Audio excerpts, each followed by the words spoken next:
you stories which are brighter than yesterday.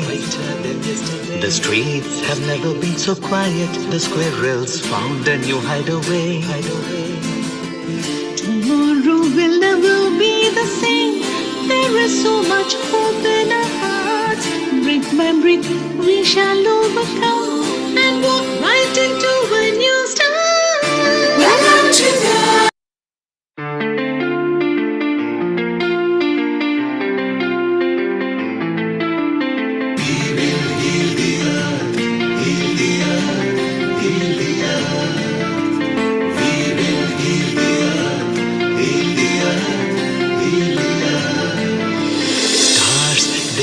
the stories which are brighter than yesterday. The streets have never been so quiet. The squirrels found a new hideaway. Tomorrow will never be the same. There is so much hope in our hearts. Brick by brick we shall overcome and walk right into a new start. Welcome to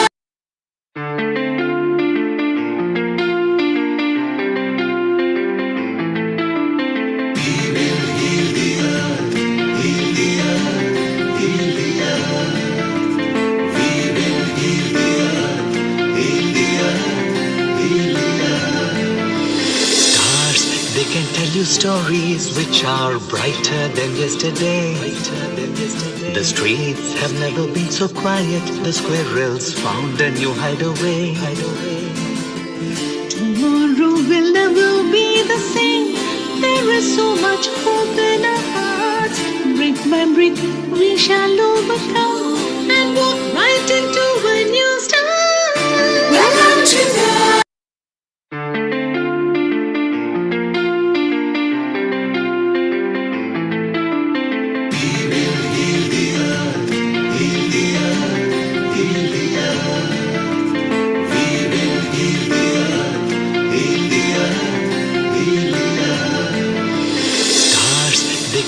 the stories which are brighter than yesterday. The streets have never been so quiet. The squirrels found a new hideaway. Tomorrow will never be the same. There is so much hope in our hearts. Brick by brick we shall overcome and walk right into a new start. Welcome to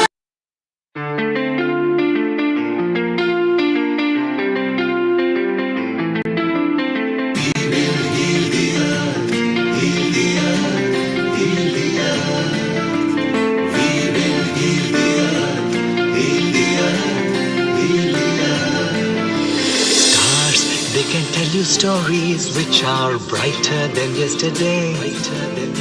The streets have never been so quiet. The squirrels found a new hideaway. Tomorrow will never be the same. There is so much hope in our hearts.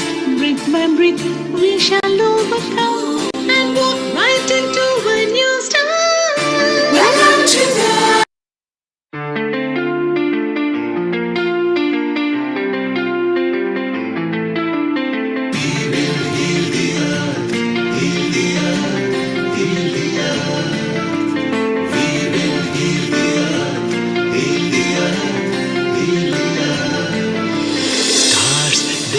the stories which are brighter than yesterday. The streets have never been so quiet. The squirrels found a new hideaway. Tomorrow will never be the same. There is so much hope in our hearts. Brick by brick we shall overcome and walk right into a new start. Welcome to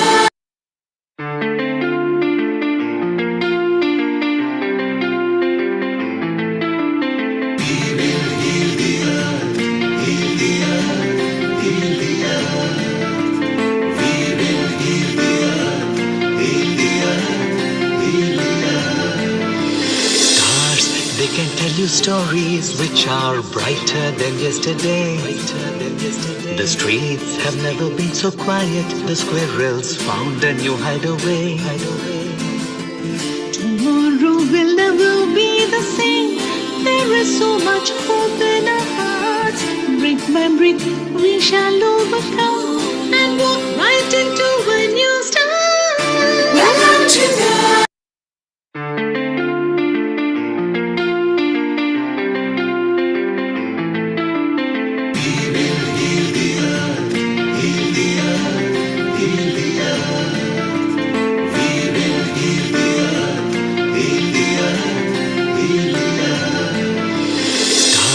They can tell you stories which are brighter than yesterday. The streets have never been so quiet. The squirrels found a new hideaway. tomorrow will never be the same. There is so much hope in our hearts. Brick by brick, we shall overcome and walk right into a new start. Welcome to the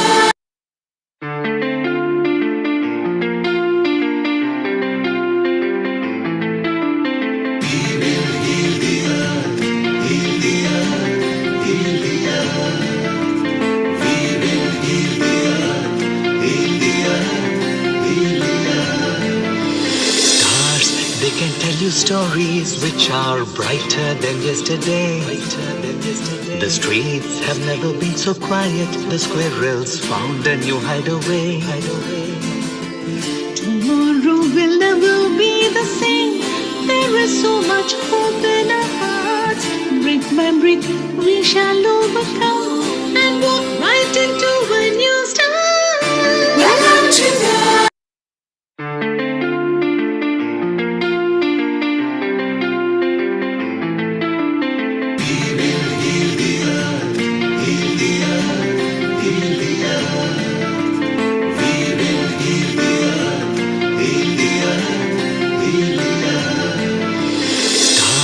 They can tell you stories which are brighter than yesterday.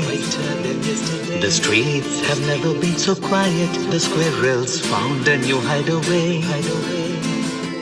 tomorrow will never be the same. There is so much hope in our hearts. Brick by brick, we shall overcome and walk right into a new start. Welcome to the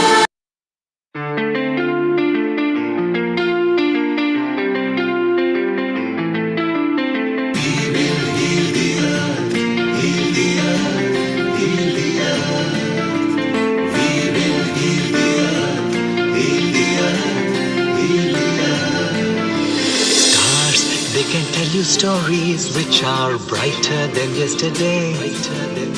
The streets have never been so quiet. The squirrels found a new hideaway.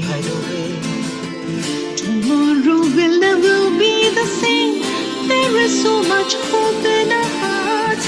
Brick by brick, we shall overcome and walk right into a new start. Welcome to the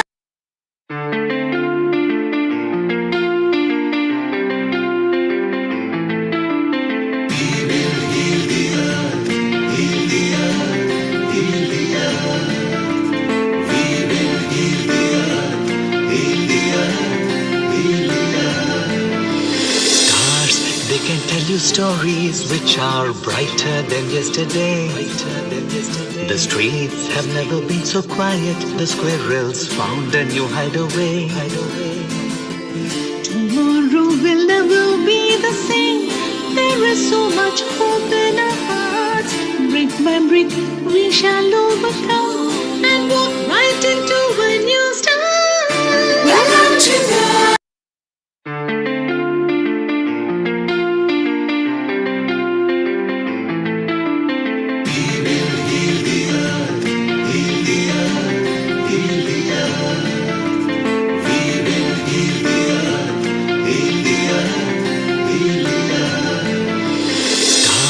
They can tell you stories which are brighter than yesterday. The streets have never been so quiet. The squirrels found a new hideaway. tomorrow will never be the same. There is so much hope in our hearts. Brick by brick, we shall overcome and walk right into a new start. Welcome to the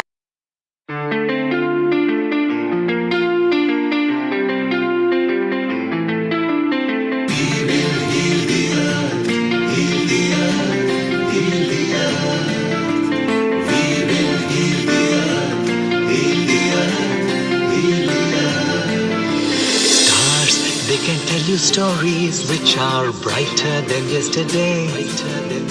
The streets have never been so quiet. The squirrels found a new hideaway. Tomorrow will never be the same. There is so much hope in our hearts. Brick by brick, we shall overcome and walk right into a new start. Welcome to the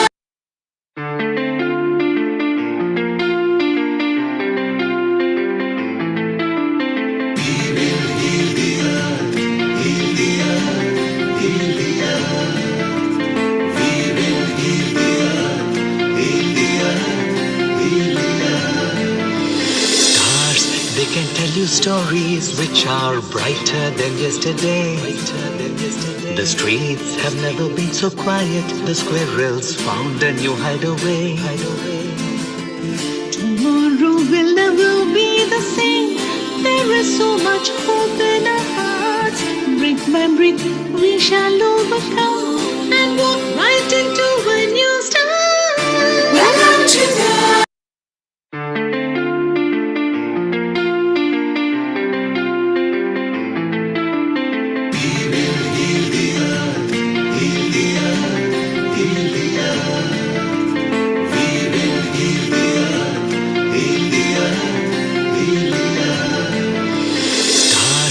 Can tell you stories which are brighter than yesterday.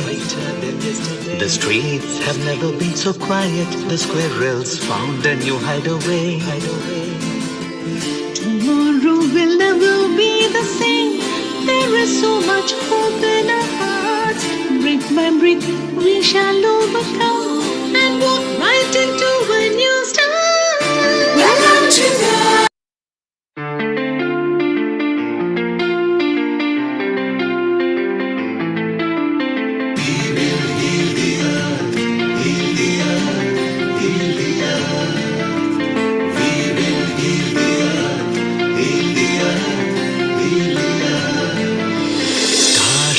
Can tell you stories which are brighter than yesterday. The streets have never been so quiet. The squirrels found a new hideaway. tomorrow will never be the same. There is so much hope in our hearts. Brick by brick, we shall overcome and walk right into a new start. Welcome to the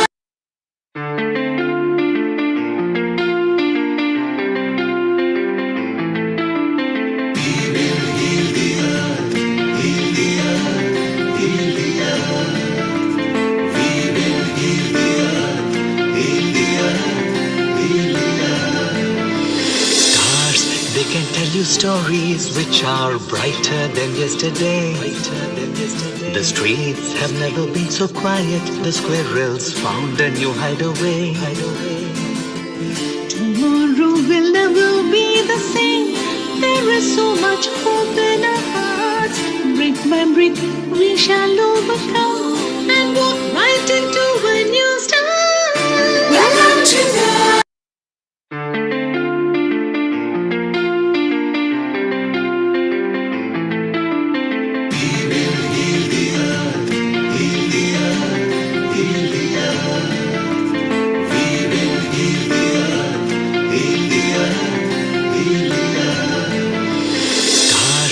Can tell you stories which are brighter than yesterday.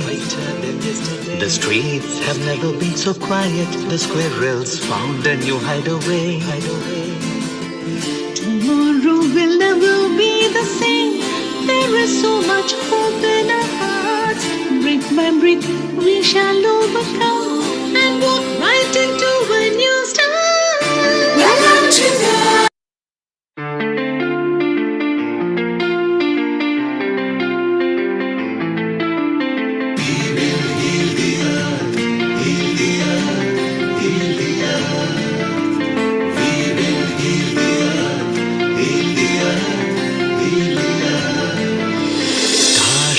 Can tell you stories which are brighter than yesterday. The streets have never been so quiet. The squirrels found a new hideaway. tomorrow will never be be the same. There is so much hope in our hearts. Brick by brick, we shall overcome and walk right into a new start. Welcome to the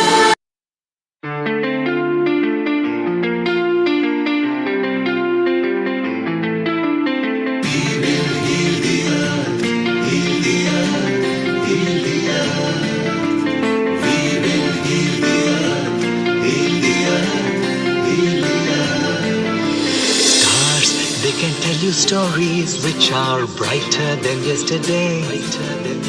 The streets have never been so quiet. The squirrels found a new hideaway. tomorrow will never be the same. There is so much hope in our hearts. Brick by brick, we shall overcome and walk right into a new start. Welcome to the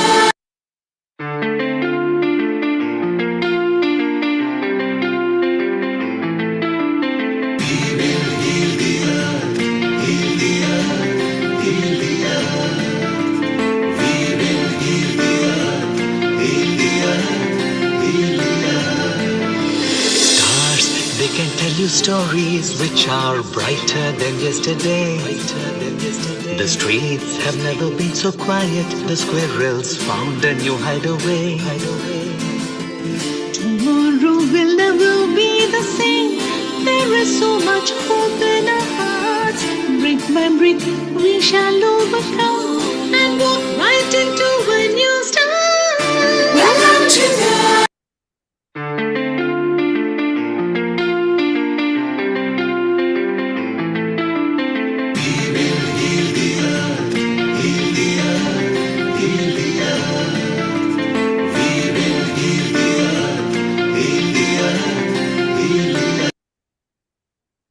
Ten, nine, eight, seven, six, five, four, three, two, one.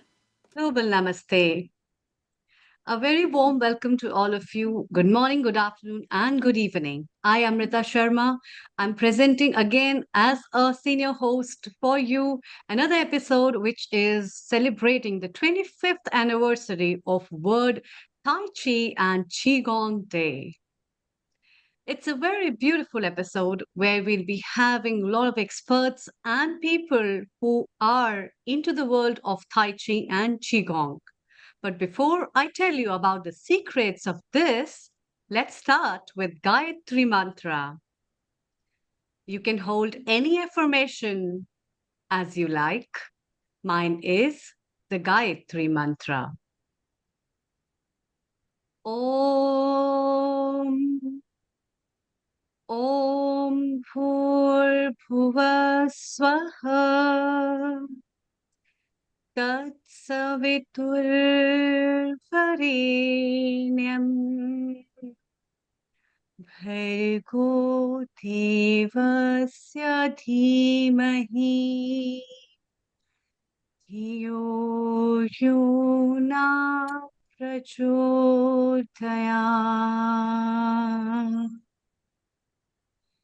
ॐ भूर्भुवः स्वः तत्सवितुर्वरेण्यं भर्गो देवस्य धीमहि धियो यो न प्रचोदयात् ॐ भूर्भुवः स्वः तत्सवितुर्वरेण्यं भर्गो देवस्य धीमहि धियो यो न प्रचोदयात् ॐ शान्ति शान्ति शान्तिः.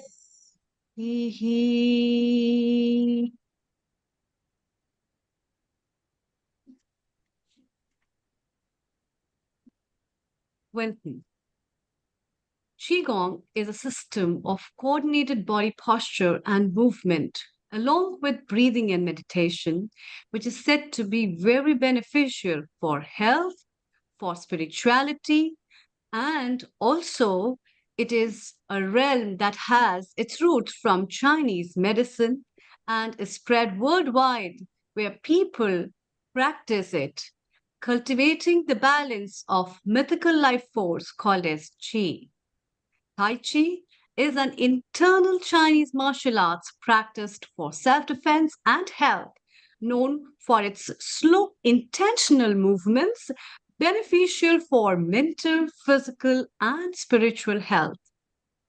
Bill and Angela Wong Douglas created the World Tai Chi and Qigong Day 25 years ago, and this is now celebrated worldwide in more than 80 countries. Bill and Angela are also the creator of the Global Transformation Project, which is related with mind-body practices approved by United Nations and also introduced in the education systems in various parts of the world. Today, I would like to invite my guest as well as our resident contributor and our co-host Keith Sharp with me. Before I give an opportunity to Keith, I would like to say a few things about him.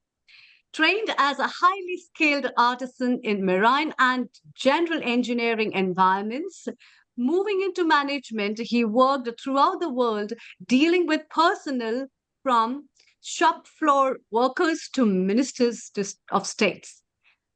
He had his first lesson of Tai Chi in 1995 whilst working as an expat in Saudi Arabia, began teaching in 2022 and became convinced that Tai Chi and Qigong, suitably adapted, would be perfect for our aging population health, for our well being, as well as the lifestyle benefits.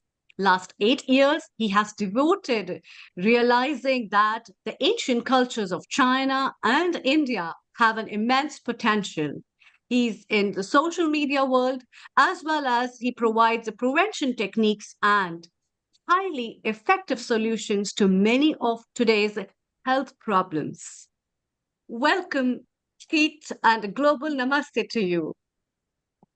Hello, global namaste to everybody here today. And I'm having a challenge, as always. Bill and Angela have not connected yet, although I've sent them, I think, 3 occasions information. CJ, I don't know whether you can help in that area. I'm Keith, co-hosting the day. it's a good episode today, yes, and it's the 25th anniversary we are celebrating of Tai Chi and Qigong. I would request you to give your message before we invite our first guest. Your message Indeed. on this day. Over to you. Thank you. Okay, right. Bill and Angela Wong Douglas, 2 initiators of World Tai Chi and Qigong Day. I came across Bill in late 2002 and downloaded on somebody else's system his book called Teacher Handbook. And it led me on to understanding more about how to have an earning and income from Tai Chi and Qigong. It's been a foundation of many, many things that I've done over the years, and it gives me inspiration, gives me guidance, and I think today it is nothing more than a full tribute to their initiatives, their devotion, and their work in promoting Tai Chi and Qigong, particularly for health and well-being throughout the world. I see that my sister-in-law Pat is here. She's sort of older than me, and she loves doing her little bit of Tai Chi on a weekly basis. So thank you to that. And I'm going to take the advantage now, if I may, of introducing CJ Rhodes, who heads up the organization called Health prosperity and leadership.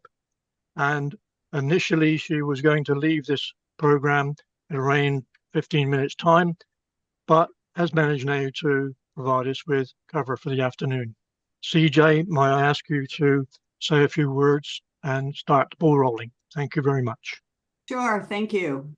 First, many thanks and much appreciation for Keith Sharp, Nil Kumar, and Dr. Amrita Sharma for putting all this together. Man, what a tremendous accomplishment. I know what it takes to put something like this together, and it is a lot of work.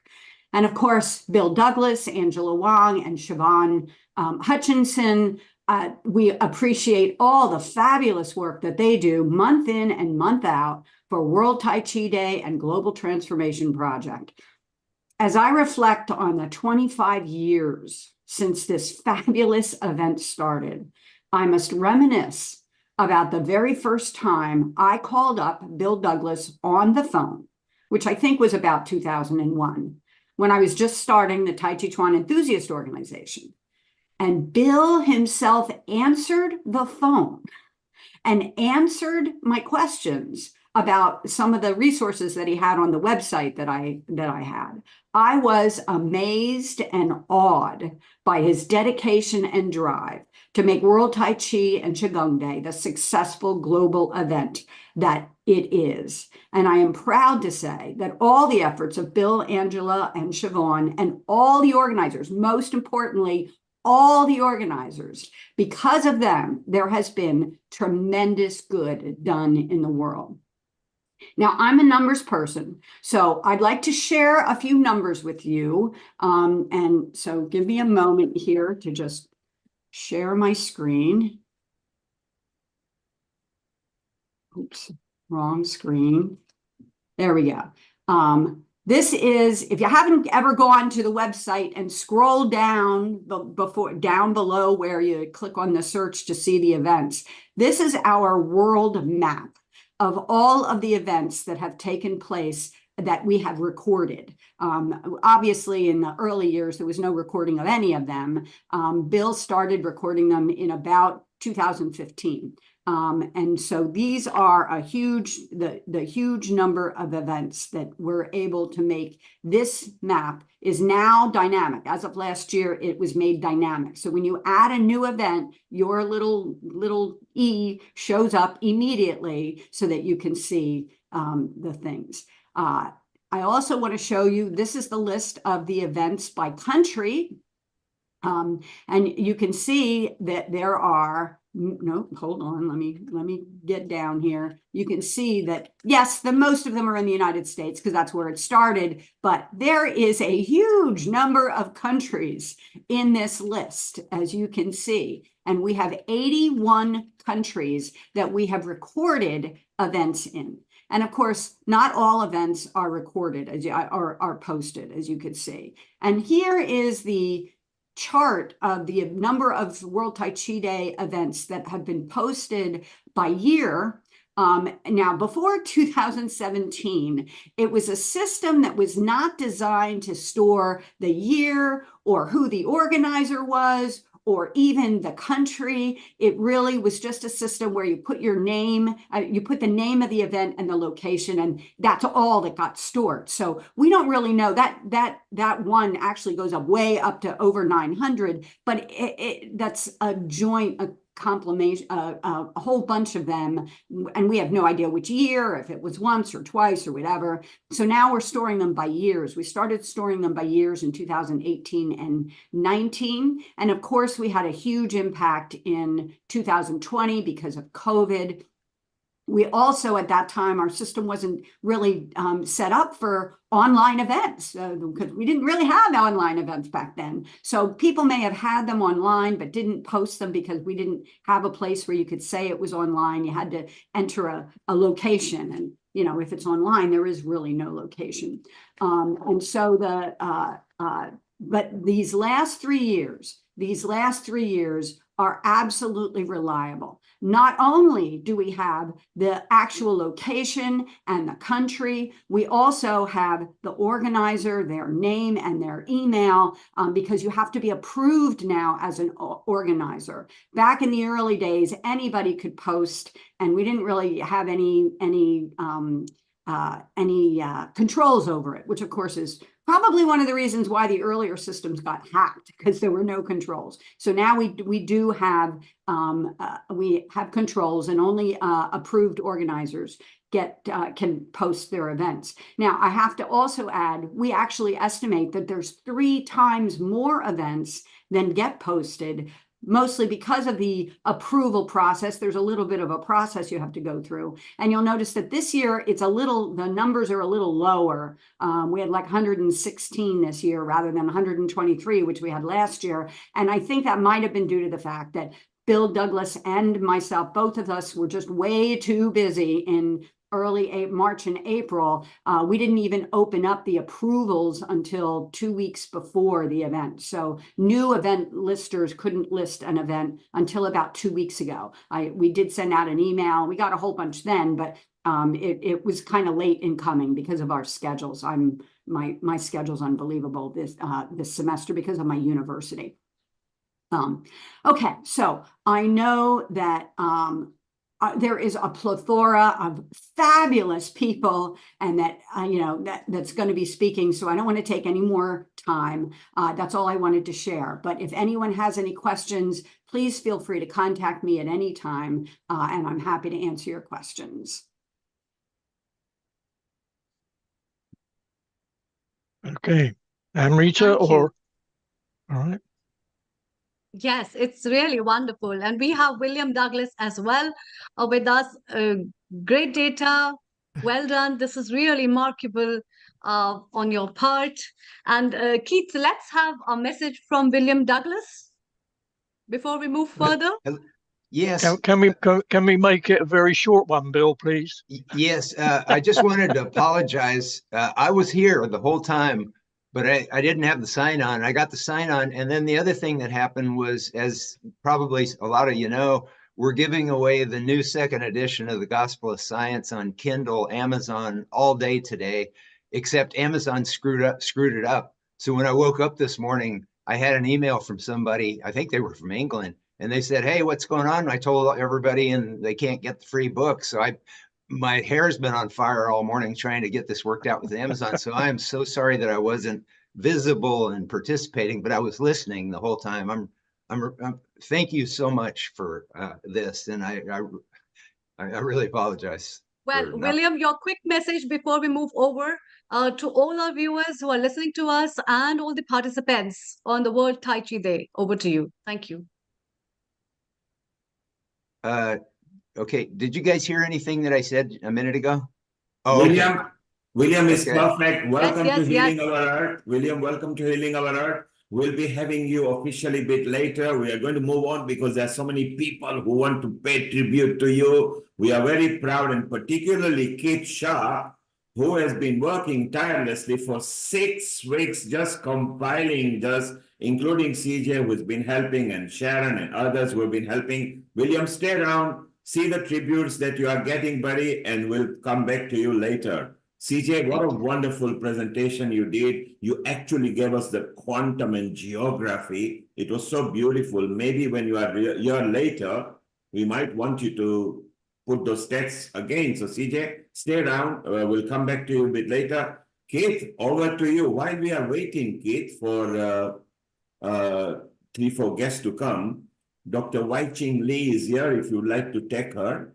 And obviously, she is a very good part of not just the Qigong and Tai Chi, but she's part of Healing Our Earth as well.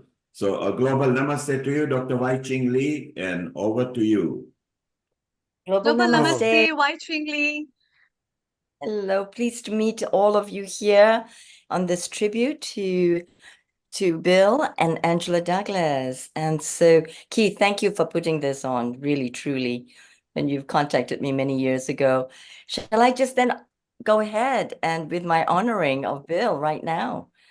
No, can we leave it until later, please?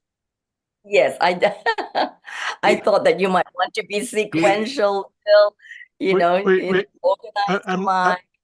Amrita and I are trying to encourage. So what I would like to do, if it's possible with Nishat, is that we go on to video cluster Yes, one. we are ready with the videos. The problem is that I've not received anything from Damon Bramich, so I will fill in there. So if we can have John Munro and Peter Corey, that would be very, very helpful, please, Nishat. Okay, All so right, we I'll come will back watch some we'll watch some videos and come back to you while we're waiting for other guests on Nishit. Whenever you are ready, kick in some video messages for those people who are not able to join us here because they are in a different time zone. So yes, Nishit, as soon as you are ready, please kick in some videos. If you like, I can fill in a few details about Damien Bramich, if you wish, so we can fill in. Yes, please. Yes, please. Please go ahead. Damien is somebody I contacted quite a long time ago, and he runs his own organization called Newcastle Tai Chi in Australia. And he is a world-renowned person from martial arts right the way through to many other regimes as well. And he has been living in Colombia for some time. And it's been very difficult to track him down. The original idea was he was returning to Australia about 2 days ago and was going to be very, very tight for time to provide any information in the form of a video. And so I would like to thank him for all his support. The challenges to getting something done over a 48-hour period is virtually impossible, but I really appreciate his time. And so we can go over now, if it's okay with everybody, to John Munro from New Zealand, who represents and owns, I believe. Yeah, and Keith, it's time to show the videos as well. The videos are ready. Long white cloud Qigong over there.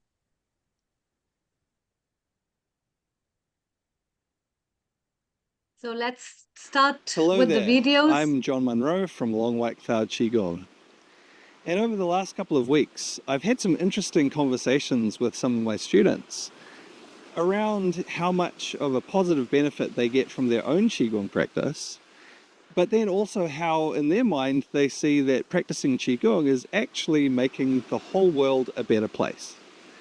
Now, how does practicing Qigong do that? Well, for a start, when we practice Qigong for ourselves, it tends to make us happier, healthier, and more harmonious with nature and the world around us. So of course that's good for ourselves. And then when we share Qigong or teach it to other people, well, that gives other people an opportunity to have those same benefits of being happier, healthier, and more harmonious. But the benefits to the world around us go beyond that as well, because each healthier, happier, more harmonious person has a subtle influence on the other people around them. Even if those other people don't start doing Qigong as well, simply the presence of someone who's healthier, happier, more balanced has a positive impact on them and tends to help them to also start to become healthier and happier and more balanced as well. So when we practice Qigong, it has ripple effects out to people around us. And sometimes that might mean that they start practicing Qigong as well, but sometimes they gain other benefits from just us being happier and healthier too. So on this 25th anniversary of the World Tai Chi and Qigong Day, I would like to express appreciation from all of the Long White Cloud Qigong community of instructors and students all around the world for the inspiration that Bill and Angela had in the first place to found the World Tai Chi and Qigong Day, and then the effort that they've put in to promote that and share that with people all around the world. It's something that has made quite a big splash with ripples that continue to flow out from that. Through their efforts, so many people have heard about Qigong and Tai Chi and taken up the practice for themselves. So again, with respect and appreciation from all of the Long White Cloud Qigong community to Bill and Angela for the great work that you've put in starting and promoting the World Tai Chi and Qigong Day. Hi, I'm Peter Coe from Forest Rock Qigong. I'd just like to congratulate both you two, Bill and Angela, for your extraordinary effort you put into 25 years of the World Tai Chi and Qigong Day. It's a great tribute to your dedication and your passion you have for the Tai Chi and Qigong. I know you're also involved in community outreaches, which involves the schools and governments, and I think it's pretty impressive how much work and your contribution you've done in these fields. I also see lately you've been involved in the Global Transformation Project, which I think is a very cool thing. I've been following that as well. So your work in the wellness and the health industry it's very inspiring to me, and I think it's just well done to you two for all the time and effort you've put into it. All the best for the future, and have a great celebration. Cheers. Bye-bye. Thank you. That's good.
Thank you, Nishit.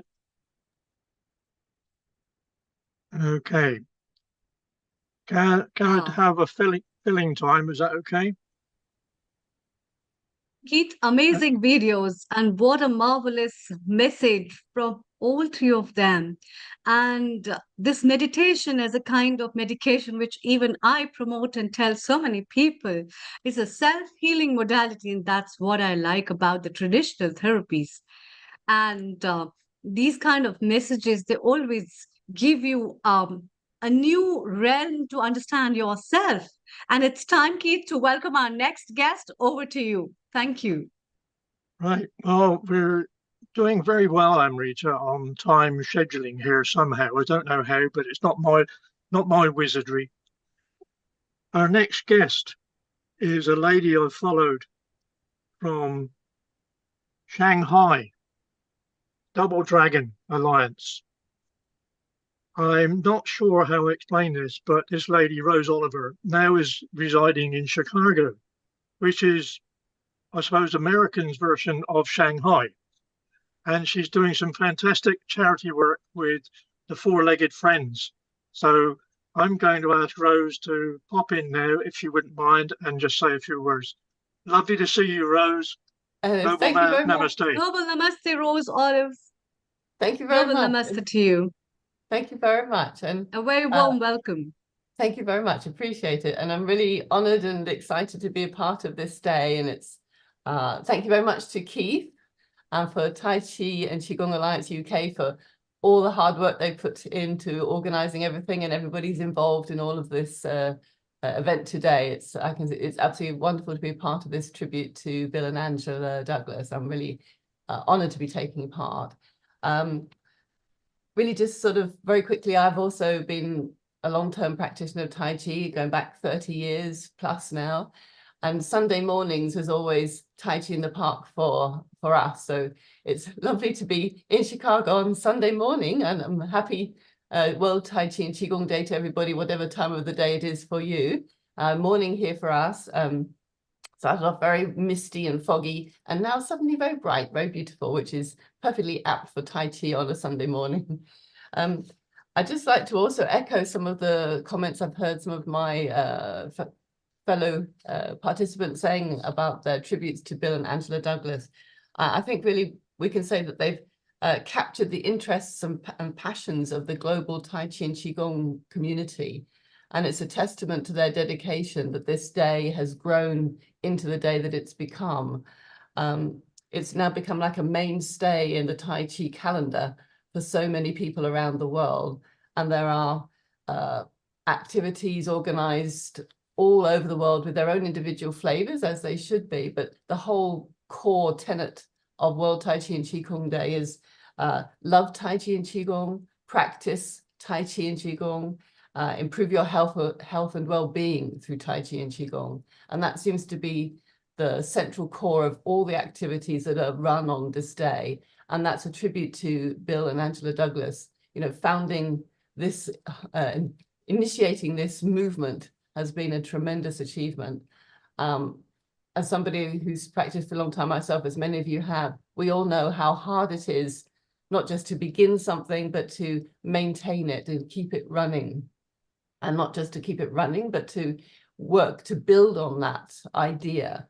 And I see the work that they're doing to try and promote Tai Chi and Qigong to an even wider audience, and to bring it into the mainstay and mainstream of the world's health and well-being programs is really inspiring. And I think that this sort of idea that World Tai Chi and Qigong Day is about Tai Chi practitioners is correct and is wonderful. But I see through their activities and through this movement that every day, every year, more and more ordinary people are taking up Tai Chi and Qigong. So it's really because of Bill and Angela Douglas that's been making Tai Chi into something that's a part of people's everyday lives, but more people who were never interested or didn't know anything about Tai Chi and Qigong have gained that access because of this movement. So it's really something that I'm proud and to be part of today, and I'm really proud and to be part of Tai Chi on a global scale every day of my life. And I think that we all should be sort of happy to be a part of this day and feel that we are working towards a common goal, making Tai Chi into something that's a mainstream healthcare activity for all people across the globe. And one thing I just wanted to add before I sort of wrap up, something that I've really been a big part of is Tai Chi in the community in Shanghai, as Keith mentioned, and to see the elderly population, the older seniors in the park every day, actually, not just at the weekends, but in the park early mornings, doing their Tai Chi exercise, doing their Qigong exercises, and people in their 70s and 80s whose lives are really sort of kept vital by this practice. I think that's something I also would like to see for the future for citizens around the world, so that we all can benefit from this fabulous healthcare system that has been a part of Chinese people's lives for so long. And I'm very happy that through Bill and Angela Douglas's work, that this is something that can be realized. So I'm really excited to be part of the day. Thank you very much for inviting me, Keith, and happy Tai Chi and Qigong Day to everyone around the world. And thank you very much and enjoy your day. Thank you, Thank you, Rose. Rose. You're welcome. Thank you. Amrita, Yes, Keith. I want to just take a moment because, if I may, is that Rose has brought up one of the main activities that I like to promote, which is having practiced in the parks in China. I am convinced that with the Indian and the Chinese exercises, there is so much to be gained by the elderly population. I started activities with regard to our aging population here in 2016, and there are 12 million, and I repeat that, 12 million over 65s in the UK, which represents nearly 20%. The total population of the UK is around about 66 million. And in USA, Rose, over 65s make up 65 million people. There is such a large target over the next few years. And I appreciate you raising that very, very sensible point. We all need to get out there as much as we can. The other thing that I want is that on exercise is it really physical exercise? I now use this as a mental and a mind activity. I cannot get out and about and do the things that I would like to. And I'm now in my 85th year. So Wow. I qualify. A very lucky age, very lucky. Amazing. And my sister-in-law is waving because she just has a few years on me.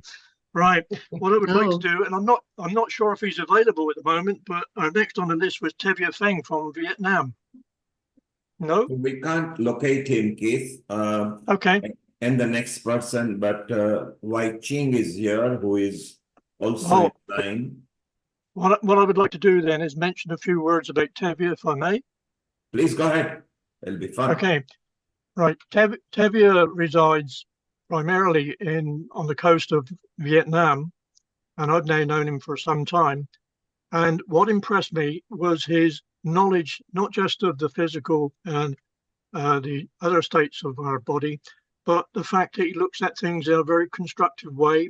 He has a fantastic method of actually teaching people and is very good at his, I suppose, his way and his means across Asia.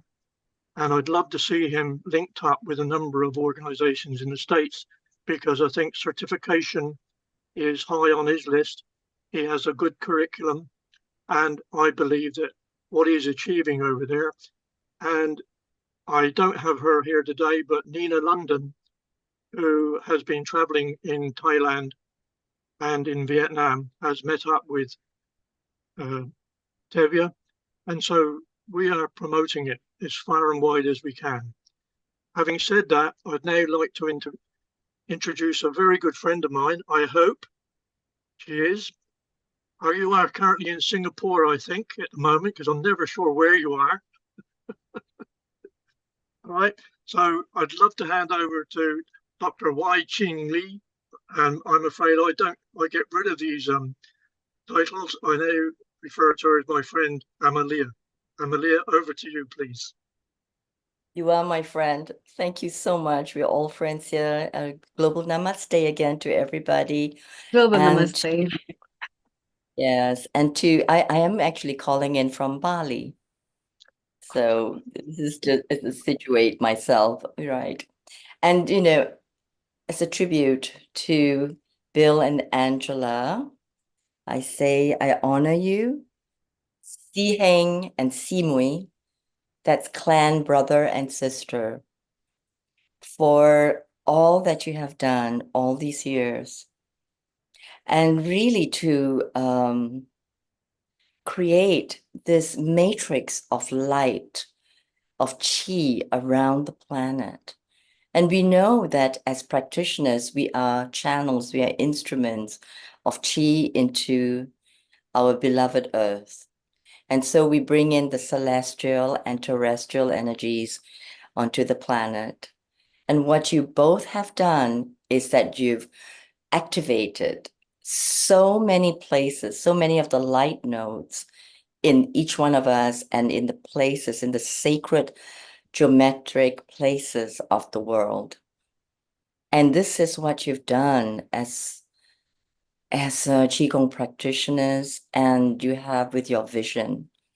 And so I so honor both of you so very much as founder of Infinity Quantum Qigong, another little light node that is building together this golden matrix of light that will make such a difference in the coming years as we integrate ancient wisdom into the modern day living and make it a simple practice, a loving practice for the earth, and bringing in the very best of who we are as our souls, and coming in from the Wu Qi into the Tai Chi and into the yin yang of this everyday life. So I thank you so very much from my heart. And I, as a associate producer of Quantum Chi, will be talking about you even more so later with Sharon Rose. And as a representative of World Council for Health Asia, I invite you to be one of our official members, as Healing Our Earth is also. So welcome, and I honor you again. Thank you so very much for the work that you have done and will continue to do. May I, dear Amalia, thank you very much for that wonderful tribute to Bill and Angela. We have a few moments. Would you be kind enough to explain some of your activities around the world that you seem to be continually on the move? What are you doing in Bali? What have you done in Ecuador? just if you don't mind, it's a nice filler because we're coming up to a buffer zone. And that would be lovely if you could You're using me as a filler. Well, this is all about Bill and Angela, not about me. But this is about Tai Chi and Qigong for the world as well. Yes, thank you. I actually did teach Qigong and Tai Chi, and especially the Infinity Quantum Qigong around the world. And that's why I pop up in different places. But really, it's just channeling into the sacred sites. I've been to a lot of ancient sites to visit and practicing Qigong, sometimes alone and sometimes with my students. And we are all quite very conscious about our spiritual selves and our celestial connections and why we are here to practice Qigong. And it goes beyond just practicing movements and meditation, but really clearly in purification and embodying the ways of the world, the ways of the ancient warrior of who we are as Qigong practitioners. So that's what I've been doing around the world, is also activating beautiful souls to more higher frequencies and to the realizations of who we are as Qigong practitioners.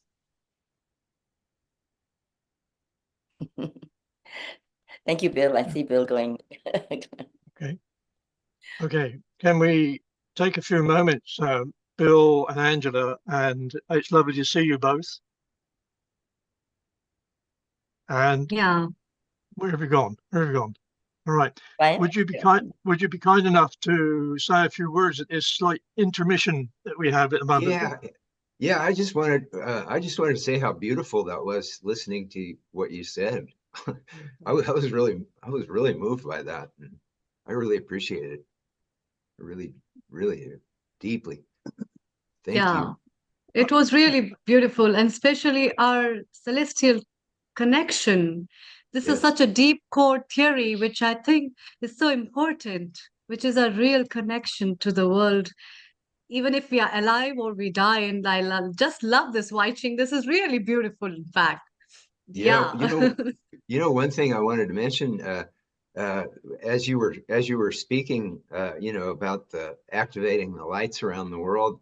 If anybody hasn't read Dr. Roger Nelson's book, Connected: The Emergence of Global Consciousness, the cover of his book perfectly represents what you were talking about, this global lights popping all over the place. And yeah, he was the researcher at Princeton that discovered that there is a global consciousness that can be measured, and that World Tai Chi Day increased coherence, measurably increased coherence in global consciousness, and so did World Yoga Day, and so did World Peace Meditation Day. So in June, World Yoga Day is going to be spreading around the planet. So it's like we're charging the planet. We're starting to see, and it's so amazing how all this came together, because the Global Consciousness Project was founded in 1997, and the first World Tai Chi Day was in 1998, and that's when Dr. Effie Chow founded the World Congress on Qigong. It's so magical, when you stop and look at how all this is unfolded.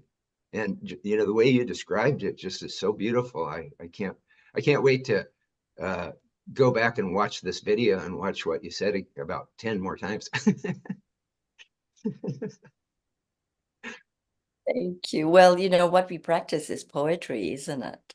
Yeah. Because we know that it's poetry in motion, and meditation in motion, which is then connected to our divine selves. It's really interesting you say that, because at our World Tai Chi Day event yesterday, me and Angela had gone to a poetry reading about a week before. And so the poetry people asked us if we had any announcements. And so we said, yeah, we're having World Tai Chi Day next Saturday. And so some of the poetry people showed up. And so I introduced all the Tai Chi people to the poetry reading organizers. And I said, you guys need to start going, because every Tai Chi teacher, whether we know it or not, is a poet, because we're always struggling to articulate experiences and feelings, like a poet does. Yeah. How perfect is that? Okay. We're writing the poetry of the future of the planet, if you think about it. Yes, you are. And let's write some poetry. Let's read some poetry of what we've done, written poetry.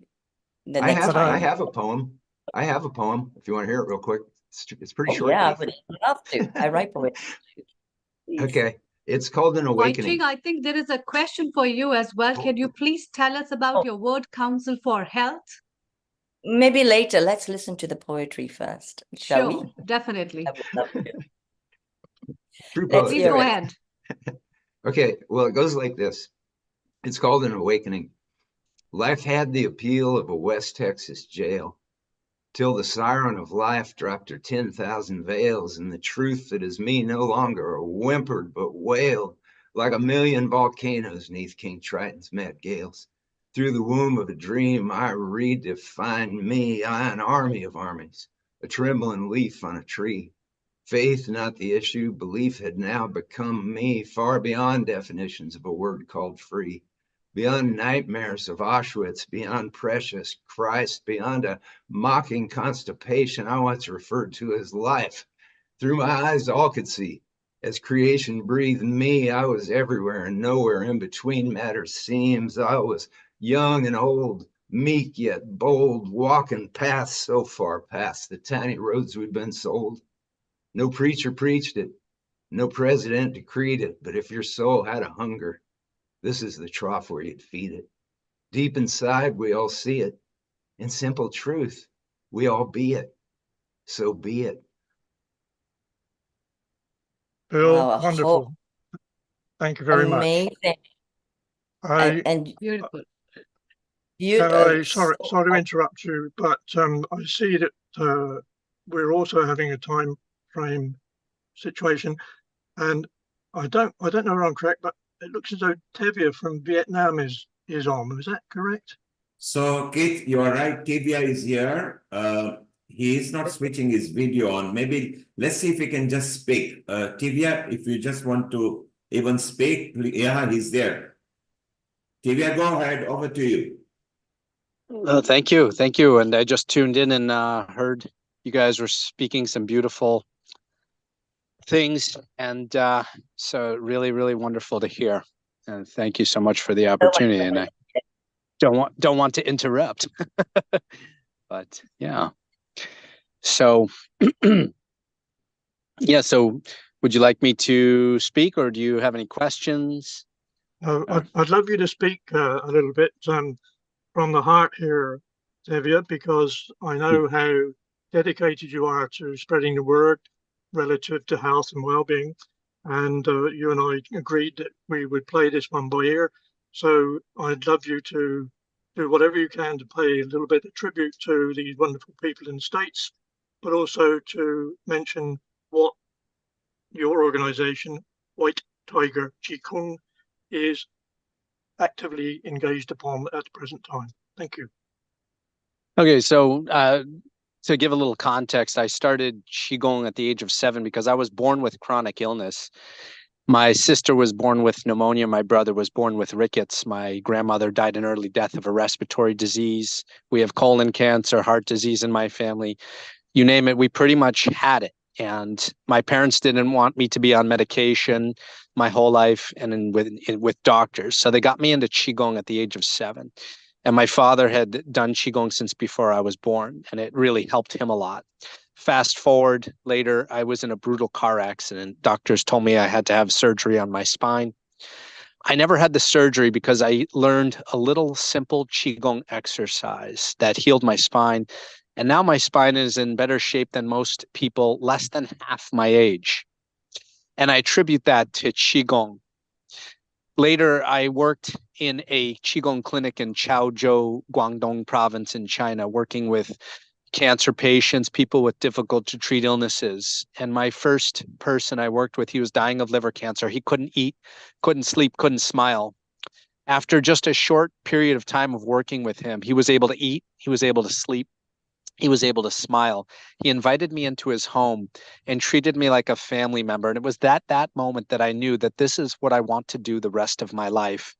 It was at that moment that I was with someone through their darkest times, through their suffering, and sharing with him a path that helped me through my darkest times of my life, when I had nothing, when I felt all was lost. And Qigong was my home, it was my center, and it still is to this day. So since then, I began to work with people coming to China into the temple I was training at that time in Wuishan in Fujian province and running retreats. Later, that grew into more formalized retreats and seminars. And I began to work with education experts from Stanford University and Harvard University to put together a university-style curriculum with Qigong, with traditional ancient Taoist Qigong.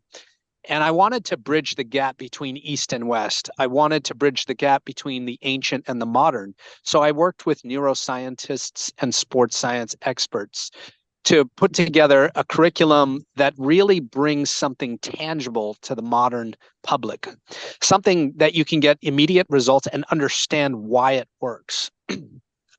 And so since then, White Tiger, we've grown tremendously from literally zero. Now we have over 60,000 members within White Tiger Qigong. And I'm really grateful for the opportunity. And my mission really is to reach 10% of the world. And I feel that all of us here are on that same mission together.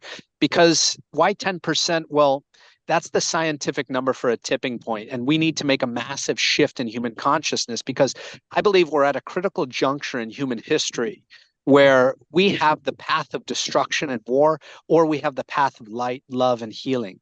And I feel everybody here is on that path of light, love, and healing.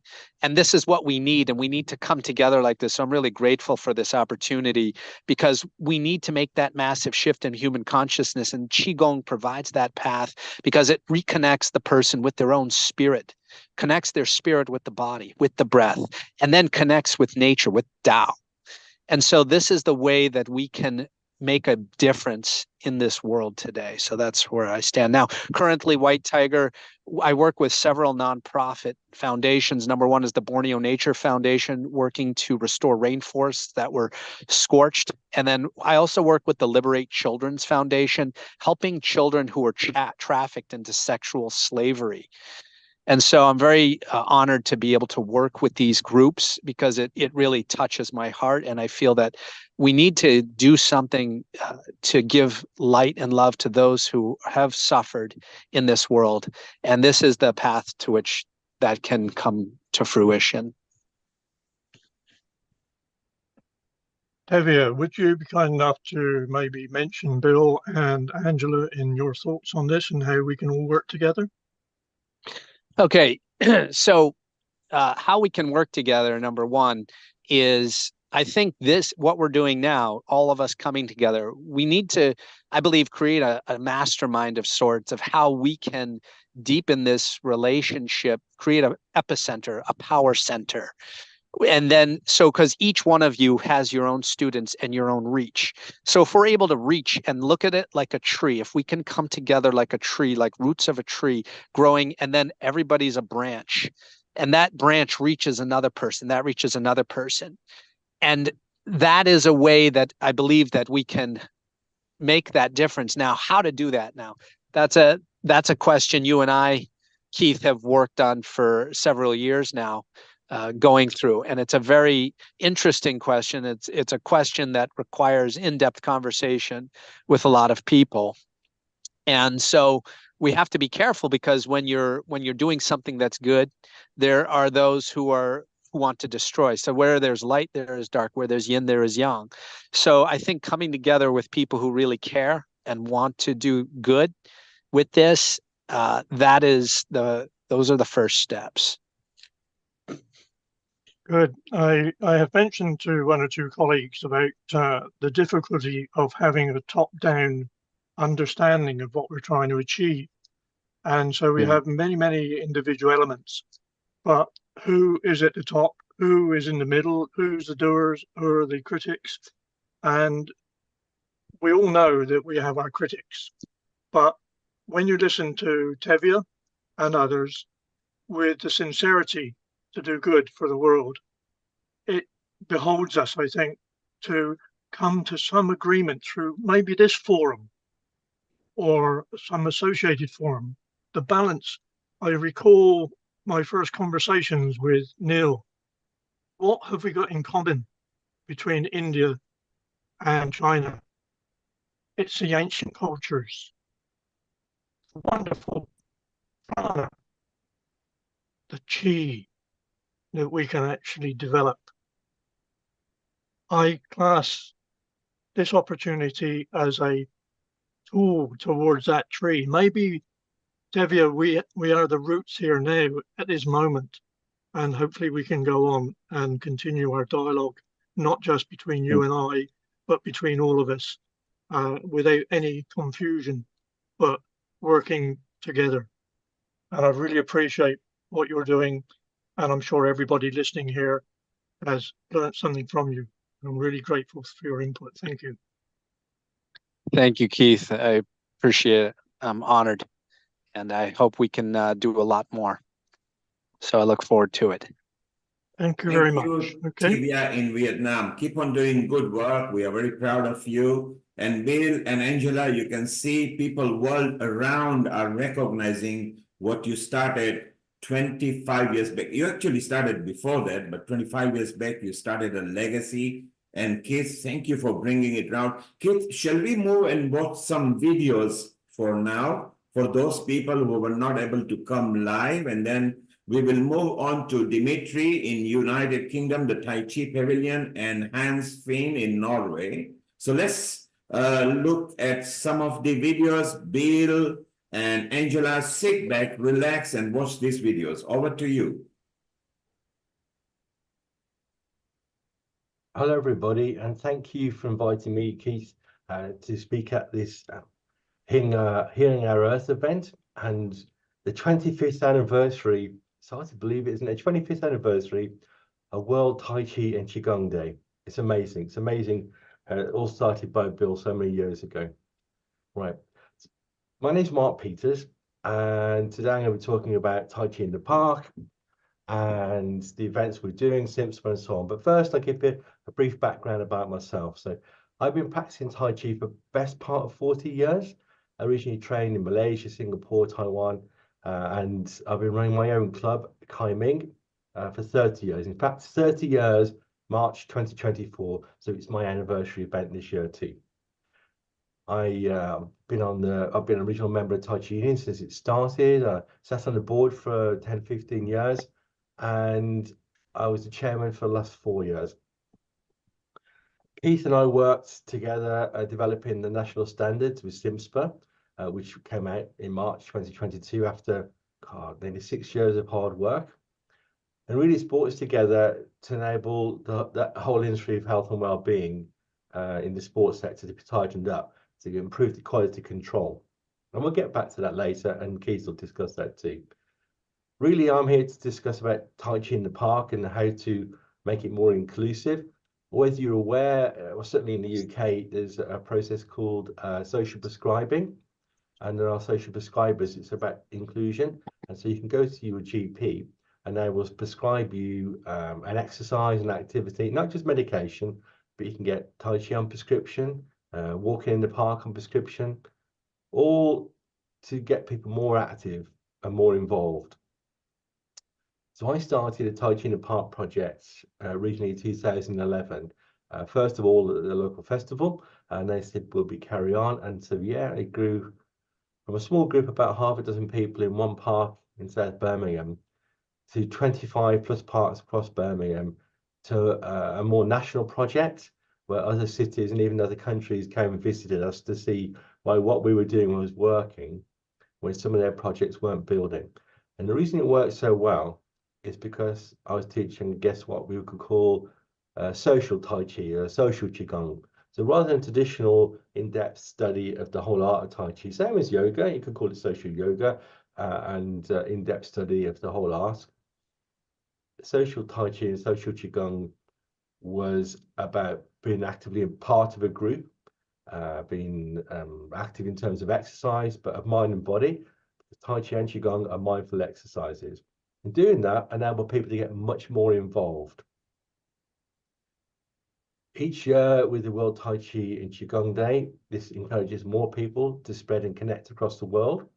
And that just spreads the word more easily and helps people connect much better. The Park project closed obviously due to COVID 2020, but then once restrictions were lifted, outdoor activity was the first to be allowed.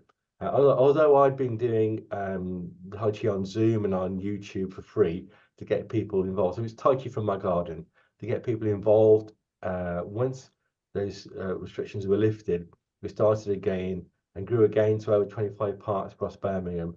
And I started a Facebook group, Tai Chi in the Park. So if you go into Facebook, search Tai Chi in the Park, you'll find a group, you can join, it's free.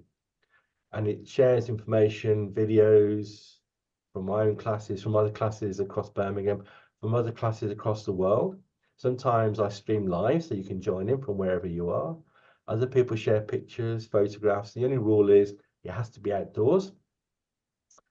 And getting people more involved, the group's grown to the best part of 2,000 members, and more people join all the time from all around the world. In addition to this, I get involved with many hospitals and a number of research projects. We started painting a rainbow, I think it's 2017, to get, maybe longer than that actually, 2007, to get a support group involved where hospitals could refer patients with chronic conditions. And I trained staff in hospitals, so physios, OT, specialists, exercise instructors, all to get people involved in Tai Chi and Qigong, so that some people with a cardiac condition might not like going to the gym, but Tai Chi is really inclusive. And so they come to those classes. I train the staff in the hospital, they run the classes in the hospital, and then when they get discharged in the community, they can attend the classes and through painting a rainbow, through the Facebook groups, all to get people much more involved. The sheer nature of the mind and body approach of Tai Chi and Qigong makes it by nature a mindful activity. The two research projects I've been involved with, one was for cardiac rehab. We ran a study for 18 months at University Hospital Birmingham, and the impact was so great on patients that we got funding for the first ever Tai Chi video on the NHS. So you can get it from your local hospital. It's prescribed to patients, given out exercise classes. It's fully available across the UK. Tai Chi, a video of Tai Chi and Qigong available to patients that they can practice at home and support attending classes. It's amazing. The research really showed the difference. Another project we did is now referred to as the Tai Chi versus Zumba study. You can just Google search that and you'll find the study where we compared Tai Chi as an activity against Zumba. The idea was to show how older adults can be more active. The expectation was that Tai Chi would show improved balance, improved relaxation, improved circulation and so on, and Zumba would be more aerobic. That was what the expectation was. We knew, or we expected more, but that's what they believed. And surprisingly enough, when they did all the tests, blood samples, scans, everything else, they showed that Tai Chi was actually and is actually as aerobic as Zumba. There's the same improvement in elasticity in blood vessels, same improvement in oxygen levels. There's no desaturation from people with heart conditions or lung conditions. So overall, Tai Chi and Zumba were shown to be as aerobic, and Tai Chi was also shown to reduce anxiety, improve balance, and improve flexibility. So it really surprised people. So more and more can be involved than they ever thought before. The studies are freely available. You can contact Keith and he'll get them sent to you. Or you can contact me. My email address is markpeters@kaiming.co.uk. So that's KAIMING.co.uk. Email me, I'll send you any information you want. Well, obviously, Keith will send that for you. The more we realize how inclusive Tai Chi and Qigong are, how more and more people can take part, whether it be indoors or outdoors, whether it be seated or standing. There's really no contraindications, there's no exclusions. The only reason people wouldn't do it is because they find it boring or there's no access in their area. But online has made that such a difference. People can access anything, anywhere these days. And the SIMSPA standards and the Tai Chi Union for Great Britain and the Healing Our Earth and the World Tai Chi and Qigong Days all increase people's awareness, all improve the quality standard. And as the standard pushes up, the quality pushes up, and the access to people pushes up. That's all we all want to do. Heal our earth, support people. If you think of this, it reminds me back from my engineering days that when I ran a factory, we put in something called a preventative maintenance plan. And that plan was that you would schedule in maintenance work to ensure the machines didn't break down and keep the production running, rather than wait until they break and try and fix them. If you think of Tai Chi and Qigong as preventative maintenance planning, you practice regularly, you become fitter, stronger, more active, more able. It's your preventative maintenance. So don't wait. People shouldn't wait until they break to repair. They should prevent damage in the first place by regular practice. So thank you very much. I know there's a lot of really good people coming to talk today, and you've got a lot of information to share, and I appreciate being asked. Have a great time. I wish I could be there live, but unfortunately I'm just not available and not around on that date. Have a great day. Thank you very much, Bill. Thank you, everybody. Thank you, Keith. Bye-bye. Hi, my name is Mike Barkham, and I'm president for the next 3 years of the Tai Chi Foundation. The Tai Chi Foundation was set up in 1975 by a guy called Patrick Watson, who was one of Cheng Man-ching's students. And Patrick set up the school not just to teach Tai Chi, but specifically to teach other people to teach Tai Chi. His idea was that we would have a teaching curriculum and we would train Tai Chi practitioners how to teach. And so that's what we do. And as you can tell from those dates, we're coming up on our 50th anniversary next year, which we'll be doing some celebrations for. I apologize for not being able to be here live. Unfortunately, we also have an event running in parallel with this, so hence why I'm doing this short recording. But I am pleased to be here to thank Bill and Angela for 25 years of World Tai Chi Day.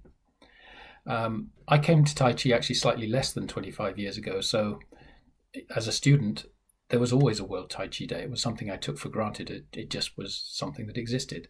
So I'm grateful for that. A group of us as students always used to practice in the park on a Saturday morning, but World Tai Chi Day was always a special Saturday. The numbers grew from their usual 10 to 20 up to 50 or 60. And I loved the feeling that we were part of a wave of Tai Chi spreading across the world on that Saturday. I think too often as Tai Chi teachers, we tend to focus on what's different. You know, we have our different styles, our different forms, some different principles or beliefs. And I love the fact that on World Tai Chi Day, we can come together. And so I'd like to leave you with a short video which focuses on one thing I think we really all do have in common, which is a belief in the cultivation of Qi. It comes from the introduction to an instructional video we produced on our own form of Qigong, which we call 5-element roots and branches Qigong. But that's not important. What it is a lovely little video on Qi. So it's only 2.5 minutes long. Please enjoy the little video. Thank you.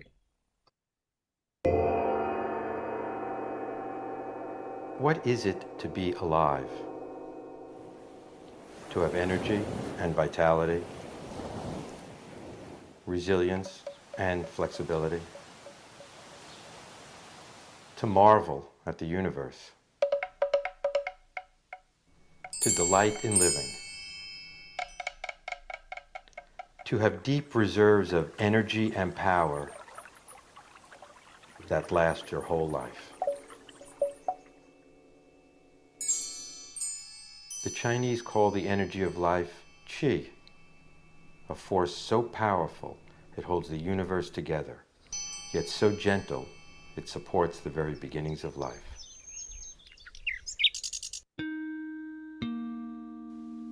Roots and Branches 5-element Qigong comes from the movements of Tai Chi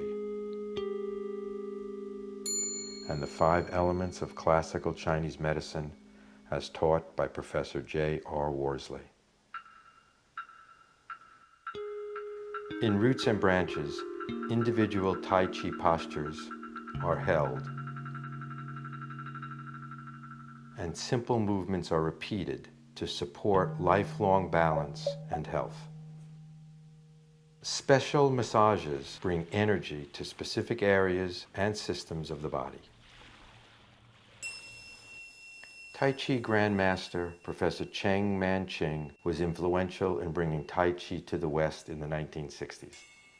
He was also a noted doctor of Chinese medicine, holding the position equal to a Surgeon General.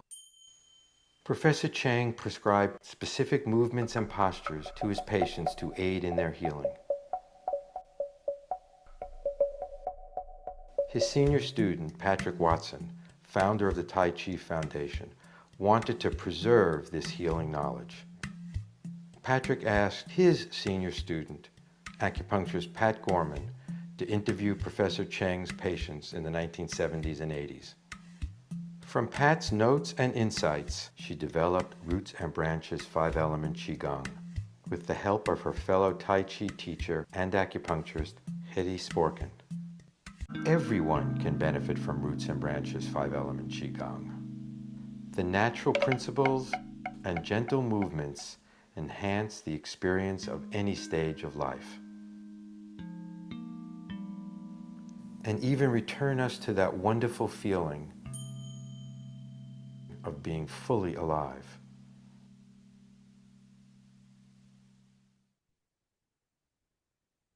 How about that, folks?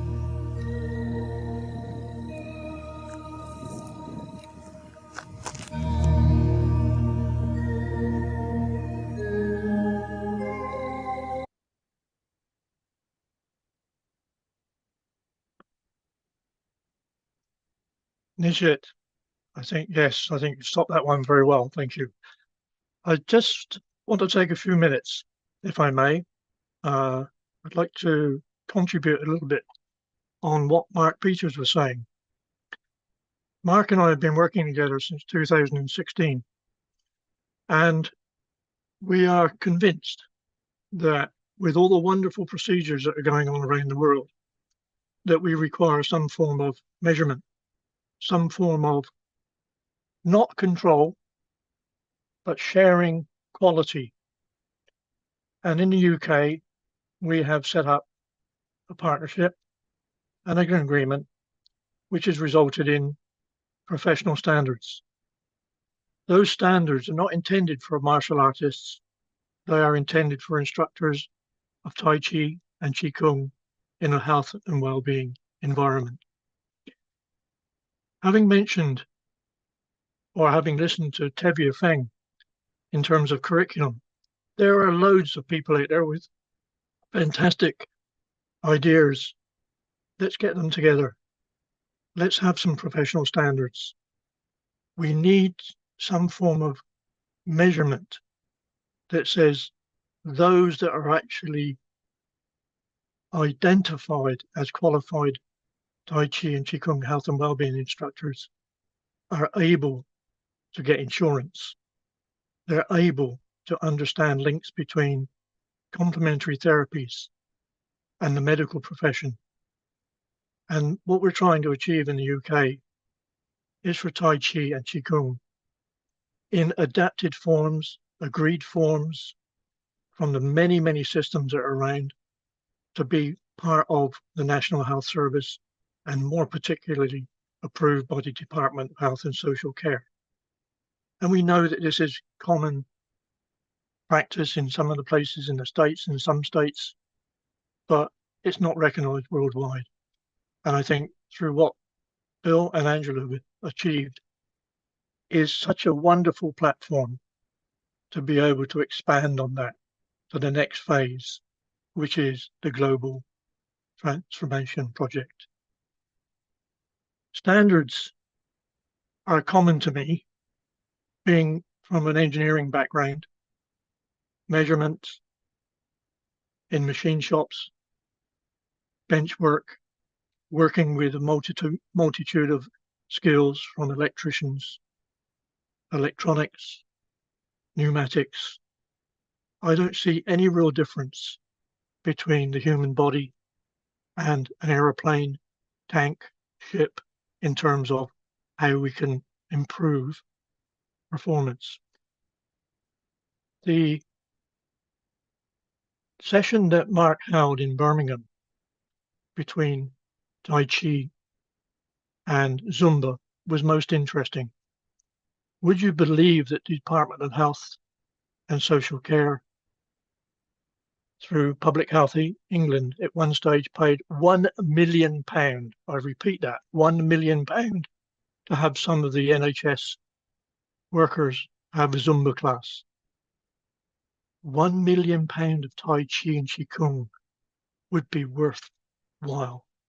So where we have curriculums, where we have quality, maybe we can share that alongside the beliefs that we all have as individuals.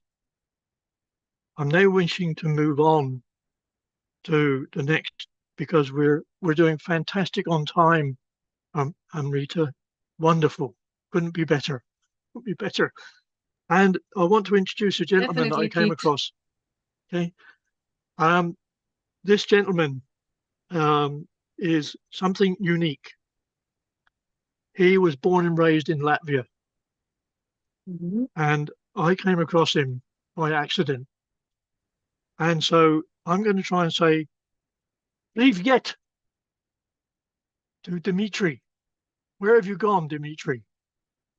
I can't see you. There you are. Dimitri. I'm it's here wonderful. with you. Okay. Global namaste to you, Dimitri. Okay. A very warm welcome as well. Good afternoon. I have to say something to you, which is incredibly funny to me, is that you know my relationship with the Tai Chi Union. They have issued a map with red stickers on for everywhere in the UK. Yeah. However, the first question was, why is there none in Northampton? Yeah, yeah. I I, saw it was first question. Yeah, I leave the session to you if I may now. Thank you. yeah. Okay, thank you so much. Good afternoon to all. My name is Dimitri. I'm from Latvia, but now I live in Northampton in the UK. But before I will talk about myself and Tai Chi, I want to thank Bill Douglas and his associates for realizing this great idea, World Tai Chi Day. And it's not because I started my path in Tai Chi after that, but because I saw in an opportunity to bring people together based on an interest in their health and an understanding of the importance of working with the only material object we are given for life, our body. I was first convinced of the World Tai Chi and Qigong Day in 2015 when I accidentally came across information about World Tai Chi Day in the internet and decided to hold it in Riga. At that time, we had 5 to 6 clubs that hardly communicated with each other. It was a competitive relationship, although the Latvian Wushu Federation invited everyone to participate in events and competitions. Surprisingly, everyone liked the idea of the Tai Chi Day, and masters and students from different schools gathered in the city's central park for a joint event. I have to say that after that event, there was a lot more exchange activities between schools, and also World Tai Chi Day was celebrated with great interest every year till COVID started. Now, using this podium, I would like to share my point of view on the very essence of Tai Chi. I believe this ancient art deserves to be reinterpreted in modern trends as well as further developed. Tai Chi is super ultimate, or it's quite difficult to get for me. It's some kind grand limit.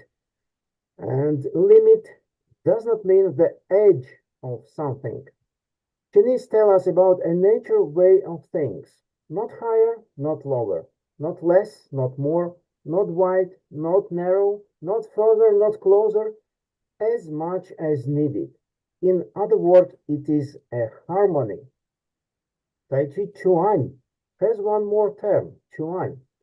A lot of Tai Chi practitioners say we do Tai Chi for health only, not for fighting. We don't use word Chuan. Chuan is a fist. Altogether, we get the fist of a grand limit. What the fist of a harmony?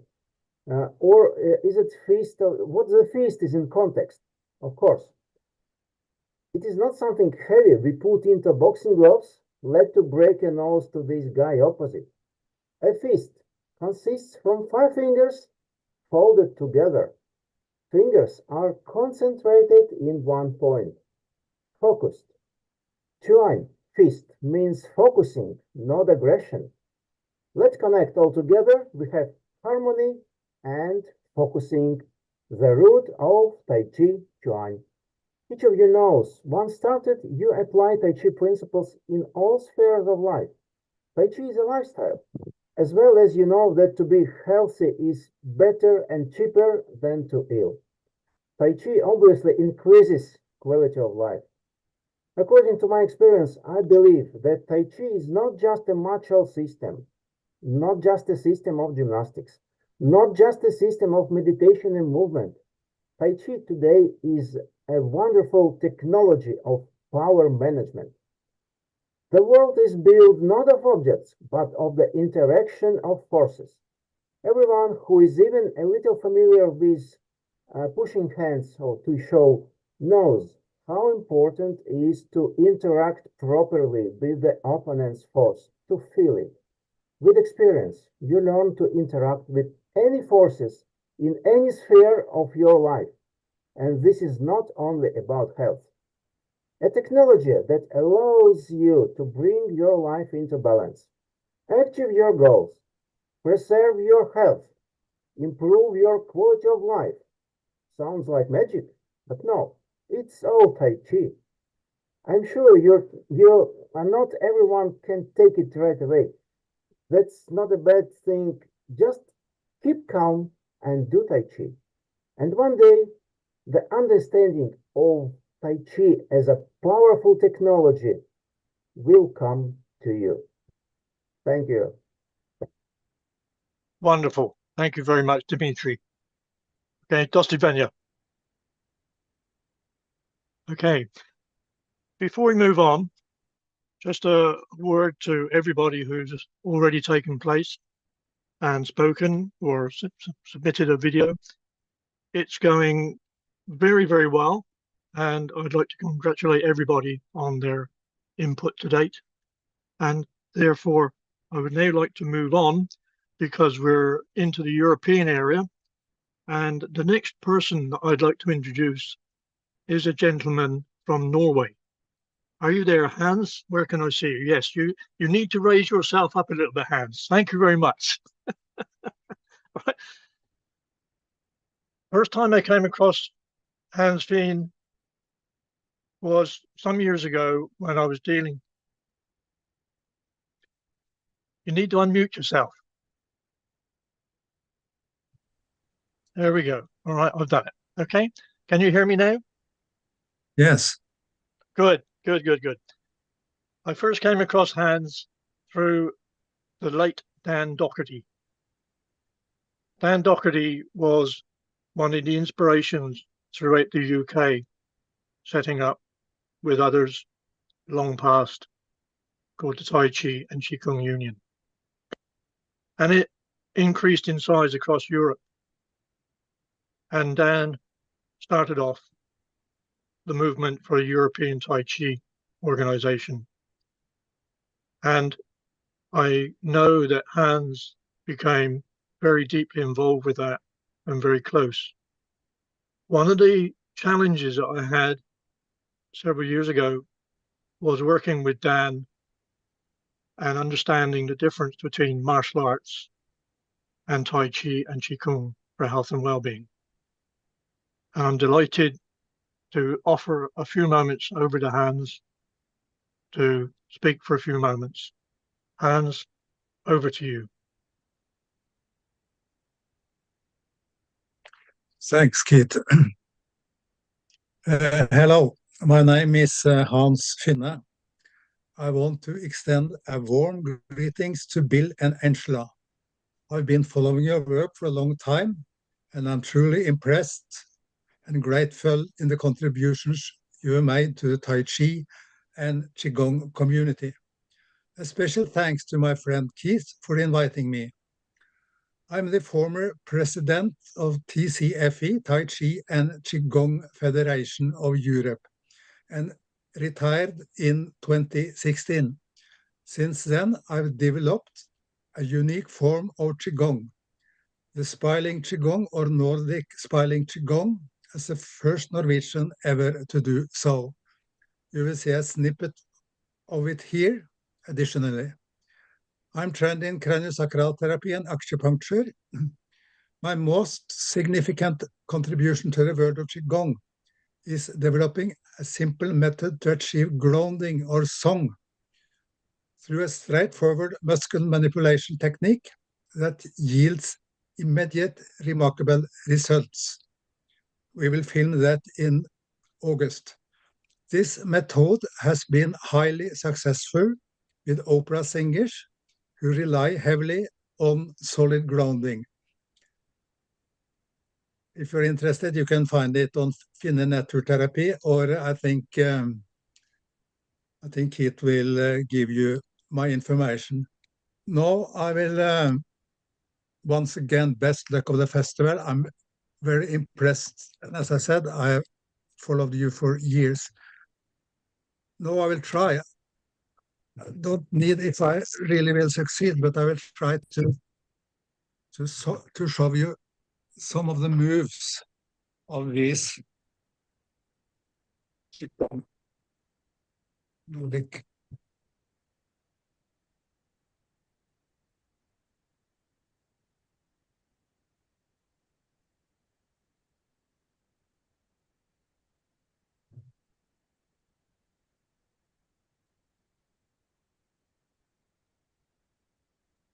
Well, I think that might do.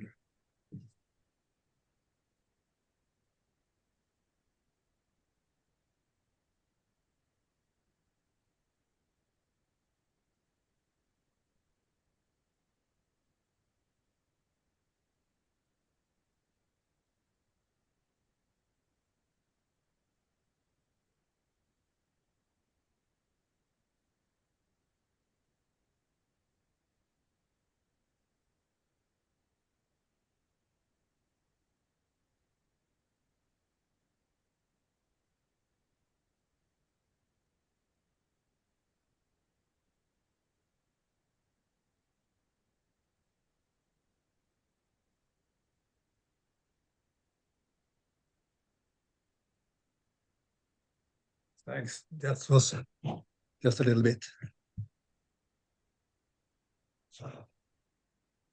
And once again, very honored and very happy to be against you. Thanks. Hans, I apologize for identifying your last name as Pien instead of Pine. So again, I'm so delighted to have people such as yourself contributing to this wonderful afternoon of tribute to Bill and Angela. I'd now like to move on to... Just a question. Is it possible to yes, watch of course. The ceremony afterwards? Of course. Thanks. You wish to answer? You wish to raise a question? Yes, I just wondered, is it possible to see all of this afterwards on the net? Yes, yes, it's recorded. You will get the recording. So Hans, the same link you've been sent becomes recording at the end.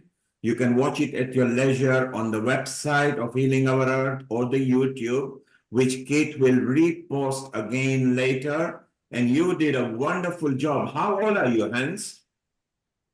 I'm 78. Wow, so we've got 85-year-old Keith who looks only 60 plus VAT because he hasn't submitted his passport yet.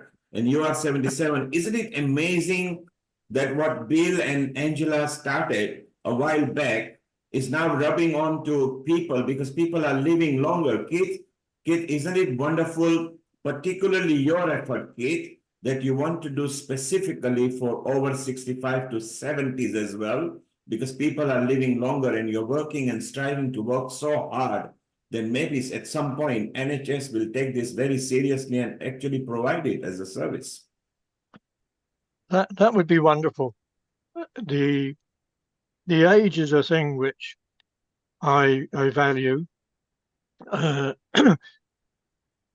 What comes next is... Sorry, Hans, please continue. Yes, I'm a former policeman, so I started with martial art for 14 years, 15 years with karate, Gochu-ryu, but nowadays only for health, and I'm doing Qigong, Tai Chi, and this Qigong that I showed you. Hence, you are simply amazing. You are not only an asset to Norway, you are actually asset to the Global Transformation Project, which Bill and Angela wants to also promote. And Keith, talking about that, we also want to acknowledge your efforts because you have been working tirelessly and seamlessly bringing this project today to tribute, 25 years of tribute. Let's also share screen just to show what Bill and Angela were talking about the Global Transformation Project. And if you are watching, just go to globaltransformationproject.org and you will be simply amazed with the information which is down there. So Bill and Angela, we are very proud of you. I want to ask you, Bill and Angela, were you aware what Keith was planning? No, and actually, Keith sent me the schedule, and I told him I just want to be surprised by it. And he But only as a courtesy sent you so that you know what's happening. Actually, there were more people who wanted to come than Keith can fit in. So then he had to choose, and then he went round, tediously, tirelessly telling everybody, okay, if you can't come, send in a video. I will make sure that your video is played. He collated everything. He planned the actual seamless flow of things. So I think, Keith, kudos to you, buddy. 85, 15 years only to go at the century. We want you and Hans doing whatever you can to show the earth with all the fantastic work that you are doing. We can move on. I think we want to move on to Malcolm. Or kids, shall we actually get... Well, before we move on, I'm not sure if he's available at the moment, but we have then Karsten Wang from Sweden, I think. No, he's not. Keith, while you're looking for that, I just want to say real quick, Neil, Keith, everybody, and Amrita, everybody here, this is just so exciting. You got visionaries like you, to be able to hear visionaries like you painting this larger picture of possibility, and the convergence of yoga and meditation and Tai Chi and Qigong that we're creating. We're creating the roots of a tree that's going to grow out to yoga organizations and Tai Chi organizations all over the world to create this family. And I can't thank you guys enough for putting this together. This is so inspiring to see the visionaries all over the planet and hear what you guys have to say. It's incredibly inspiring. Thank you so much, Keith and Neil and Sharon and Clara and Siobhan and CJ and everybody, Amrita. It's really beautiful. True. William, in fact, it's a learning for me as well. Yes, please, Neil Kumar. Yeah, Bill, just to tell you, it was a brainchild of Keith. Long ago he told me, I want to do this. I said, well, sure. We put it up on Healing Our Earth, because at Healing Our Earth, there are no exams, there are no judgments. We promote everybody equally. And Keith loved it. So he said, will you be there with us? And I'll plan it. And he is such an organizer that when we actually do in-person World Tai Chi Day, maybe London is the best place on the earth because it carries the value. There is London, Trafalgar, and then there is the Times Square of New York. Keith would be a very good person in a real in-person event because he methodically planned it. He went back. If something has to be redone, no problem, no arguments. Okay, Neil, we'll do it that way. And what an asset we have got that, he actually dyed his hair gray today. He had black hair prior to this. And he has delivered such a wonderful an episode. So full marks to everybody. Just wave your hands, because clapping is waving your hands on the screen for our Keith Shah. And Bill, you mentioned about transformation and merging of yoga, meditation, Tai Chi, Qigong, and other. So Amrita, let's tell them the future events that are happening. And one of them will be the International Yoga Day, where Keith would love to be part of it. So Amrita, if you could tell us what the future events are, and we move on to Keith in a moment. Yes. So we are going to head towards a mental health awareness episode, which will be held on 5th of May, 2024 from 2 p.m. British Summer Time. It is an organization with SAHA as well as Organ Donation Lead Foundation. And the next week, we will be having yoga and meditation, where we want Keith and everyone to look into how Chi is related with prana and for healthy body, mind, and soul on 12th of May. Heading towards, we are having Integrated Health, Transforming Healthcare on 26th of May, 2 p.m. British Summer Time. World Environment Day, that will be held on 2nd June, land restoration, desertification, and drought resilience, which is an important hot topics of the day. Moving ahead, And We here will is be the favorite joining. one, Yes. Amrita, that Bill and Keith and Wai Ching and CJ Rhodes and everybody can get involved, because we can have a chit chat here. Because one of the part of transformation project is to merge every other facets and actually transform and True. bring all the ancient cultures together. So Bill, keep your date ready for the International Yoga Day special on Sunday, 23rd of June. Of course, the official date is 21st of June. So this is just to tell other episodes that we are going to do at Healing Our Earth. Keith, over to you and your wonderful planning. And I believe we go to Malcolm. Well, before that, there was a gentleman I was due to have on, which was Karsten Wang from Denmark. So I'm not sure what's happened there, but we will continue.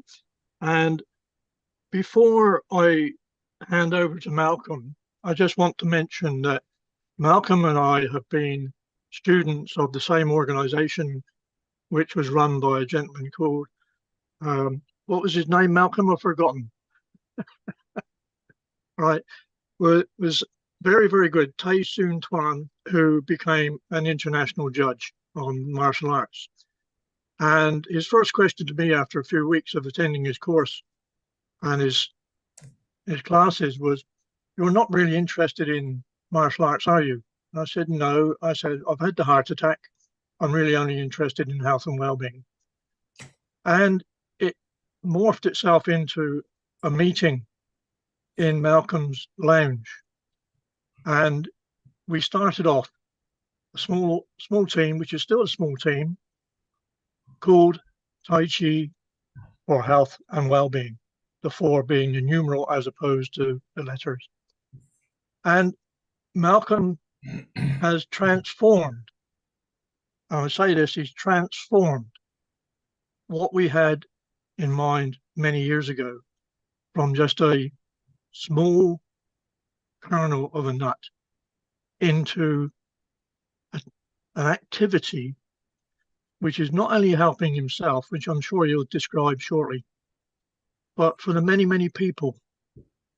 And what we recognize is that we seem to have 3 basic elements of demographics.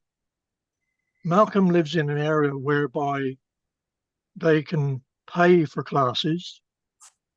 Some class it is middle management. I'm not sure whether that's the correct term, but Malcolm has managed to run programs, not just for the community, but for his own income and that of his partner, Glenda.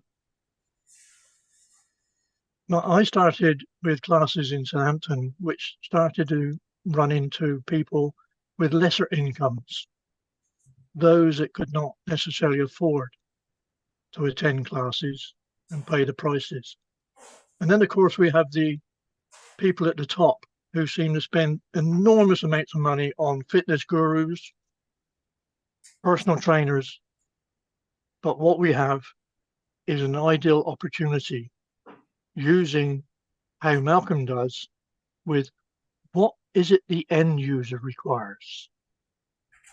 Balance, social interaction, and all those other things that go together. So I think it's over 20 years that Malcolm and I have known to one another. And the only class I do now is I attend Malcolm's class on a Monday morning, and I will be there this Monday, Malcolm, after all. And I'd like to introduce Malcolm Calvert, who only lives about 15 minutes away from my own home here in Southampton, England. Malcolm, over to you. Thanks, Keith, for that wonderful introduction. I'm not sure I deserve all of it, but I'll take it anyway, and I won't put you through too much agony on Monday.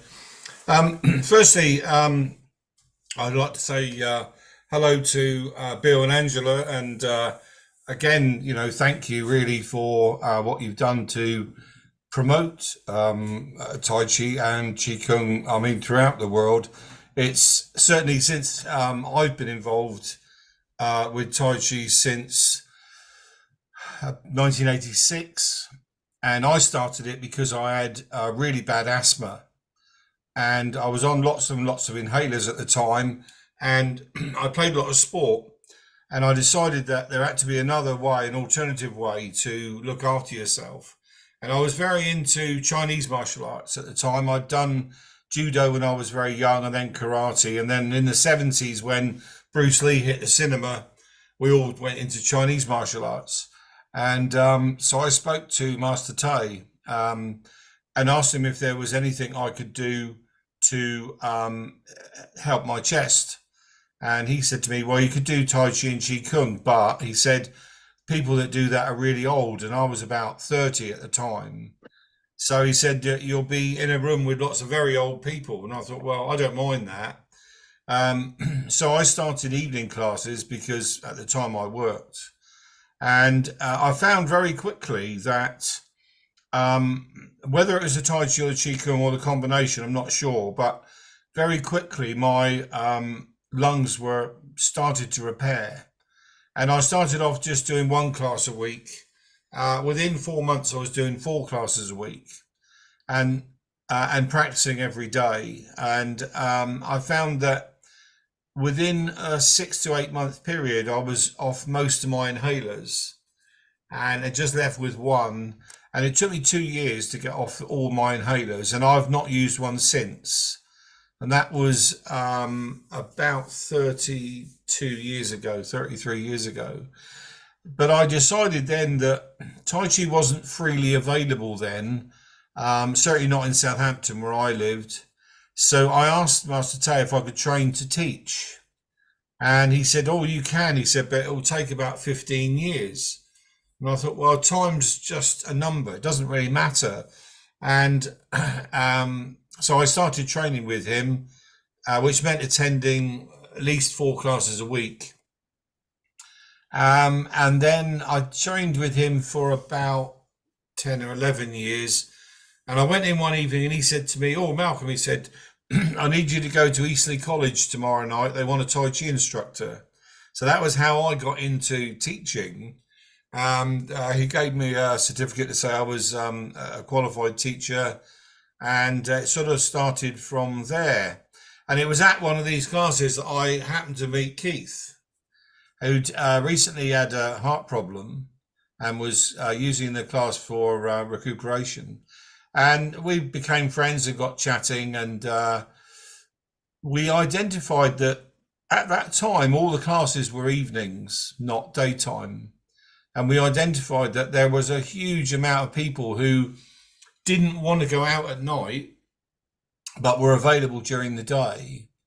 And like Keith, I started in sort of primary health classes. I used to cover Keith's classes when he was away, because he used to have about 10 holidays a year. And so I used to cover his classes for him, which was great for me because I got to meet a lot of people. And I decided and found that I really liked teaching. So we developed this between us, classes for, classes for over 50s, we called them then. In point of fact, they were probably over 70, most of them. And certainly now, most of my clients are between 70 and 90. But we worked out a way of using Tai Chi and Qigong. Initially, the Qigong I used was a mixture of Badua Jin, I Jin Jin, and Jam Jong. And the program that I used was put together by Master Tai, and I still use it now. It's got a good warm-up routine, followed by some breathing exercises. But in the last 5 years, I've been studying with Fabrice Pichet, who's a student of Professor Lin Hao Shen, and studying Shibasha. And what I've found is that, firstly, the Shibasha is medically based, not martially based. And it does have a very quick effect on changing people when you teach them the exercises. They're all very, not all very straightforward. Most of them are fairly straightforward, but they're all based around Yang style Tai Chi. There's a few other bits of Shaolin Qigong in there as well, but essentially it's based on Yang style Tai Chi. But it's about breathing and movement combined together, as opposed to just static movement. Like when you Jam Jong is generally static, but Shabasha is mobile. And there are 8 sequences. At the moment, we're up to sequence number 4. And as it goes on, the movements become a little bit more complex. But I found it very interesting that my own feeling of chi and energy has heightened considerably since I've been doing the Shabasha. And the feeling that you get, not only teaching it, but actually going through it yourself, because essentially I'm facing my audience, so I do it backwards so that they can do it the right way around. And apart from 1 or 2 exercises, it doesn't do you any harm whatsoever. It doesn't matter. I mean, at the moment, I only teach 2.5 days a week now. I used to, before lockdown, before COVID, I used to do 25 classes a week. So it was virtually all week. But what I learned from lockdown was that I liked a bit more time off. So when we came back, we had to increase the size of the halls that we used because of the spacing after lockdown. So we moved into larger community centres, church halls and things like that. So that we could get enough people in to make it viable, because it was my only income, and also so that people could have enough space so they didn't feel, too close together. And then after the second lockdown, we also started Zoom classes, which again were a revelation to us. And Shabasha especially translates very well over to Zoom. And it is very popular. I still do 2 classes a week on Zoom, and each class will be attended by anything up to 50 people. And the indoor classes, we stayed with the larger halls. And so the classes, whereas before they would be, say, between 8 and 10 people per session, now it's anything between 10 and 25. I don't go above 25 because I feel that's enough. And my partner also teaches. Glenda works more hours than I do now, but she's sort of really into the teaching and training side. But for my own health, it certainly helped me through my asthma. I still have asthma. It doesn't cure anything, but it does allow you to control your asthma. So my asthma is not in control of my body. I control my asthma now. And it's certainly over the last 9 years, I've had bowel cancer, hernias, knee replacements, you name it. I've had it over the last 9 years, and it's seen me through all of that. And hopefully, I was going to say like Keith, it'll beat me to it, but I'd still like to be teaching when I'm 100. And that's always been my goal, to be able to teach at 100 years old, and in fact longer than that if I can manage it. And but it's great to see so many people from all over the world, and hopefully we've all got the same end goal, really, which is, to me, is to teach people how to look after themselves and keep themselves living longer and happier and able to do the things that they possibly won't be able to do if they don't look after themselves, properly. So, but yeah, so that's sort of it from me, really. But thank you very much, and hopefully the people that are watching this outside will be inspired and go to one of our classes, and we can start them on the path to a long and healthy life. But thank you very much. Thank you, Malcolm. Perfect. Okay. And long may we continue. And I am a bit worried because if you're teaching at 100, I'd be about 112, I think. So let's see. But I'm delighted with what Malcolm and Glenda have done, because it's like most things. You start on a path and you know that that path leads you somewhere, but we're not sure where. And seeing what Malcolm has achieved and what his partner Glenda have achieved, we would never have been able to put that down on a project chart and said, this is where we expect to be by 2024. So I really appreciate and thank Malcolm for all the work you've done on that. And Keith, I would also like to thank Malcolm because he's a regular supporter at Healing Our Earth. So Malcolm, we are very proud of particularly the fact that you are near Keith as well. So I think over 75 club has to take place because people are living longer. So Keith, you have to stay around till 112. See if you can make it, because then Malcolm can celebrate with you, okay? Yeah. I might need some guidance on that, because Liz, my wife, after 55 years, might be saying, well, what are you going to buy me at that stage? And I'm not sure the pension would last that long. Well, So if you stay over 100, we at Healing Our Earth will buy the gift for her. So you don't worry about that. Wonderful. So I'd like to move on to my next colleague. Now, Malcolm, alongside Mark Peters and this next gentleman, I treat as my advisors. They settle me down. They use a practical approach to what I've been trying to achieve over the years. But this next gentleman is James McRitchie. Jim was a founding member of the National Qigong Association, who seemed to be coming to a new lease of life in the last couple of years. And long may it continue, because I think they've been a powerful source, maybe not as powerful we thought, but they are Qigong, not Tai Chi, as I understand. Jim is a trained and very professional acupuncturist, and lived, I believe it was around about 30 years in Colorado, and was instrumental in setting up acupuncture classes and standards in that area of the world.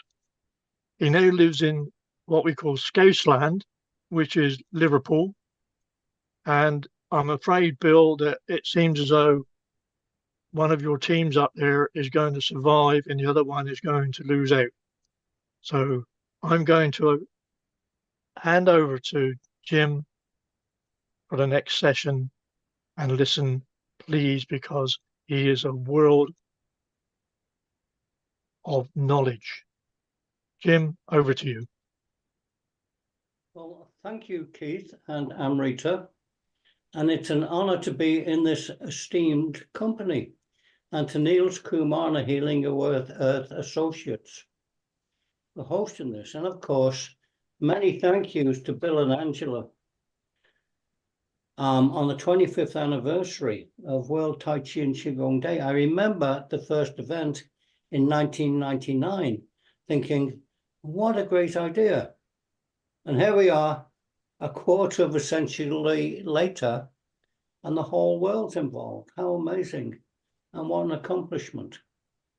Congratulations. I must say, I was going to introduce myself and say some things, and then Keith's gone and done all of that. So I'm going to have to go kind of skip over things anyway. But I'm Jim McRitchie. I'm speaking to you from Liverpool in England, where I have an organization called the Personal Energy Center, focused on Qigong as a clinical practice, which I call Qigong acupuncture. I combine Qigong and acupuncture, no needles, and a Qigong school. And I've been in practice for 47 years now, since 1977, which is just so difficult for me to comprehend that that's a fact. Liverpool's a bit like New York. People here consider it to be a separate country, unfortunately still joined to the mainland. They even have their own language. It's called Scouse, which most of the rest of the country have difficulty understanding. If you can't understand me, I'll try and talk slowly, okay? Previously, I lived in Boulder, Colorado in the US for 33 years. but I moved back here to my hometown in 2013, which was 11 years now, but feels like it's only 3 or 4. There's quite a difference between Boulder and Liverpool, not the least architecturally, but also from a place where Qigong was widely familiar because we'd been pumping it out for 30 years to a place where it's hardly known outside the Chinese community.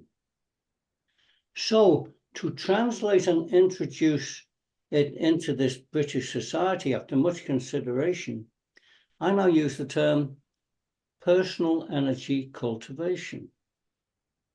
When people ask, what is Qigong? The answer is personal energy cultivation, which makes sense to them in the local lingo. The other answer is the biggest thing since rock and roll. The primary focus of my own work has been on the mysterious 8 extraordinary meridians, which is the title of my training program. For those interested, more details available at my website, www.personalenergycenter.com. But Keith asked me to specifically talk about the NQA. When I was in the US, I was involved in the creation of an organization called the National Qigong Association USA, otherwise known as the NQA. This originated as an idea that began as a conversation with my Chi pal, Roger Yankee, who will be speaking later, I believe. And this took place in a piano bar in the Great Wall Hotel in Beijing in 1993. We shook hands on it and thereby exchanged our chi. And then we sealed it with a glass of single malt Scotch whiskey. I think it was Glenmorangie 10-year-old. Doesn't get any more serious than that. And along with the participation and support of my wife and partner at the time, Damaris Jarboe, who some of you may know, she's very highly regarded, and an attorney called Berkeley Freeman, we put on a local conference in Boulder in 1996. A number of teachers turned up and we signed the constitution and bylaws that brought NQA into existence. Now, there are a couple of things that helped establish and cement this organization. And I didn't really tell people about this.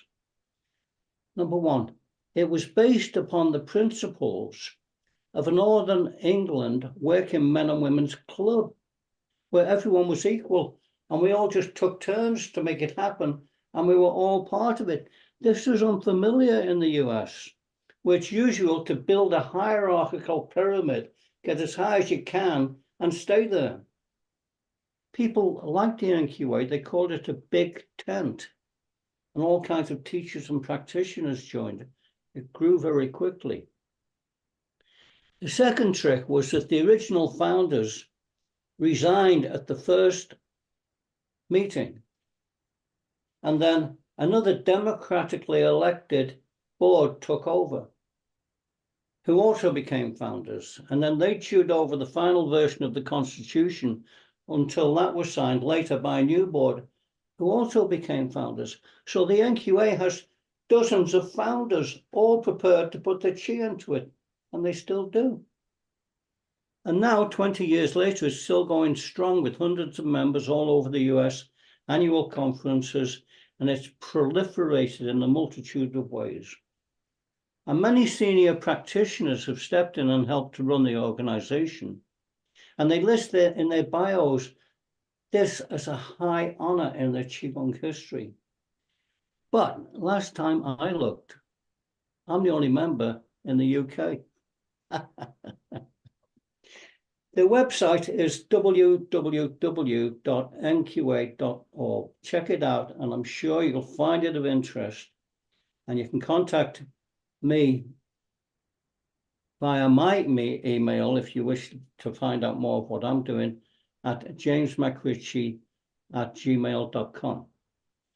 But aside from the NQA, I wanted to take this opportunity to not only acknowledge Bill and Angela and the wonderful and fabulous job they've done with the World Tai Chi and Qigong Day.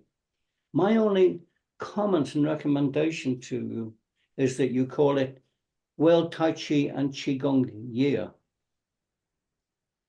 Just turn it on, full force. But also, I'd like to acknowledge today's organizer, Keith Sharp, the founder of the Tai Chi and Qigong Alliance.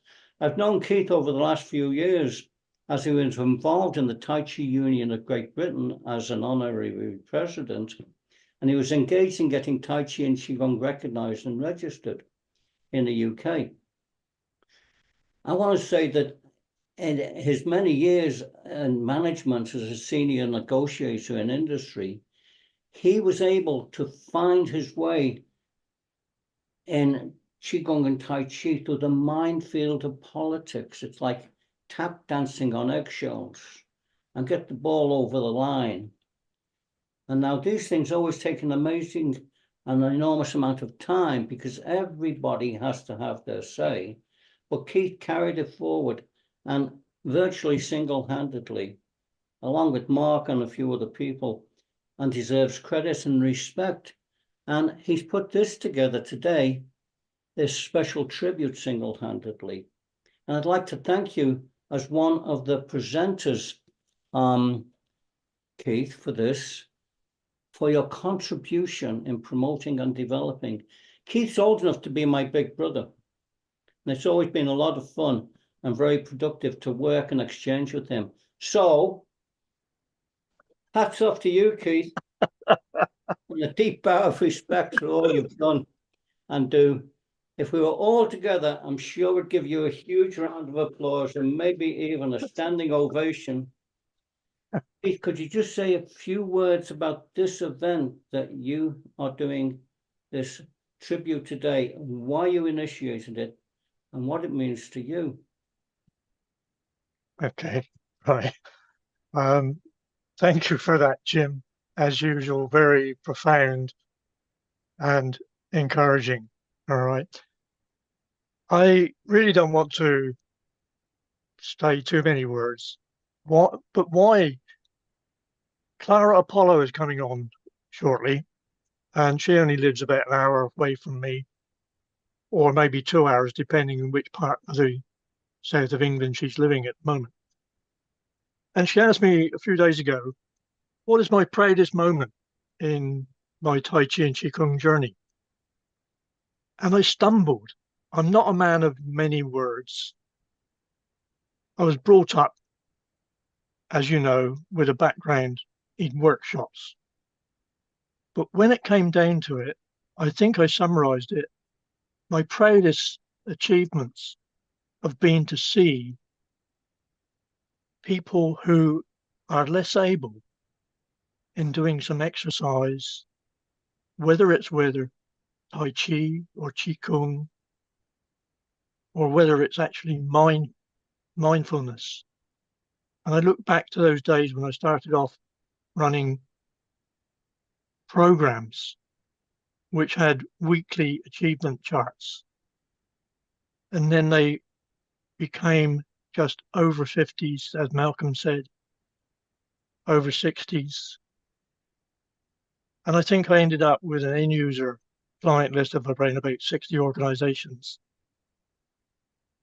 And the proudest thing was thinking of a lady who was in her 80s and she had broken her shoulder. And she'd actually had this fracture. And a year later, she went back for an MRI scan. And they said, we don't understand it, but your bone structure is now better than it was when you came here with your broken shoulder. Why is that? And she said, I put it down to this old guy who runs a weekly class for 45 minutes called Tai Chi and Qigong.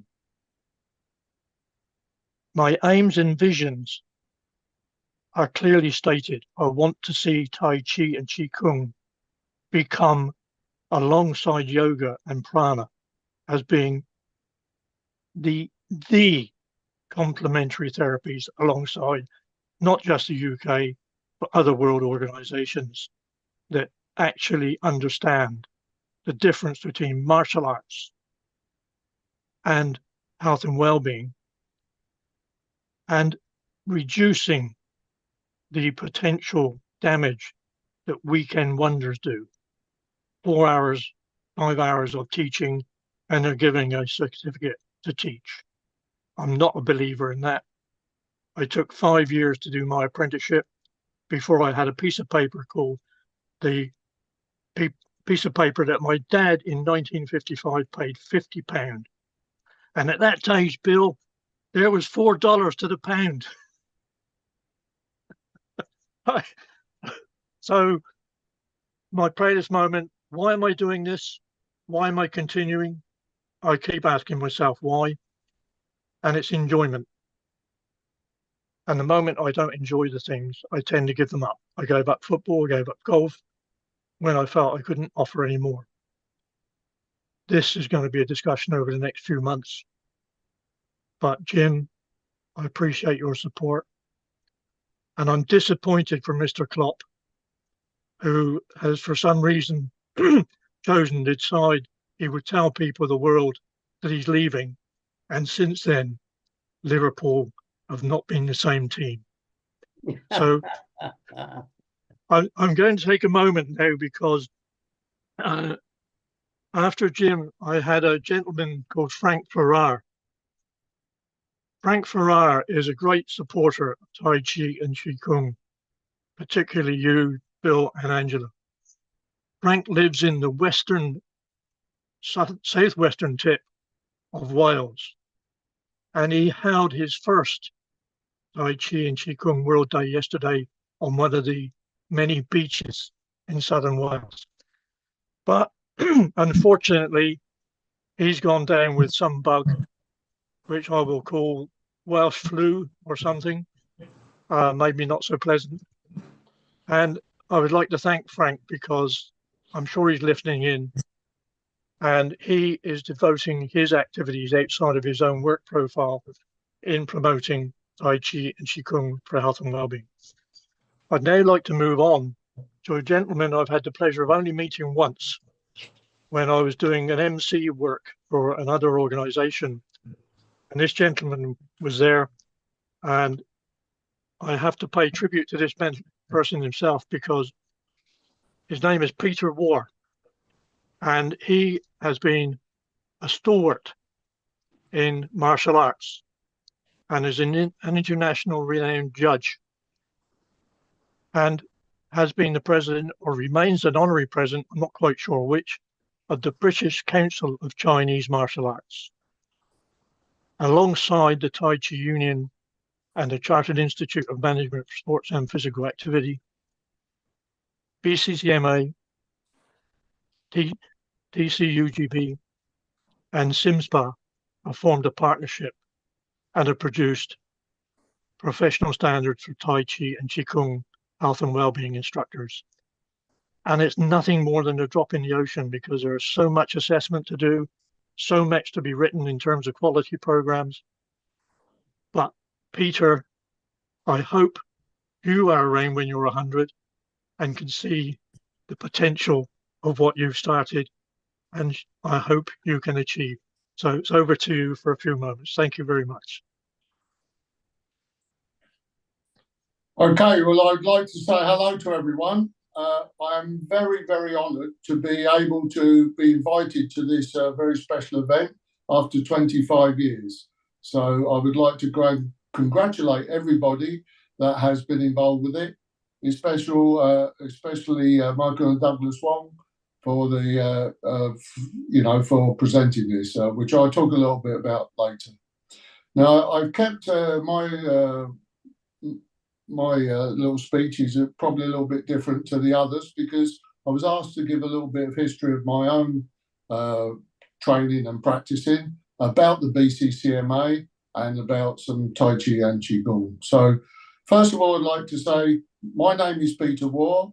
I'm the BCCMA on president, and I started my practice of Chinese martial arts in the mid-1960s, practicing Kung Fu, Wushu, Tai Chi Chuan, and Qigong. I opened my first class in 1971.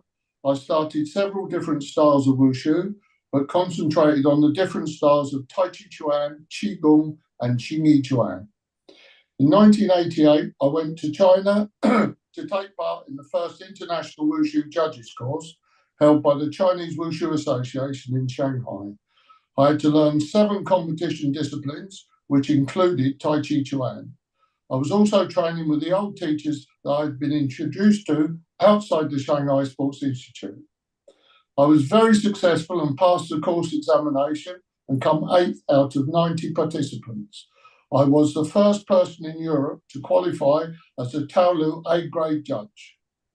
I was then invited to judge at the first International Wushu Invitational Championships in Hangzhou. That was the beginning of my 31 years of working with the International Wushu Federation as an A-grade judge in Taolu and Sanda. In 1995, I was elected to become the vice chairman of the IWF, or the International Wushu Federation Technical Committee, which I held for 25 years. After attending every IWF World Championship since 1991, I retired from the IWF in 2019. I was also part of the European Wushu Technical Committee for approximately 20 years, where I taught all the Taolu judges and was the chief referee for the European Taolu Championships, which of course included Tai Chi. The highlight of my judging career was being a chairman of the International Wushu Federation Technical Committee at the Beijing Olympics in 2008 and the Youth Olympics in Nanjing in 2014. Also, the Tai Chi Chuan was present in these competitions. Now, the BCCMA, which in those days was called the British Kung Fu Council, was founded in the early 70s during the Bruce Lee boom. It came under the Martial Arts Commission, which was an arm of the British Sports Council. The objective was to register and check that with the boom of Kung Fu and Tai Chi Chuan, that all instructors were practicing Chinese martial arts. The Martial Art Commission had a coaching program to train instructors how to teach safely. Anybody who was involved in martial arts and Tai Chi Chuan at that time, the training was very sporadic. Learning martial arts and Tai Chi Chuan is one thing. However, teaching it is a different skill. In the mid-80s, we became a governing body for Chinese martial arts, which includes Tai Chi Chuan, directly with the Sports Council. To update our coaching program and make it recognised qualification, we joined the Royal Society of Arts to gain an MVQ qualification in which I become an RSA internal and external verifier. We then moved on to the Sitting Guild's MVQs. This was to continue that the BCCMA instructors had a professional qualification. In 2022, the BCCMA is committed to maintaining the quality of teaching Kung Fu, Tai Chi Chuan and Qigong. So we have joined the Chartered Institute for Management of Sport and Physical Activity, SIMSPA. The BCCMA will work as a governing body with the TCUGB to deliver this professional qualification. As I mentioned before about teaching Tai Chi Chuan and Qigong, it is most important that all instructors, coaches have a professional qualification, that they have good knowledge about the roots of these disciplines. It is imperative that you are teaching just for health, that you have a clear understanding that the health benefits are a side effect of the original teaching of Tai Chi Chuan as a martial art. The only way to achieve this professional qualifications is to maintain the traditional and international standards for everyone to work together.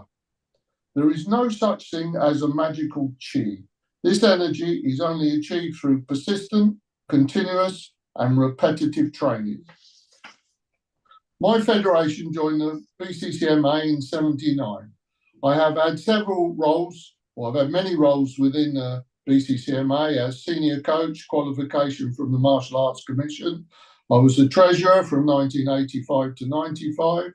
I was a course lecturer for judges, competition chief referee, vice chairman, and was running the MVQ Training Centre. I'm now the Honorary President. Also developed in 2016 the BCCMA National Championships, which is held every year for Tai Chi Chuan, Xing Yi Chuan and Bagua. Although I've not been directly involved with the World Tai Chi and Qigong Day, I am fully aware of its success and delighted to offer my congratulations to Bill and Angela Wong for their incredible work. I'd also like to say a great big thank you to Keith for training me in these special, or inviting me to this special occasion of 25 years. So I would like to thank you all very much. Thank you. Peter, that's fantastic. One of the challenges that those of us that are involved in the health and well-being only areas are concerned is acknowledging the work that people like Peter have put in to maintain the standards of martial arts.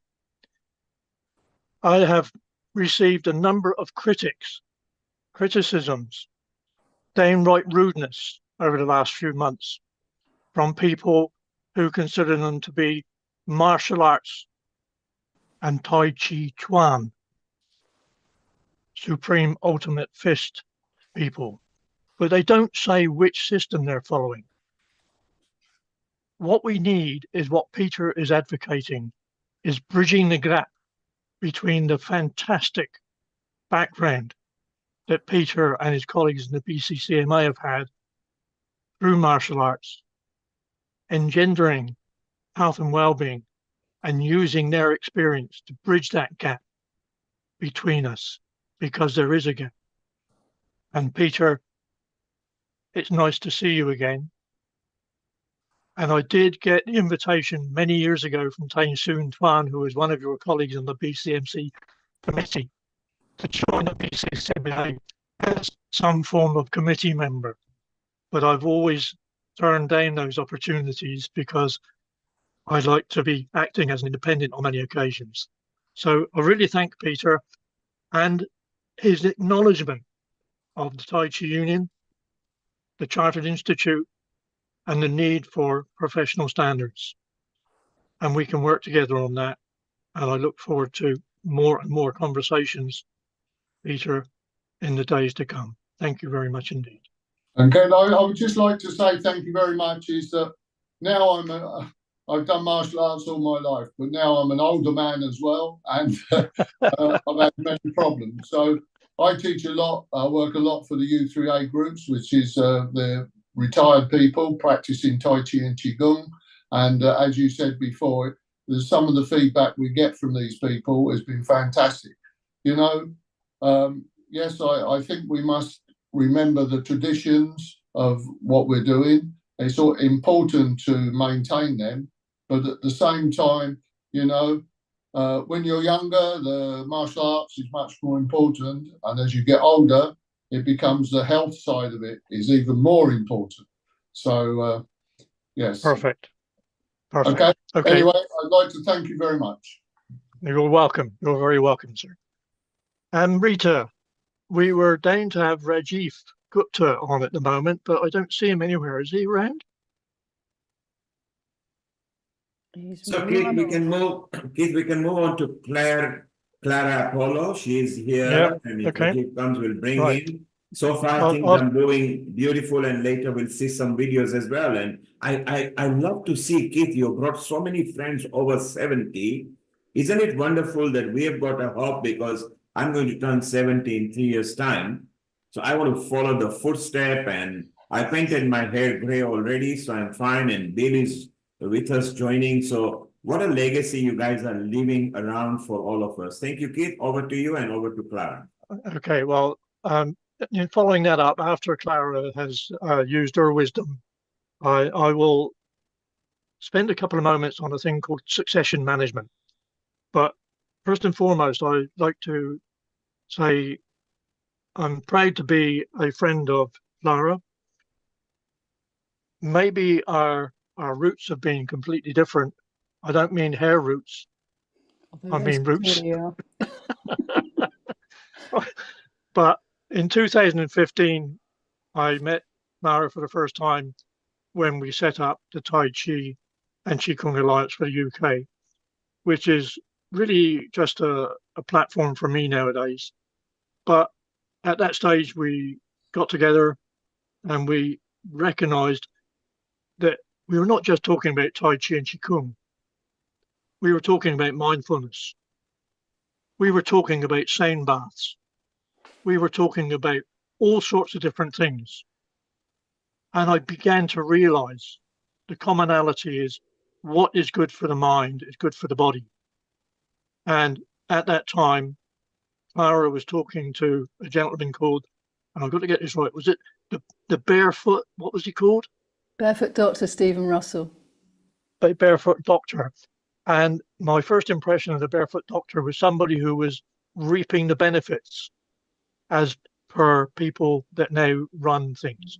And then I realized that, no, that wasn't his theme. That wasn't his thing. So Clara has been running her own small organization.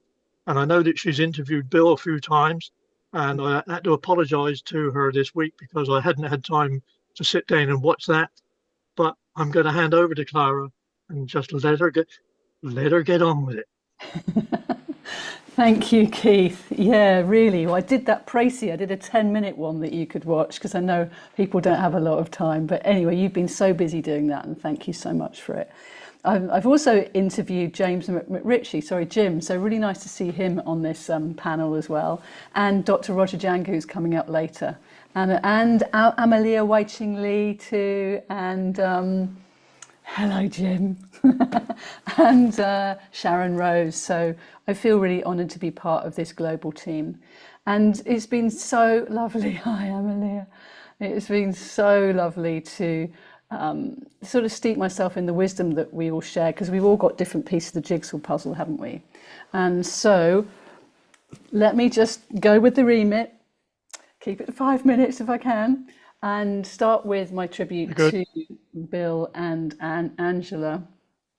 Yeah, thank you. Just thank you, you two. I mean, what a team you are, you know? I mean, Bill's kind of front man, from what I can gather, but Angela is certainly keeping him, you know, steady behind the scenes and all of that. So I would love to meet you both one day.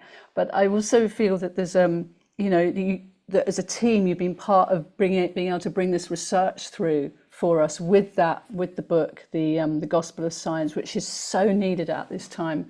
And I just really want to just really honour you, Bill, for being, you know, you've got a spectrum of attributes. One of which you're a real empath. You really connect with people. You're a grassroots man. You get it. You get what it's like to be a regular person in this world, and yet you have your own internal practice that keeps you from going mad with it all. Like I know a lot of us do. Where would we be without our inner practice? But also you've got this curiosity, this scientific, like, I'm going to find out then. And I'm going to find out, and I'm going to find out right to the edge, and then I'm going to write a book about it. And when you told us about how you formed the World Tai Chi Qigong Day, how the idea dropped in, and it was partly because you were really frustrated that the people that you'd sent all this information to hadn't picked up on it, weren't taking it seriously. And you were like, what have I got to do?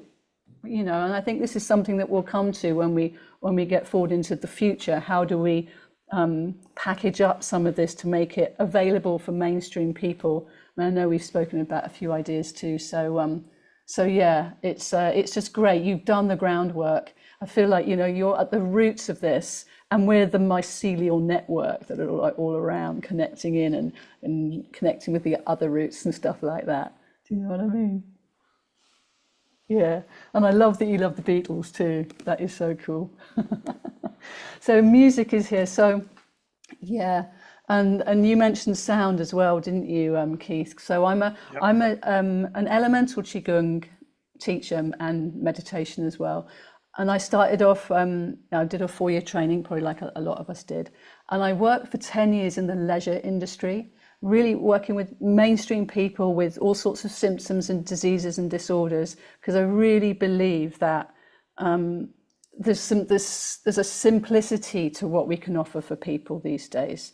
And And I think that's really important to realize. Sometimes they haven't got time to come into a whole session, and there's some pieces that we can help them with in their everyday life to help them choose, because it's not easy out there right now. And they might say, oh, well, you've been doing it for years. I say, well, I'm challenged. I still get challenged like we all do, but we do have more skills to be able to pull on, to be able to choose how to respond in a given moment and how to resource ourselves.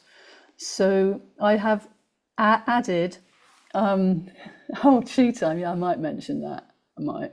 But I have also added to my Qigong training by, during that 10 years of working in the leisure industry, I still did some training in, I did Reiki, it goes so well with Qigong, and then color psychology and sound and EFT, and all these sort of modalities that connected, and hypnotherapy as well. And I found that I was leading more and more into the spiritual Qigong side of things, that I feel there's a real call to enable people who are on a spiritual journey, or the light workers and the star keepers and all of the people doing great work in the psyche and in the spiritual realms, to land it in the body, to recognize that the unification of mind, body and soul is what we're meant to be doing right now, so that we can bring this heart-centered call to be in community, to be in health and well-being all the way through. So yeah, I have my feet firmly on the ground and my roots down to Mother Earth, but I also have a cosmic heart, and I love to connect with people who are working in that way as well.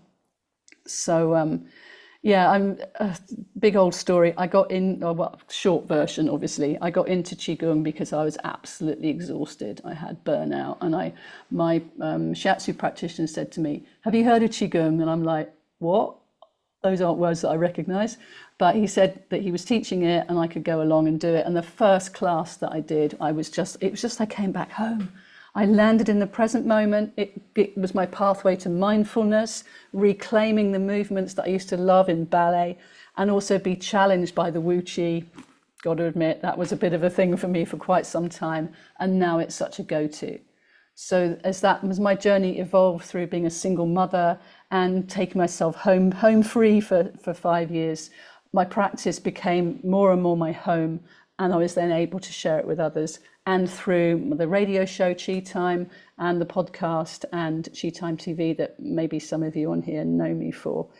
So I'm very passionate about encouraging people to talk about the energy behind everything that they're doing, their own practices, so that, the practical, what do you do to help yourself? What do you do? And that again brings it back to the practicality. And also that piece that Bill mentioned when he was talking about how the World Tai Chi Qigong Day came to be, was that he was so frustrated with people not listening to what he was saying. He didn't know what the answer was. His mind wasn't able to come up with it. So he went into his meditation, went into the still place, into the void of all possibilities. And there the answer came for him. And that, I think, is a beautiful lesson and a reminder for us all to just keep returning to the source of all, to that presence place within, because that's where the answers are. So the future of Tai Chi and Qigong Global Transformation Project, well, mate, I mean, I know I've gone well over time here, so you knew this was going to happen. How about, I've written down, because of the success of the World Tai Chi Qigong Day, why don't we have a Global Transformation Project Day? What do you think about that? Good. Okay, Clara, thank you very much. And I understand that you were successful yesterday in the New Forest in the UK, just down the road from me. Yeah, I actually did a live stream and had 40 people, which was amazing. And yeah, wonderful. I've been asking them to do a donation to the Global Transformation Project. Okay, good. Okay, before we move on to our next guest, is that I mentioned the word succession management. Neil, you talked about us being in the older generation, and the over 50s, 60s, 70s and 80s and even into the 90s are getting benefit from Tai Chi and Qigong. This is an element that we need to garner from people like Peter Waller, because the kids really need something. And part of the Global Transformation Project is to get education across the world into the schools, colleges, and also into other areas. But my only knowledge of that is that at a young age, maybe Tai Chi and Qigong is not the route to take, but martial arts is. And I know that people who have taken up kickboxing and they've taken up other sports such as taekwondo, and when they get to 35, they realize, like most of us as sportsmen, the knees or the ankles or the hips are not as not as functioning as possible. So I think that we have to recognize that not just bridging martial arts with health and well-being, but bridging martial arts into the schools, maybe through mindfulness and meditation. And there are some very good podcasts on at the moment showing the children, but we cannot organize like the Chinese, where they have hundreds and hundreds of people. We just have our small groups. So succession management is incredibly important. Who do we hand things down to? In management, I always chose somebody who was powerful enough to take over my position if indeed I needed to be having a break through some form of thing. Malcolm mentioned 10 holidays a year. Not really right. It was quite some time, but nowadays it's not so many holidays. But could we also, when we're talking about top-down activities, include how do we hand this down to people so that when we're not around, we know that Tai Chi and Qigong and improvement of health is going on. I'd now like to move over the water a little bit to the same area that we had CJ in, but now I'd like to introduce the person who chases me sometimes and reminds me that we do share a common language, but the choice of words is quite often slightly differently in the meaning. So Siobhan Hutchinson, may I ask you to take over for a few moments? Thank you very much. Well, thank you, Keith, first of all, for inviting me. I feel honored to be a part of this group.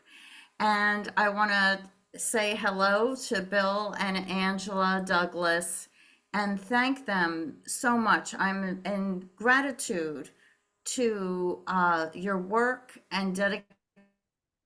It is amazing to me that this is the 25th anniversary of World Tai Chi and Qigong Day. It's amazing that this that's right.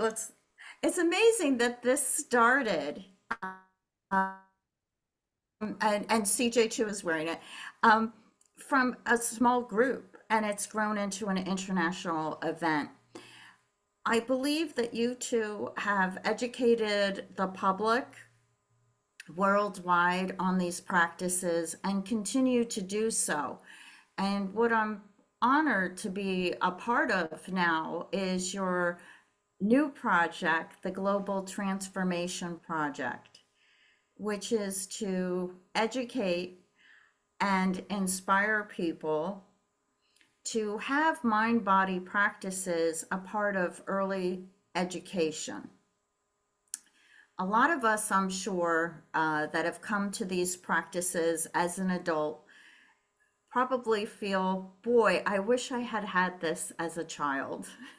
I wish I had these skills to self-regulate myself. I think of the child and had difficulty focusing in school until I became a teenager. It was very hard for me. Tests also scattered my head. I did great on my own with essays, but tests were very difficult for me. Had I had Tai Chi, Qigong, mindfulness practices, if I had been able to calm down, I think I would have achieved a lot more as a student and also in my career. And so I hope that everybody will join the Global Transformation Project. I'll put the link in the chat for everybody. And of course, like everyone else, we're like the public broadcasting system. We desperately need donations to keep our work going, and no amount is too small. But more importantly, we need everybody to sign the petition to the UN to make mindfulness practices a part of early education. Please just sign the petition. We need to put a spotlight on this. I'm sure every teacher that is on this program today and every practitioner who's listening in has an amazing story of how these practices have transformed your life. These practices are life-changing, and wouldn't you want to share that with everyone you know and love? And look, I see on the chats that people are saying they signed the petition. I have actually put on my signature line and all my emails the link to sign the petition on all my emails, just asking people to do it. Social media, my clients, we produce a live online program every month, and CJ is a part of that, Dr. CJ Rhodes, and we interview researchers on mind-body practices. So I hope you will all join us. And Bill and Angela, I thank you so much from the bottom of my heart. It's been a great ride with you too, and I'm honored to help you out. Keith, thank you and Neil also for creating this program, this opportunity. So thank you so much. From New Jersey in America, I'm going to sign off, and thank you so much. Thank you. Okay. Can we? Yes. We're doing well with time. Everything is running beautiful. Maybe we can hit some videos while we have got the crowd here, and then you can carry on a bit later as that would be perfect. On to more people. And I have got one ready while Nishit keeps the other ready. Let's play this one while we are watching at it. And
We've still got some more. There we go. Dear Bill and Angela, on behalf of the Osher Center for Integrative Medicine and members of our local Tai Chi community here in Boston, I want to express my sincere gratitude for your vision, commitment, and passion in advancing awareness of Tai Chi and Qigong throughout the entire world. Your Herculean efforts have literally inspired a therapeutic global movement that could not come at a better time for the planet. I look forward to ongoing collaborations and finding ways to jointly advance the integration of the traditional wisdom of Tai Chi and Qigong into modern society. Thanks again, and blessings.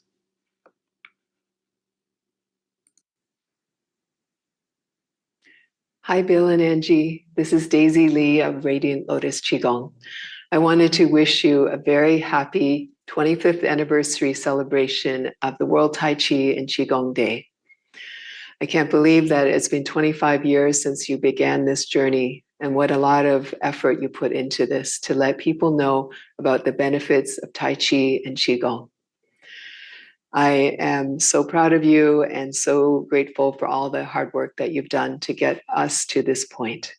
May it be many more than 80 countries and everyone enjoying playing Tai Chi and Qigong.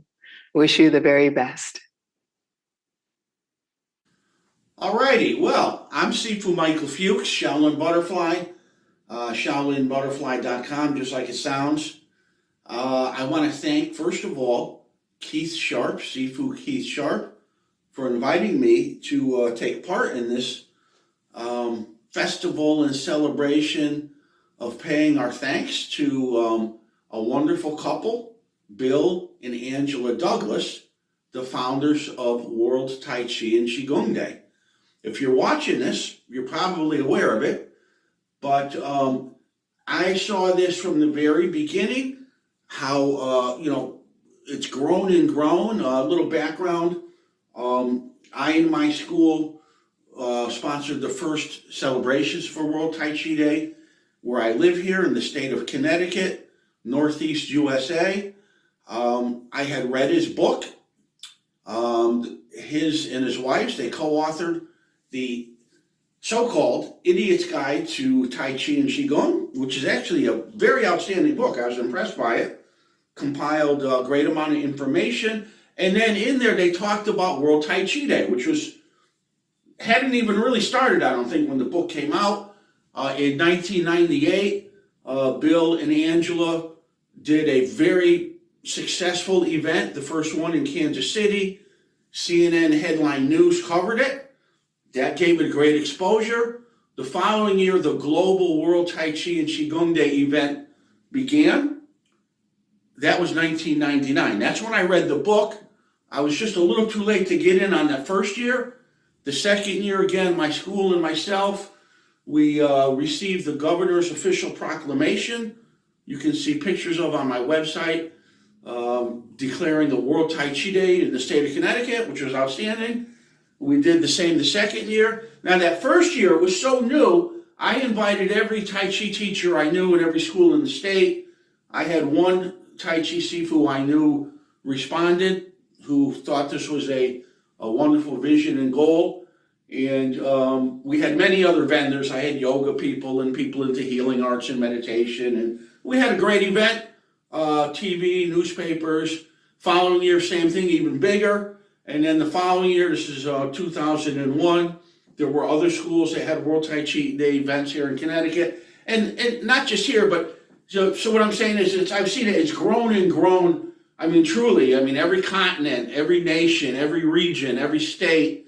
Probably in Antarctica, there's people that are stationed there on a scientific project. They're doing Tai Chi on World Tai Chi Day, right? And for good reason, because these arts, as much as they've, grown. When I first started learning 40 years ago, if I said Tai Chi, people thought I hiccuped. They didn't know what this word was. Now, pretty much everyone, many people have an idea of what Tai Chi is. They've seen some, maybe, could be in a commercial, on a TV show, in a movie. But it's still vastly underutilized. Tai Chi and Qigong, vastly underutilized by the general population, and I would say still misunderstood. So we got a lot of work to do, but Bill and Angela, again, for their vision and their tireless work, deserve the greatest thanks. And we thank them, and we encourage them to keep going. I mean, they obviously know what they're doing. It's a huge event. One thing I'd like to talk about, Keith Sharp mentioned, to talk about some of the benefits of Tai Chi and things it can do. And it can, essentially, Tai Chi and Qigong, and there's all different styles of Qigong and Tai Chi and approaches, but these various approaches, depending on the teacher and the emphasis, can assist us with regeneration of our health, maintenance of our health, and longevity in a great variety of ways. Many people know that originally, or maybe many people don't know, originally Tai Chi is a type of Kung Fu. It's a specific style of martial arts. And that's protecting our health, right? So I would just like to say, I got to wrap it up. I got 5 minutes, that you can be the so-called average person. You don't need to be sick. It's just, one, it's enjoyable. It's fun. You find a group of people that seem to be on the same wavelength as you, find a good instructor, and enjoy it and have fun and explore, because it's very deep. We're talking arts that are different versions, thousands of years old. So again, thank you so much, Bill and Angela Douglas, and to all who take part in this event. Thank you.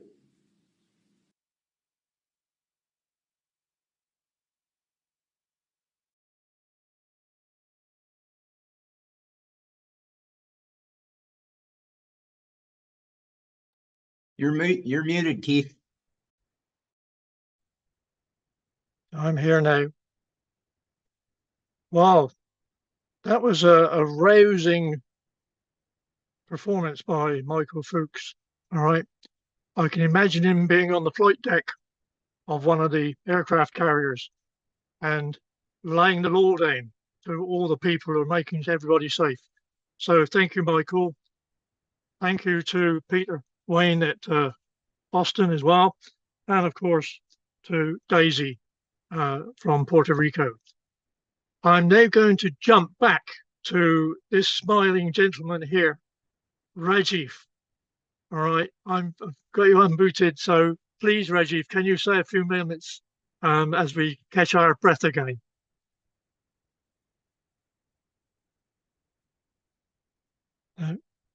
No, we can't hear you. Why is that? Yep, we can't hear you. Rajiv, can you try to unmute again or join again? Rajiv, if you can hear us, try to unmute again. You have not joined the sound. Yeah, you seem to be on a Bluetooth. Rajiv, maybe sign back in and we'll take you in, okay? Okay. Rajiv, sign back in and we'll take you in. Right. Keith, let's move on. Yep, let's move on. Is that I'm just going to take a small break here, not too much away from the activities, but many of the people participating today will know of a lady called Ambika Devi Karma Yoga. One of the reasons I'm doing what I'm doing is because I came across this lady several years ago, and we formed a partnership called Tai Chi Prana Wellness. And it was identified to be able to see the benefits between Tai Chi, Qigong, yoga, and meditation. Unfortunately, this lady, who is, I hope she doesn't mind me saying, but she's only in her early 40s, has suffered a setback. She is currently, I believe, still in hospital, having suffered a stroke on the 14th of April. And I'm sure that we'll all give our best wishes to Ambika and her children and her colleagues throughout the world. And I know Dr. Wei-Ching Lee and I have spoken about this lady before, but we do not wish having strokes on anybody. One of my relations has just had one, and she came out within 3 days from hospital. If Ambika is still in there, she must be quite poorly. So please give your blessings, give your good wishes through this medium to Ambika. Thank you. And Keith, And Ambika is a very good soul. She's part of Healing Our Earth as well, and a close friend of Wai Ching. When she was in Ambika, maybe Wai Ching, you can also send her a nice 20-second energy from here, please. It'll be a good idea because she's a wonderful soul. Thank you. Okay, thanks very much. Thank you. Do we need It's a to very take a full gathering, so just for a moment Okay. of just sending some healing chi to Ambika. So everyone, as you know, just take a deep breath of your divine chi self. And all of you know how to emanate and send the transmission.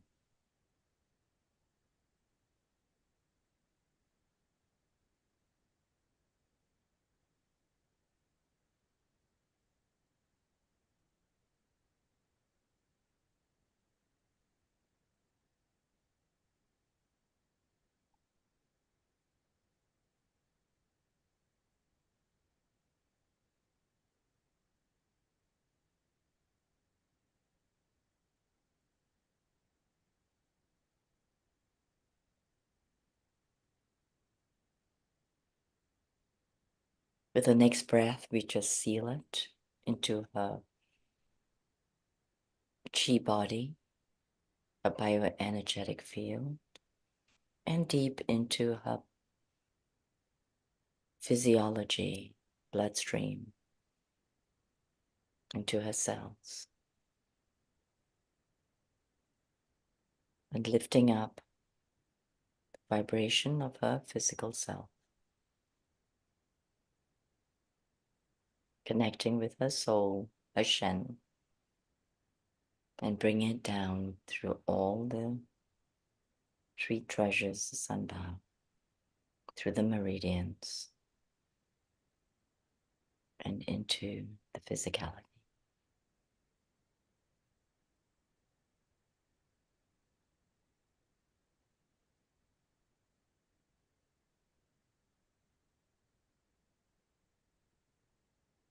Thank you, Wai Ching. What a wonderful, I think we all grouped together and it was a perfect time. Wai Ching, stay around. We'll be coming back to you later. Keith, it's a perfect time to welcome our senior host and anchor at Healing Our Earth, our very own Sharon Rose, and one of our friends too.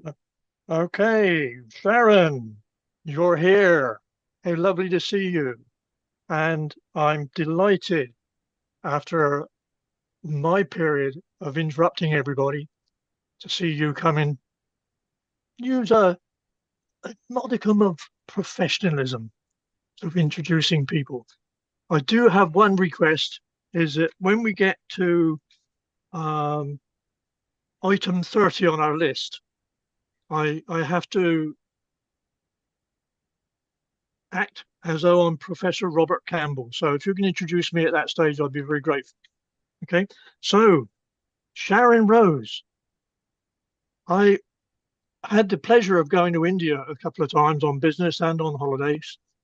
And I saw the performances, one or two performances. And I hope you don't take this wrongly, Sharon, but when I see the ones of you dancing a few years ago, my God, you were a good girl. So I'm going to hand over to you now, Sharon Rose from Colorado. Global Namaste. It's just such a joy to be with you as always on this amazing day where we're celebrating the exquisite, powerful, and heartfelt work of Bill Douglas and Angie. And Sharon, Yes. before we let you carry on and before we just temporarily put back Keith on the gallery, Keith has done such a wonderful work because he was also coordinating with you to put this thing up as well. And so we want to acknowledge that, Keith, although we mentioned earlier, you have done such a sterling work. You can see the smile on Bill and Angela anyway. And you made the first effort that they should be globally recognized, not just for this quarter century. In fact, you planned for the half century, but you might have to extend your lifespan. So we can welcome them. And Sharon is also a friend of Ambika as well with Wai Ching. And Sharon is also friends with Bill because Sharon has brought Bill several times on Healing Our Earth. So Sharon, we are very proud of you too as well. Well, thank you. Who's Yes, over to you for a while. after most of you know my background, years in India, living with the great Sitara Devi, Queen of Kathak and Bollywood star, and then filmmaker. And then how many years ago now, around 2016, I took my journey into Qigong and began working on my film, Quantum Qi, the Taoist Art of Nurturing Life. And I want to tell you all that we are finally finishing the film, and it should be a few months. Finally, it's been quite the challenge, but we are finally going to finish it, and we'll bring it out. And during this period, as I've been working on it, I immersed myself deeply. It's like getting a PhD in Qigong, because I was able to interview between the film and bringing Qigong really to the Shift Network, the Qigong Global Summit for 2 years. I was able to meet and interact and interview, let's see, probably about 40 different Qigong teachers and masters and healers, and work together with Amalia Wai Ching, Roger Yonka, Dr. Effie Chow, Ying Xing out of Eastover Estates as associate producers, and create a really beautiful work of art. You know, my background in India gave me such a desire to bring beauty and bring the power of the spirit. And that's what this film is about. And that's what Qigong, it was amazing because I had been with different teachers and masters in different traditions. And when I met all of these Qigong masters, there was such a sense of giving without all these egos, but like complete love and giving and immersion in their work. It was just thrilling. And so I've been really blessed. And then I was able to meet, of course, Bill and Angie, whose heart, whose life has been devoted to really bringing forth Tai Chi and Qigong to the world. And look what they've done. It's incredible. So today we're here to celebrate that. And I want to begin with a little message. Yes, Neil. Oh, Quantum Qi. Well, I could, let's see, maybe I'll show you, I'll show you a little, one of the trailers. To see some of your production, Sharon, because you are one of the very finest movie makers. Every time you come on Healing Our Earth with the video reels, everybody eagerly awaits to see that. And Sharon, while you're looking at that and keep it ready, we had one of our resident guest, Rajiv, who was a bit late. Maybe we take his message while you are keeping things ready, okay? Great. Rajiv, can you unmute yourself and give your message? Can you hear me? Yeah, we can hear you loud and clear. Go ahead. Fantastic. Thank you so much. It has been a fantastic occasion to pay the big tribute to Bill and Angie. They have done amazing work that will be not remembered now. It probably will be remembered in the history of Tai Chi and Qigong. Tai Chi and Qigong is an ancient art, and really bring it to surface in a very scientific way, which I admire most. Being a scientific person, a good proportion of you might know, I'm a medically qualified person. I'm a medical qualified doctor, a consultant working in the United Kingdom, and therefore I am also a professor. So I judge everything into the evidence base and in the way it actually is translating into a person as well as to a patient. And Bill has done amazing work. We had discussions, and it has been, I was actually quite impressed with what is done. So, from my point of view, it is a big addition to the ancient, traditional, as well as the modern science working together in that form, which is what I think is intervention. And this is something which people are looking forward to, and each movement is an alignment to the big universe. All of us are part of universal energy, and through the platform of healing our earth, I can say very well that Mother Earth and other planets are all in alignment with each other, whether they circle around each other or in alignment through their energy, giving the human mankind that energy. And that energy is what I wanted to tribute to this occasion, where we all people who are on this platform, whether it's YouTube or it's Periscope or it is Facebook Live or Zoom or whatever, anybody who's connected today is connected for a purpose. All we are on this purposeful journey to make this earth a better planet than it was before. And thanks to again Lil Kumar for your efforts as well as for the health, who the whole healing our team. We have worked on it in order to take it from where it was to where it is now. And we have got many more miles to go. I personally think that putting our energy together for making Tai Chi and Qigong as a memorable,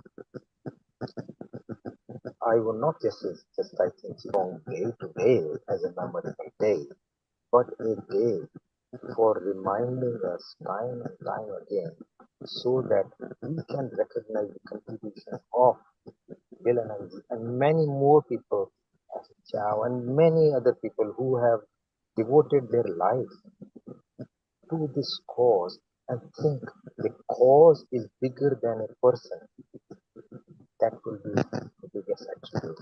So I'll give it a pause and I will say a small prayer. Sarve bhavantu sukhina, sarve santu nirama, sarve bhadrani pashyantu, ma kaschit dukh bhave.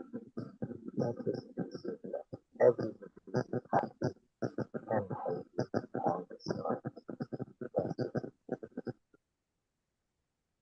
Thank you. Thank you, Rajiv. So there it was, Rajiv was actually saying, let's unite together, maybe become one whole large, big family together. That was the prayer that he said. Sharon, we are looking forward to some of your reels now. Is that right, Kate? Let's sit back and enjoy. Fine, lovely. Okay.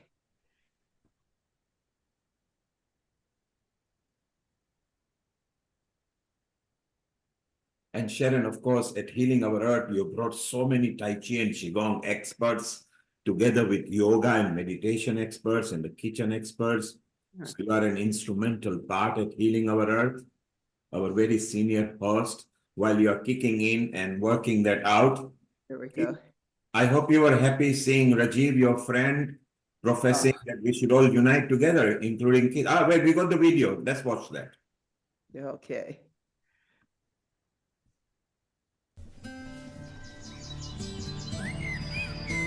Qi is the foundation of many healing arts. Qi is the foundation of many traditions in China. Life is from energy. Life is from Qi. And how about Qi? Where does the Qi come from? From love. From love of the universe. What does Qi feel like? A buzz, tingling. You're so excited, full of energy that you want to be playful all the time. When the chi flowing, you can feel like warm, expand, some tingling. Because chi, when you move, it also have a power to heal. When you're doing Qigong, what you're doing is cultivating life force within your body. You become a conduit for information, for new information to come into the body. And you connect to the Qi of the earth and the sky. You're simply a conduit. In Taoist practice, you're harnessing this light, this energy, this Qi. And so when we cultivate that energy from within, that compassion, that joy, that love, we can shift our state, shift that emotional state into something that's elevated and not constricted. Learn to shift from externally focused, searching for happiness, searching for meaning of life. You go inwardly, recognizing you have more access to life inside of you. It's a discipline, a healing art, a way of training the body and mind, a meditation in motion, a medication in motion, a way of conditioning the body for martial arts or sports, improving strength, stamina, balance, and coordination.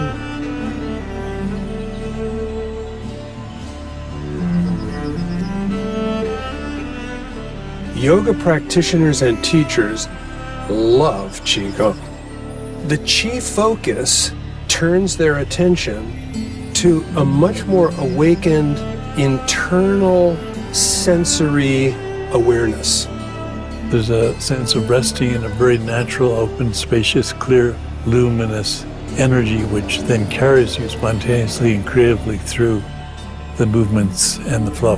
Therein lies the ability of practicing Qigong to build up incredible force in the body for rejuvenation, longevity, self-healing, and healing others. Qigong for everyone. Qi is love. Qi is light. Qi is free. Qi is energy.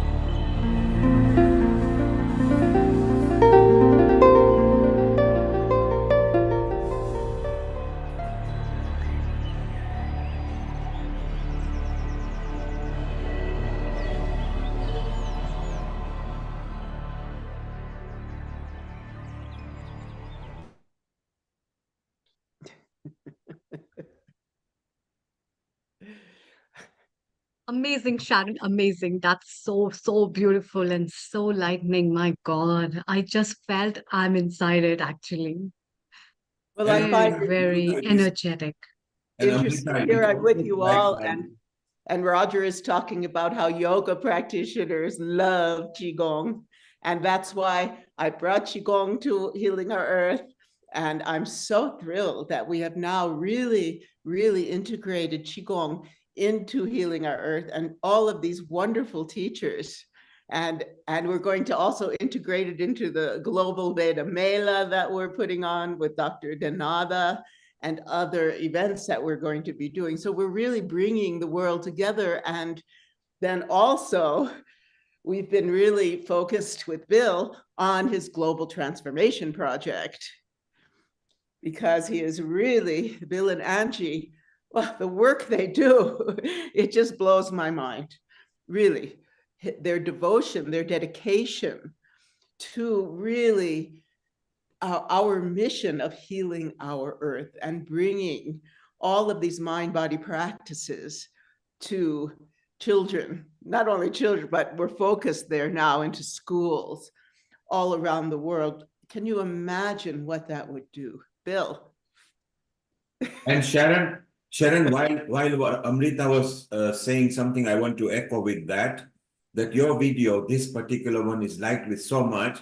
When Wai Ching and you were here in pandemic time, we played that video first, and then later you and Wai Ching actually did the poses that you did. So Wai Ching, later, once we go through with our people who are waiting, we don't mind extending. Later, you and Sharon can take us to some of the poses with Bill, and let us actually share the energy of Tai Chi and Qigong and the energy. So Viking, stay around. We'll be with you again. Bill and Angela, Sharon is waiting for your comment that the work that you are doing is outstanding. And what do you think of it so far, what Keith has created, and now Sharon is bringing some people? Over to you, Bill. Well, one thing that strikes me is to hear somebody that's capable of making a film that incredibly inspiring sees the promise of the Global Transformation Project. That I found that very exciting, and yeah, thank you, Sharon, so much. And yeah, we can change the world. We're giving away the Gospel of Science 2nd edition all day today, free on Amazon Kindle. And when you read through that science, it's 700 pages and it's all meticulously endnoted. But when you read through that science, you'll see exactly what Sharon's talking about. We could add hundreds of millions of new meditating minds, Tai Chi, Qigong, yoga, mindfulness, and meditation in public education.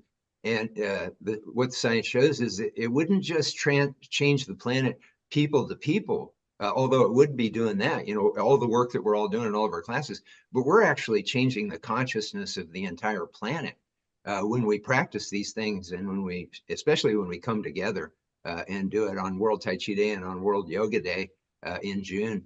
And so, yeah, what Sharon's saying is about global transformation. This is a reality. This isn't a pipe dream. And if you get that book for free today and read through it and immerse yourself in this science, you'll see that what Sharon's saying is reality. It's not a visionary thing.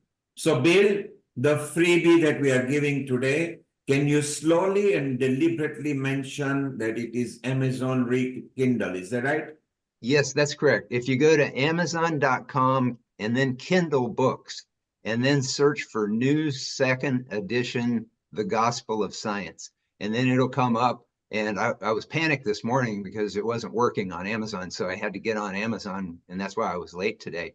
But now it's working. And so go to Amazon.com and then Kindle Books, and then search New 2nd Edition, The Gospel of Science, and you'll have all this science at your fingertips. You'll be able to go right to the source articles and the data, and you'll see what Sharon was talking about. There was a time, Sharon, when we talk about this stuff, and it was visionary. It was like a vision. But once you immerse yourself in this science, the first thing that you'll realize is it is crazy that we don't have this stuff in public education. And we're not talking about me and Angie or anybody here teaching public education. We're talking about World Tai Chi Day taught us that mind-body teachers, Tai Chi, Qigong, yoga, meditation, mindfulness, they're in every city on the planet. What we're trying to do is to use the UN to educate public educators, so they'll be bringing you local teachers into their schools to teach these things. So this we don't have any angle here. None of us have any angle. We're not trying to promote our classes. I don't think you ever hear me and Angie talking about our teaching. and we do teach. But no, this is about each and every one of us, who has a desire to get into the public education system, kindergarten through 12th grade. And we could literally change the whole future of the planet. And Thank you, Bill. Bill, stay around. We are going to come back to you. So those people who are connected to us on Facebook, YouTube, Twitter, website, and any other social media, there is a freebie waiting out there for you on Amazon.com. Just go and get it. You can't miss it because it's free today. Sharon, over to you. And you've also got a couple of videos from people from Creston. I have one from Bill Smith. Let's go for Bill Smith. And Tai Chi Bill. While you're looking for that, Sharon, while you're looking for that, Amrita, you and Keith have been planning as well for a while. And what do you feel of the success? And we are now 3 hours into this episode. How do you feel and how do you think Keith has done? Yeah, thank you, Neil Kumar. It has been really wonderful. And so my great applause to him. And secondly, for his effort to try to bring up these things together. So hearing all this, when I address a lot of conferences on traditional medicine, I hear a lot about amalgamation of these traditional therapies, and all of them, they talk about single stuff, that is the qi. And to my surprise, this qi is the same ancient thing that we talk about Oj in Ayurveda, or we talk about prana in yoga and the Vedic sciences. So it is one of the best things that consciousness is the basic mode, and we being the celestial being are the part of that consciousness which our ancestors always remembered, and it's time for us to heal the world through that. And now I Beautiful. think Sharon is there with her videos, and let's hear. Yes, let's go for it. Hi, Bill and Angela. I wanted to just express some thanks for all that you do for the Tai Chi community, for the world, bringing that energy around the world every year. I so look forward to World Tai Chi and Qigong Day, celebrating in parks, celebrating in schools. It's been a multi-year journey, and I thank you so much for all your efforts. And then I have a special treat. You know, our dear Effie, Dr. Effie Chow, passed away last year. What a force of nature. I miss her so much. She was such an incredible mentor. Just like Neil Kumar is an incredible mentor. And we all miss her. And I want to show a little video of her on this day.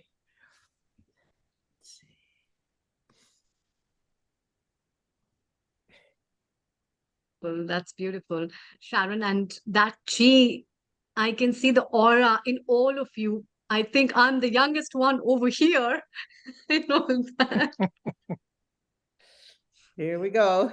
Hello, and welcome to the American Health Journal special report on discoveries in alternative medicine. We took our cameras to the East-West Academy of Healing Arts in San Francisco to meet Qigong Grandmaster Dr. Effie Chow. Dr. Chow has been referred to by Qigong masters from around the world as the mother of Qigong in the United States. She is co-author of the book Qigong, Medical Healing from China, and is highly regarded by her students. Effie Chow is a master healer. She's trying to not just help you, but make the world a better place. She understands people, and she inspires people. A true master of Qigong. In July 2000, President Clinton appointed Dr. Chow to the original 15-member White House Commission on Complementary and Alternative Medicine Policy. Recently, the American Association of Acupuncture and Oriental Medicine honored her as one of the pioneers and leaders of Oriental medicine in the USA. We began with the basics and asked Dr. Chow to tell us what Qigong is. Qigong is part of traditional Chinese medicine, and it formulates the basic principles of the function of traditional Chinese medicine. Qi means the energy or the vital life force, or the breath, simply. And Gong means to work it, to cultivate, or to manifest that exceptional vital life force.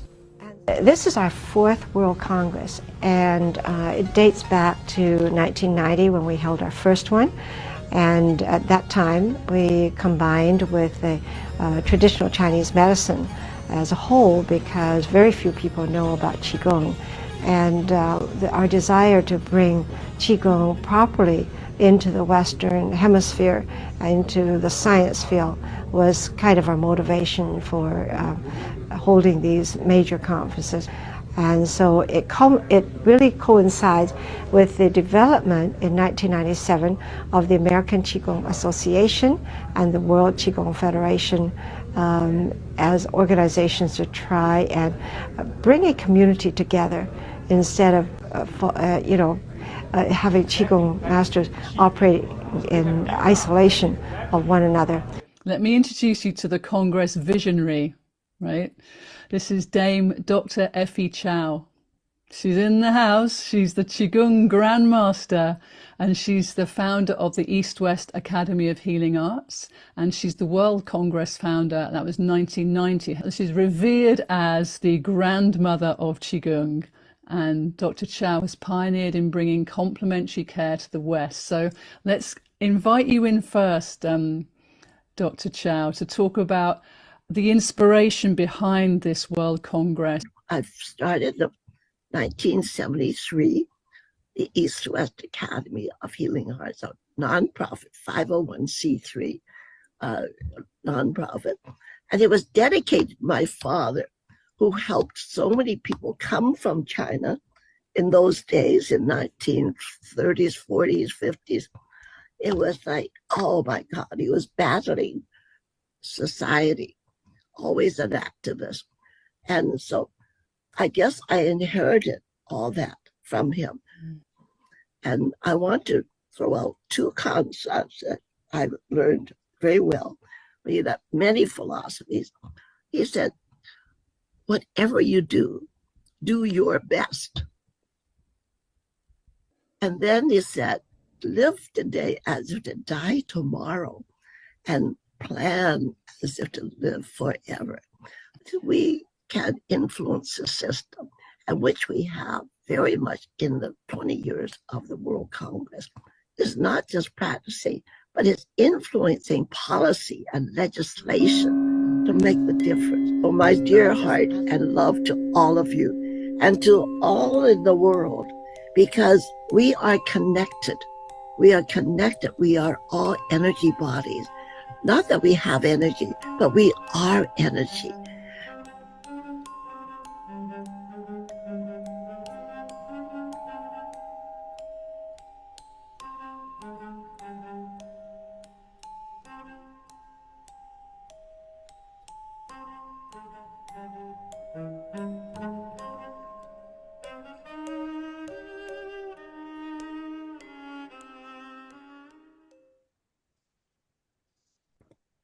Sharon, what a wonderful memory we are all sharing about Effie. And just because of you and Wai Ching, who made me friends with her, and then Effie asked me, how can I communicate with you? I said, I only talk to people on a WhatsApp.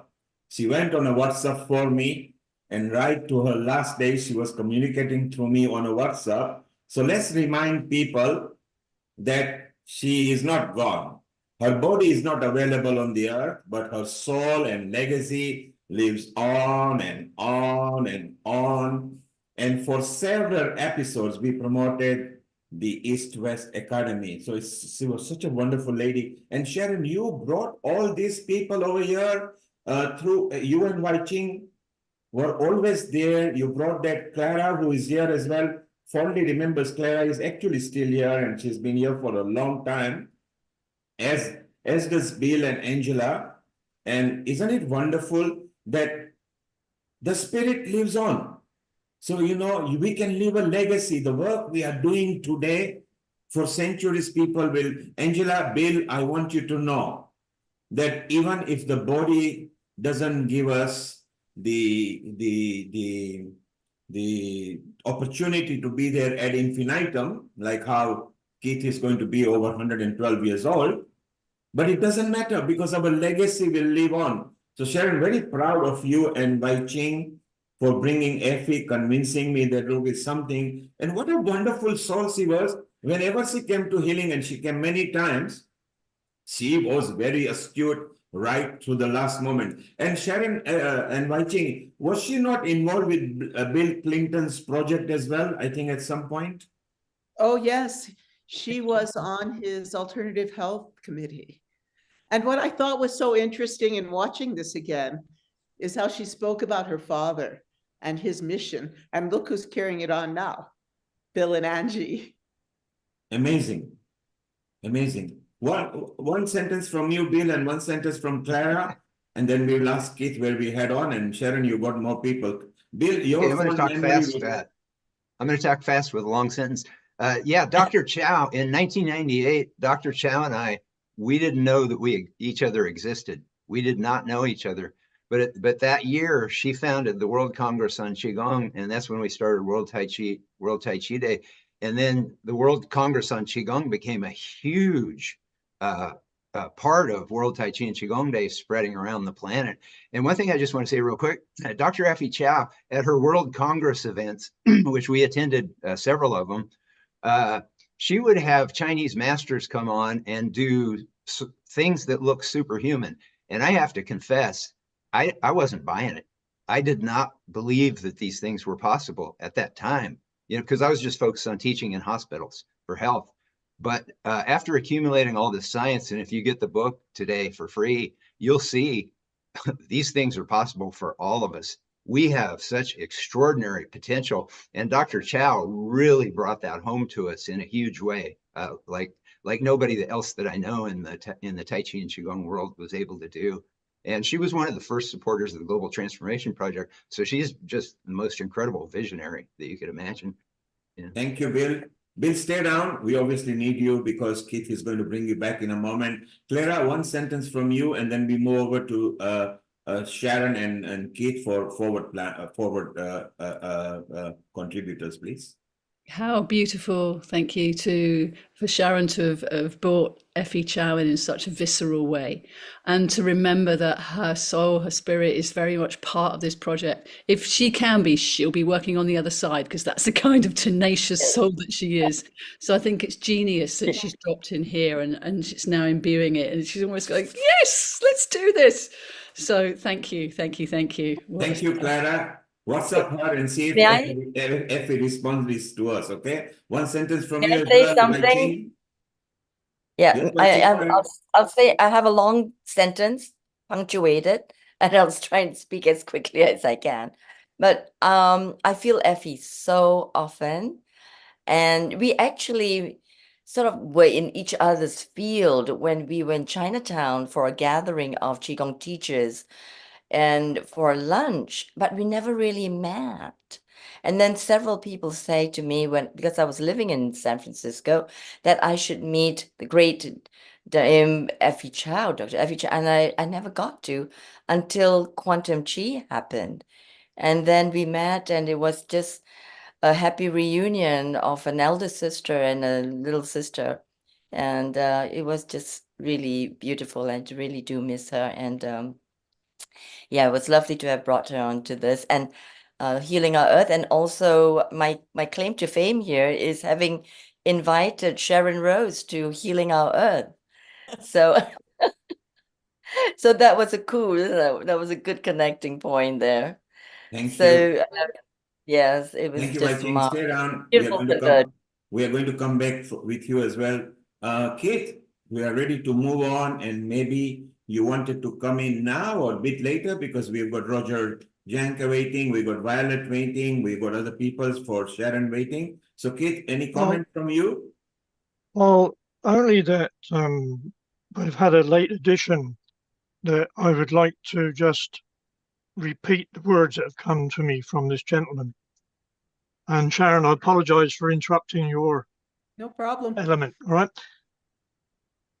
I thought that we needed a special guest, and I tried, but Bill, Angela, I failed. Your governor's office does not answer my emails or my questions, so you may like to take that with them. However, I've got an able substitute who lives up not far from James McRitchie, and this gentleman is a trustee of an organization called the National Forum for Health and Wellbeing, something which Rajiv, Neil, and a number of others are aware of. This gentleman's name is Professor Rob Campbell, and he's an active member of Tai Chi and Qigong. And I phoned him up and said, I need a substitute. The governor of Missouri will not attend, and you stand in for him. And he said, yes, of course. And he sent the following, which is 4 paragraphs, all right? And I quote, despite my professional background in philosophy, I have always taken a keen interest in bodywork and health. I began with Tai Chi classes in the early 90s. It means 1990s, not 90s age. And I still maintain a regular practice. Modern medicine has extended life expectancy dramatically. In 1765, that was before you became a nation, wasn't it, Bill? Life expectancy at birth was around 40 years, and by 1840, it was around 45 on average. But by 1950, it had risen to around about 67, and by 2019 was 79 for males and 83 for females. However, healthy life expectancy has not matched those increases. And unfortunately, many people can find their later years troubled by infirmities and disabilities. It has long been recognized that one important determinant of good health is exercise. However, we know now that even gentle exercise can have beneficial benefits. Gentle exercise, especially for older people, can be enormously helpful in maintaining health. The professor says, I strongly believe, and research evidence supports the view, that Tai Chi and Qigong provide just the kind of gentle exercise and will preserve health, maintain flexibility, and encourage core strength. They encourage mindfulness and mental health and are available to everyone, whatever their age or level of physical fitness. And he is delighted to support this event. The gentleman is an emeritus professor of philosophy, formerly Pro-Vice Chancellor at the University of Bolton in Lancashire. And I thank Bob for being my substitute. And I hope you enjoyed that little interface. And Keith, just to tell you that Professor Robert Campbell is a regular at Healing Our Earth. What a nice smile, what a gentleman he is. He's actually quite senior and he's still practicing, and it's a very powerful personality here in United Kingdom. So Bill and Angela, be proud of it. And it's wonderful, Keith, that you brought him as well. So it's so beautiful. Sharon, we need to move on, and shall we move on to Violet now? And yes, move on? Let's move on to Violet. Yes, Violet is here and she's beaming and smiling, and let's just bring them in spotlight. And here we go. And look at the smile, bright smile over there. And over to you, Sharon. I'd like to introduce Violet Lee. She was born in Shanghai, what a beautiful city, China, and raised in Taipei, Taiwan, before settling in St. Louis, Missouri for many years. Throughout her life, she's held a passion for physical fitness and has explored various forms of exercise, including yoga, aerobics, and kickboxing. However, it wasn't until 2000 that she discovered her true calling in Tai Chi. With over 10,000 hours of dedicated study and practice under her belt, Violet has become an expert in the art, learning from a variety of masters and grandmasters. In her quest to better understand the benefits of Tai Chi, she has also consulted with research scientists, doctors, and practitioners. I get to meet you at last. Global namaste, Violet.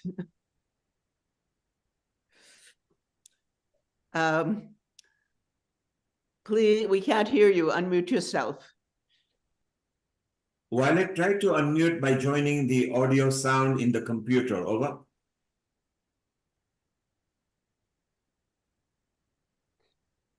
Okay, still not working. You need to look at the bottom left where you've got the mute button and microphone, and put the up chevron and then join the microphone either array or same as the system speaker.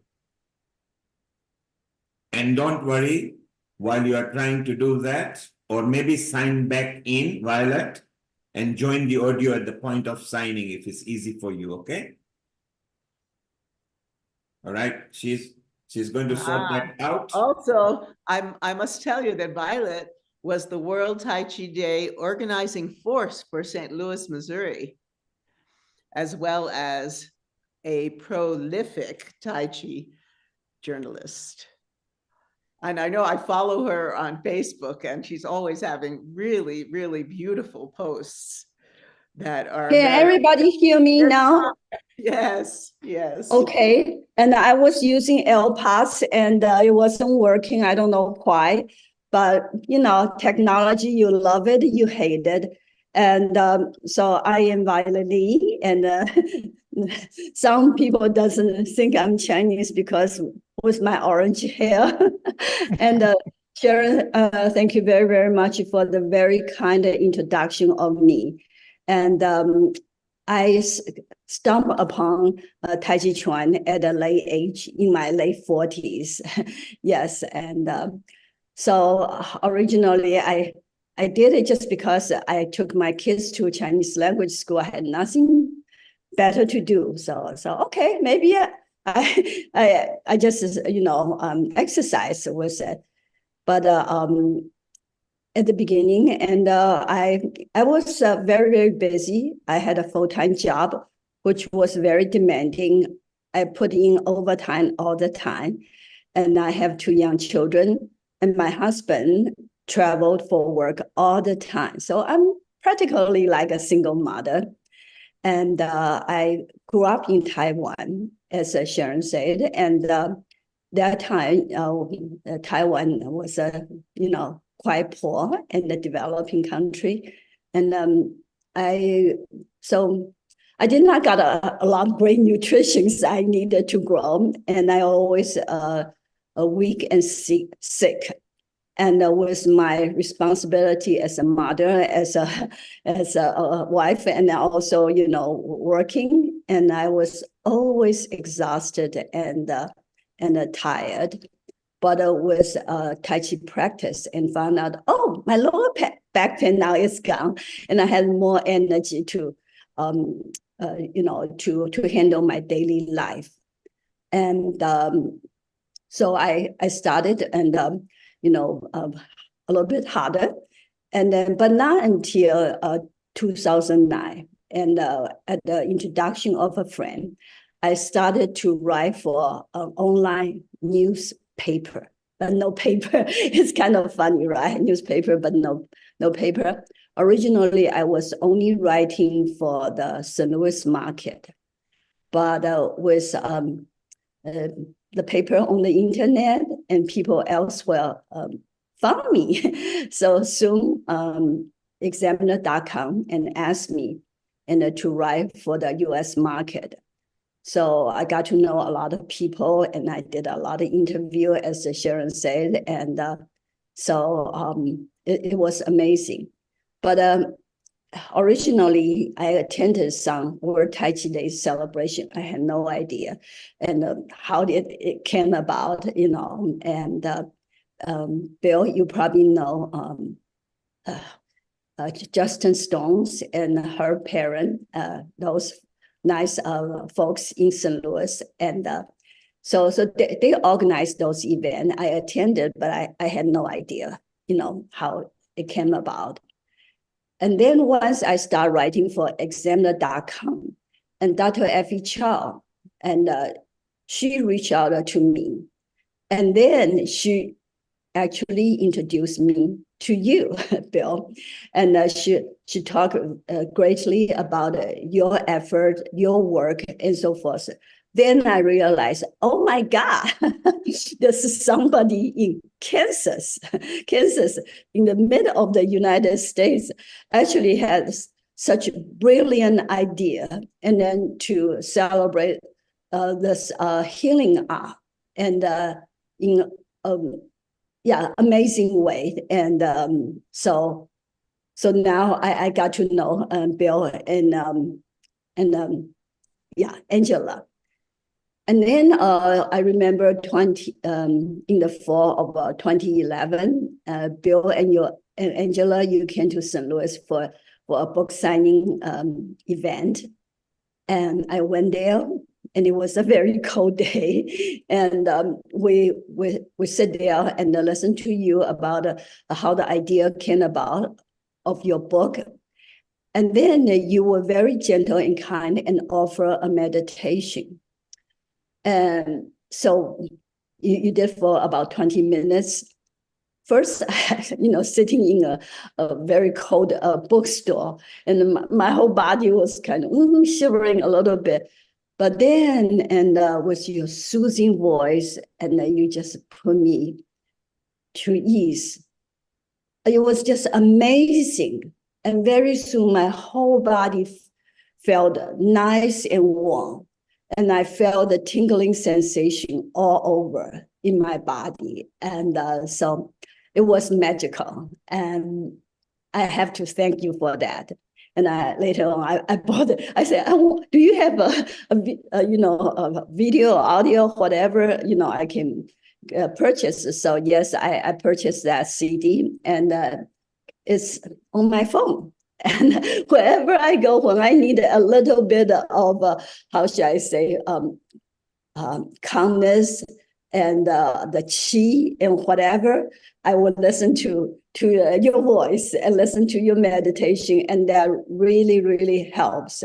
And I thank you very much for what you have done, you accomplished. And Sharon, I also, how should I say, appreciate that you just show us the video about Dr. Effie Chow. Yes, Dr. Effie Chow really and connect all of us together, just like Bill and Angela. And some of you probably know I am trained in the traditional Tai Chi Chuan. And I was very fortunate. I studied with Grandmaster Chen Zhenlei, and I went to his home in the US for private lessons for years. And later on, I was very fortunate to be accepted as his indoor disciple. I'm so glad to hear today, and a few of you talk, oh God, just it's too sensitive. I did not really touch the control, but anyway, it lowered my my desk. So I heard Peter Ward from UK, and also Michael Fuchs, and in the US, all echo about the healing art of Tai Chi Chuan and Qigong, and they both talk about the martial art aspect of Tai Chi Chuan. And as a matter of fact, and Tai Chi Chuan is a branch of Qigong. And here I got a book. It's the Tai Chi Chuan Illustrated, and that's by Chen Xing, Grandmaster Chen Xing. And you talk about, the meridian system and so forth in these crazy drawings. Yeah. And so Tai Chi Chuan is part of Qigong, and it is great. And so it's a healing art, it's a martial art, as well as performing art. And then maybe I'm just preaching to the choir, but I'm hoping, and the more people later on have the access to this recording, and they can also learn a little bit about the art. And so what else? There's so much I would like to express my gratitude to Bill and Angela for creating the World Tai Chi Day, and it's just amazing. Yesterday, I had a little bit celebration here in my backyard. By the way, I moved from St. Louis to Las Vegas about 4 years ago. And so yesterday, I invited my students and friends. We had a wonderful time, and I shared with them the history of the World Tai Chi Day. And yeah, everybody was saying, how did they get the idea? I say, I don't know. but earlier I heard them say, because you went meditation, right? And then it came to you. And it's really, really powerful. So thank you again for your vision, and then not to mention your tireless effort to promote it. And of course, last but not least, and Keith, thank you for connect us all together. And I originally, back couple months ago, right? You sent me a Facebook message and asking me to join this, and so I could not believe the effort you have to go through, and then to run all of us together, and then to do this tribute to Bill and Angela, and this is wonderful, and not only giving me an opportunity to say a few words to express my deepest gratitude, but at the same time, through this few hours program, I have learned so much from so many of you, and as Sharon talked about that, I am a writer. I have written more than 700 articles about the healing art, and but I'm not really an author like Bill. You know, I'm a journalist. I interview people, and I want to write about your experience and your stories and all the stories of your students and so forth. So if you have any things you would like to share, and please let me know. And I'm very easy to find. I'm violently at tadi.com, and my website. Oh, by the way, because the success of exam.com, they were sold, and the new company, they changed the editorial direction. So I did not quite like it because it's about gaming, about they have a lot of annoying ads. So I decided to come out and just do it myself. I pay for the website, and of course nobody pay me for my writing, and some companies wants to do some kind of marketing tie-in, but I did not want to deal with that. I want to maintain the independence of journalism. So so if you decided to share your stories with the world, and please let me know. And if you want to contribute articles like Dr. C.J. Rose, and she did a couple of stories for me, and I really appreciate that. If you wanted to write for my side, and you're very welcome. Again, I cannot compensate for your writing. Because I don't have any financial support from outside. And my website is www.violetleytaichi.com. And thank you again, Keith, for putting this together. Welcome. Okay. A very quick question, if I may, or a quick interruption, Sharon. One of the participants that we hoped to arrive today was Francesco Garipoldi. All right. Yes.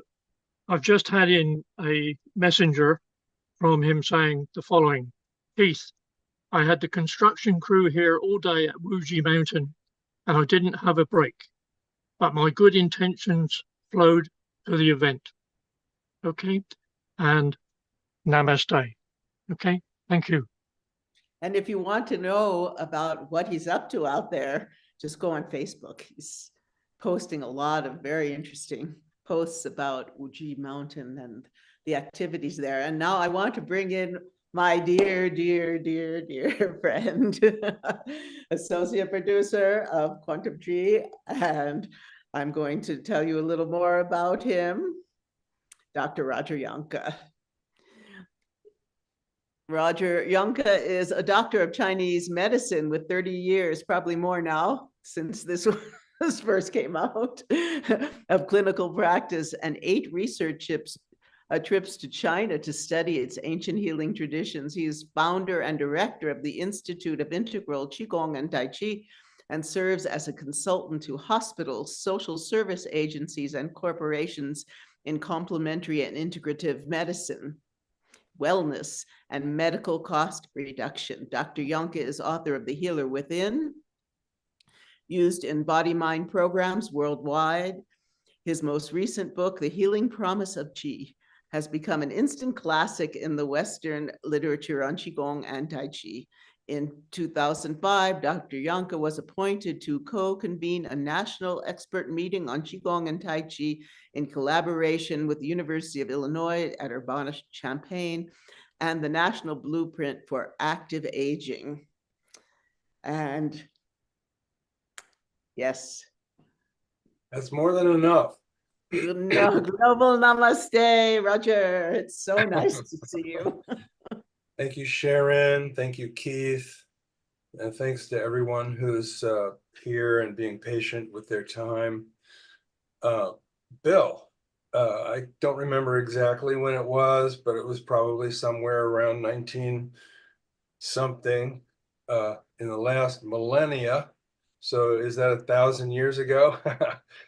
And so I'm here in Santa Barbara, California, and we have done World Tai Chi and Qigong Day events in this community on many years. And we even got a proclamation from the mayor one time, and that was fantastic. The interplay, I'm one of the founders of the National Qigong Association. The interplay between the NQA and World Tai Chi Day has always been very robust and collaborative. One of the things that I think is kind of fun to say is people would say to me, well, where was World Tai Chi Day invented? And they would be thinking, you know, well, it must have been like Boston or New York or San Francisco or Seattle, and then no, it's from the very middle of America. It's not what you would call the cutting edge early adopters to transcendental ideas. It's a very practical part of the world, celebrated in a very practical way throughout all the time zones. I mean, it's a kind of like it's a miracle kind of a thing. And so I know that there's a lot of people who are lined up to say their appreciations, and so I just want to bow and I want to say this one, and then we'll say this one. This is like ready to rumble, and then this one, ready to humble for the possibilities. I think one of the things that's very true about most of the people on the line right now is that in these dire and unpredictable times, we are irrevocably enthusiastic about the humans. The humans have suffered through and celebrated through, well, the human gene, 3 million years. So nothing can really finish off the humans. So we know that. We got 3 million years of survival of the human gene. So then what's going to happen next? Well, we don't know. So we're possibility people. We're people who think like, what could you do? And then we do that. I spend all my time every day, all week, focusing on these things, including composting and growing vegetables and tending trails in the forest, as well as doing Qigong and Tai Chi, as well as reaching out and training. I'll just mention that the Institute of Integral Qigong and Tai Chi, of which I am the founder, we have trained over 4,000 teachers and practice leaders who work in schools, social service agencies, Veterans Administration facilities, and even golf courses. So just many blessings to everyone out there, and may the many be empowered, and may all find peace. Thank you. Oh, Roger. Thank you so much. Thank you. It's been an amazing journey to work Hey, on this Sharon. film with you as my one of my mentors in all of this. And I'm just very excited that after years, we're finally going to get it out. And Yep. Bill, I'm starting to think we should probably do a crowdfunder and make a film about the Global Transformation Project. Oh, I would love to work with you on that. I would love to. Yeah, that's an awesome idea. You know, And one then we thing I could just want to say real quick about Violet. Roger. One thing I'd like to say real quick about Roger is originally when we created World Tai Chi Day, it was World Tai Chi Day. And then I got a call from Roger Yanka, who I had learned about through the National Qigong Association. And he said, Bill, he said, this really needs to be World Tai Chi and Qigong Day. So I just wanted to let you know about that. Yes. All right, yes. everyone. Thank you so much. Thank you for coming on, Roger. What a pleasure. Okay. Now we have, let's see, Stephen Watson. Would you like to come on now? And let me introduce you. Stephen Watson is the founder and former director of Silent Dragon Schools. He immersed himself in Eastern philosophy for over 30 years, and his martial training began in concert with his interest in philosophy. In that time, Stephen earned many accolades, including Tai Chi Push Hands World Champion, as well as being inducted into the Martial Arts Hall of Fame. His motto is, when you have enough wise, you have wise. When you have enough WHYS, you have WISE. He specializes in transmitting a profound understanding of why. Ask a question and he will show you that you already know why. There are no hidden treasures, only closed eyes. In addition to group and private instruction at Someday Farm, Stephen travels the world offering workshops on various Chinese martial arts. His teachers include every person he has ever met. Come be his next teacher. What a pleasure to meet you. Global Namaste. Namaste. Thank you very much. Why do I always have to follow Dr. Yunka? It's just not fair. Yeah, I understand. Such wisdom, such eloquence. Yeah. So great to know you, Sharon. Thank you, Keith. Thank you, Siobhan and CJ. Thank you, Angela and Bill Douglas. We're really grateful to all of the work. I'm pretty astounded sitting here today. Usually if I sit inside and look at the computer, I feel like I'm failing my Tai Chi and Qigong. But today is different. Like I feel like I'm getting the benefits of the practice just by being in this fantastic presence. So I guess in keeping with Dr. Sharma's introduction, Om Purva Swaha Tat Savitu Varenyam Bhargo Devasya Dhimahim Dhiyo Yona Prachodayat.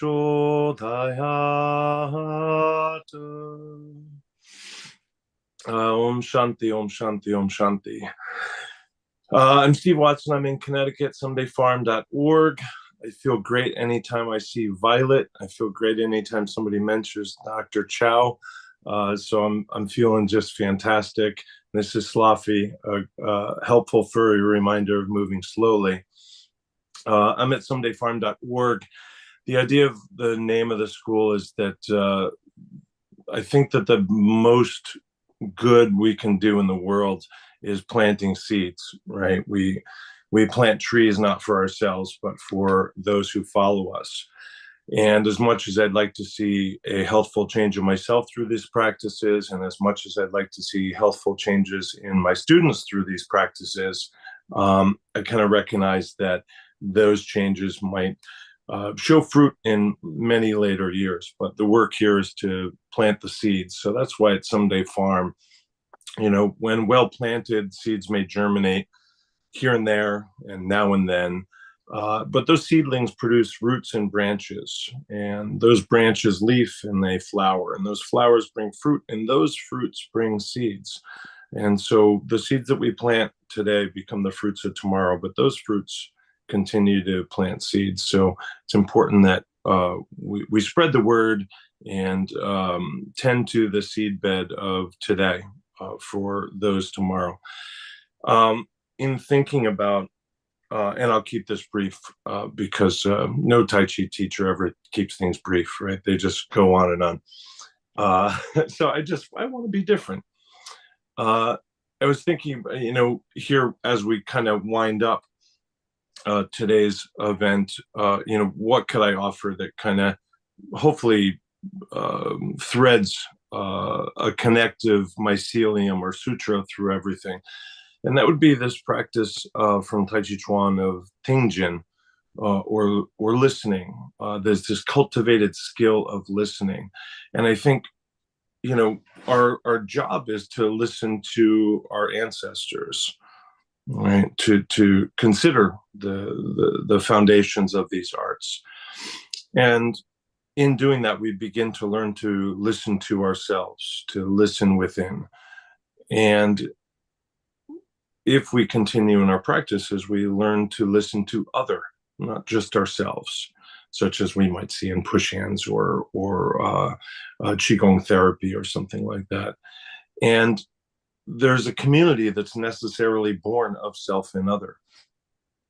And if we can begin to listen into that community, such as the one that we built through World Tai Chi and Qigong Day and the Global Transformation Project now, we begin to, plant the seeds of empathy and compassion. And I don't know, that just sounds like something we could use. If we begin to practice the Tingjin in community, in the us that is born of the other and the self, and that is rooted in the understanding of the ancestors, we begin to open the possibilities of Tingjin to listening to the earth, and perhaps listening to the cosmos. And if possible, maybe we can even practice Tingjin and listen to those who will come after us.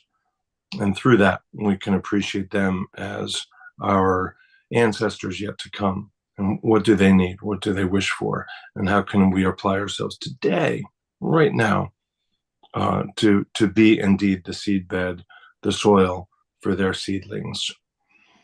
So love, thank you, Angela. Truly, truly, truly. Thank you, Bill. We deeply appreciate the humor that you bring, which lubricates the soul. So anyway, if I keep going, I'll cry. Keith, thank you, thank you, thank you. All the love from across the pond, and we'll meet you in person one day. Thank you, very Sharon. much. Yeah. Bye from Fluffy. All right. Bye-bye. Bye-bye. I'm going to interrupt Sharon once again. Is that in Roger Yanker, we have somebody who is admired as much as anybody else around the world. I had the pleasure of meeting Roger in Scotland in 2006 and 2012. And I invited him to lunch, which was over a small pot of coffee or tea and a sandwich, I think. And Roger, who I treat as a true American, said to me, Keith, what is it you can do for me? And I sat there and I thought, what is it I can do? And it wasn't until many, many months later that Roger and I formed a small partnership. And I realized it's nothing to do with Roger. It's nothing to do with me. It's what can we do for the communities? And here we are doing it. Thank you, Roger, for the question. And sorry it's taken 12 years to answer properly. Over to you, Sharon. Thank you. Well, I'd like to show one more little trailer. Roger's in it, of course. and this shows the second half of the documentary is about the relationship between Qigong, martial arts, and Tai Chi. And to me, from my little, few years now of being immersed in this, to me, Qigong is the foundational practice. It is the self-healing practice that pervades all of these other practices. So I'd like to show you this.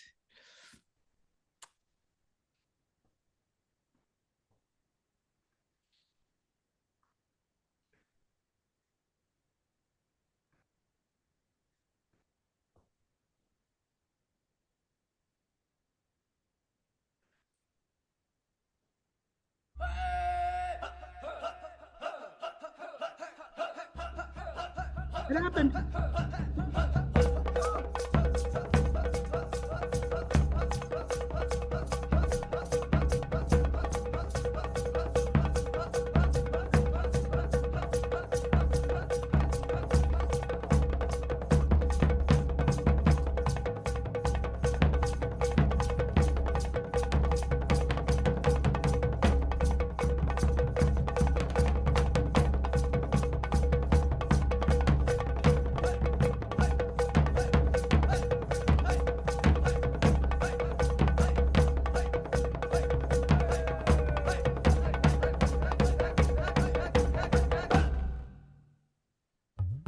Martial art include all the combative arts like karate, judo, Chinese kung fu or Chinese boxing. It's a combative form of fighting, the art of expressing the human body.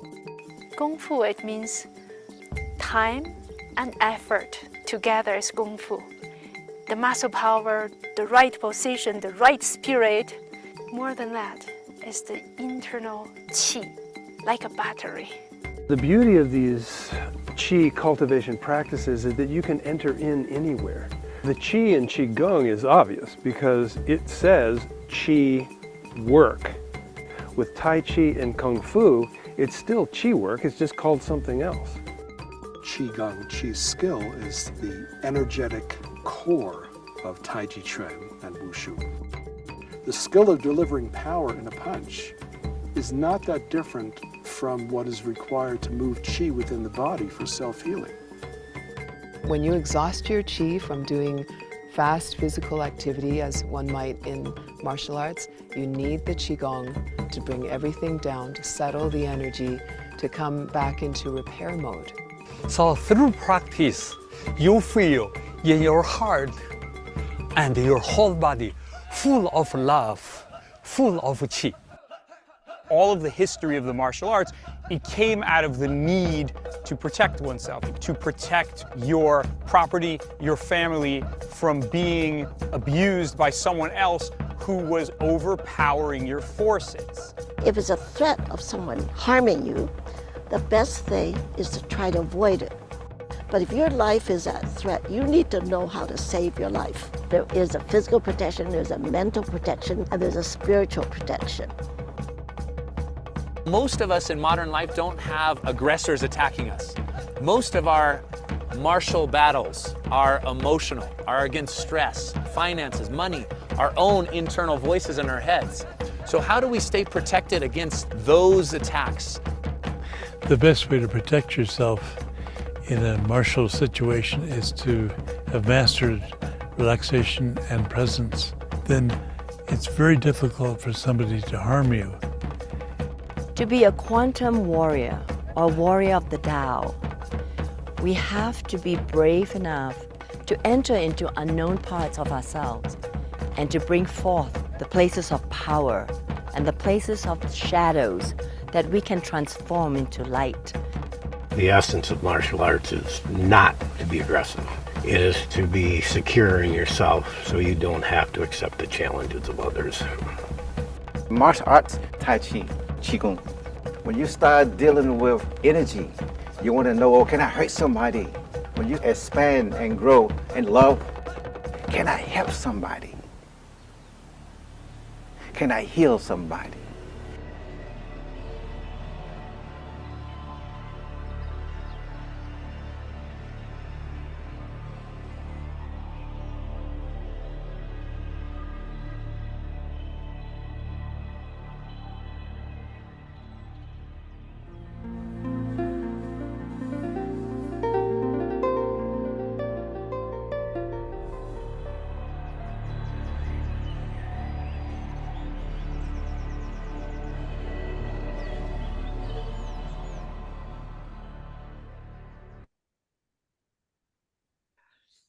Well, after many years, this is finally going to come together and come out. And I'd like to bring in Clara and Amalia too at this point, who've been with us for quite a while. Yes, yes. You know, what's so beautiful to me about these practices is really you can heal yourself. They bring such calm and peacefulness to your being, to yourself, like yoga. CJ, global namaste. It's so nice to see you.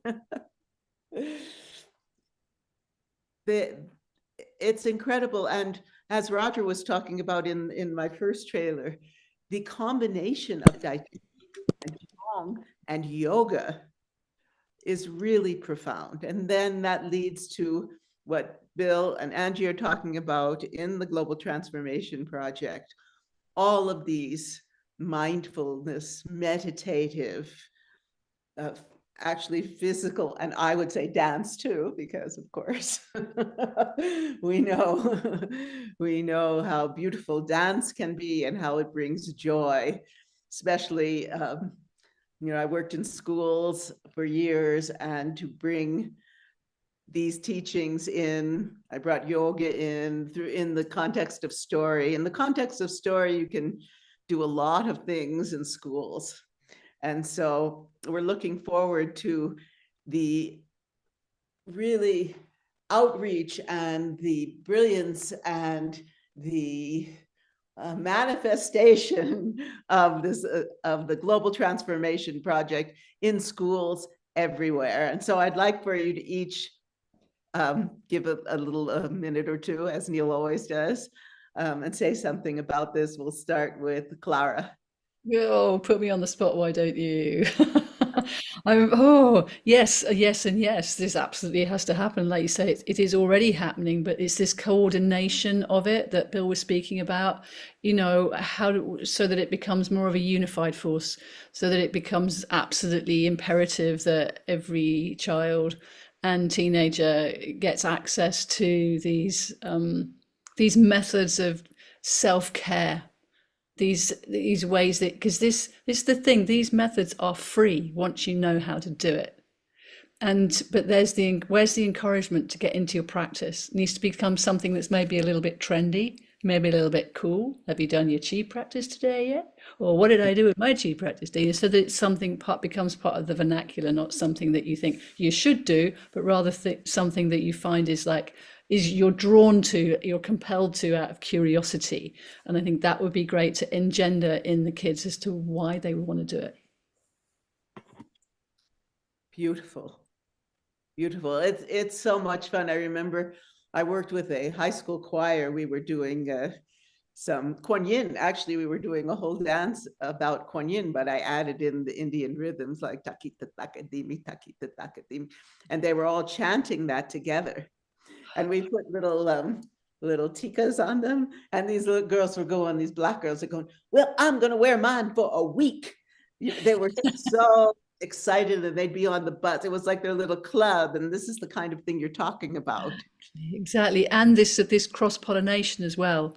You know, it doesn't have to be purely one or the other. It's what is weaving now, what is weaving that's going to make sense and being compelling and intriguing and fun.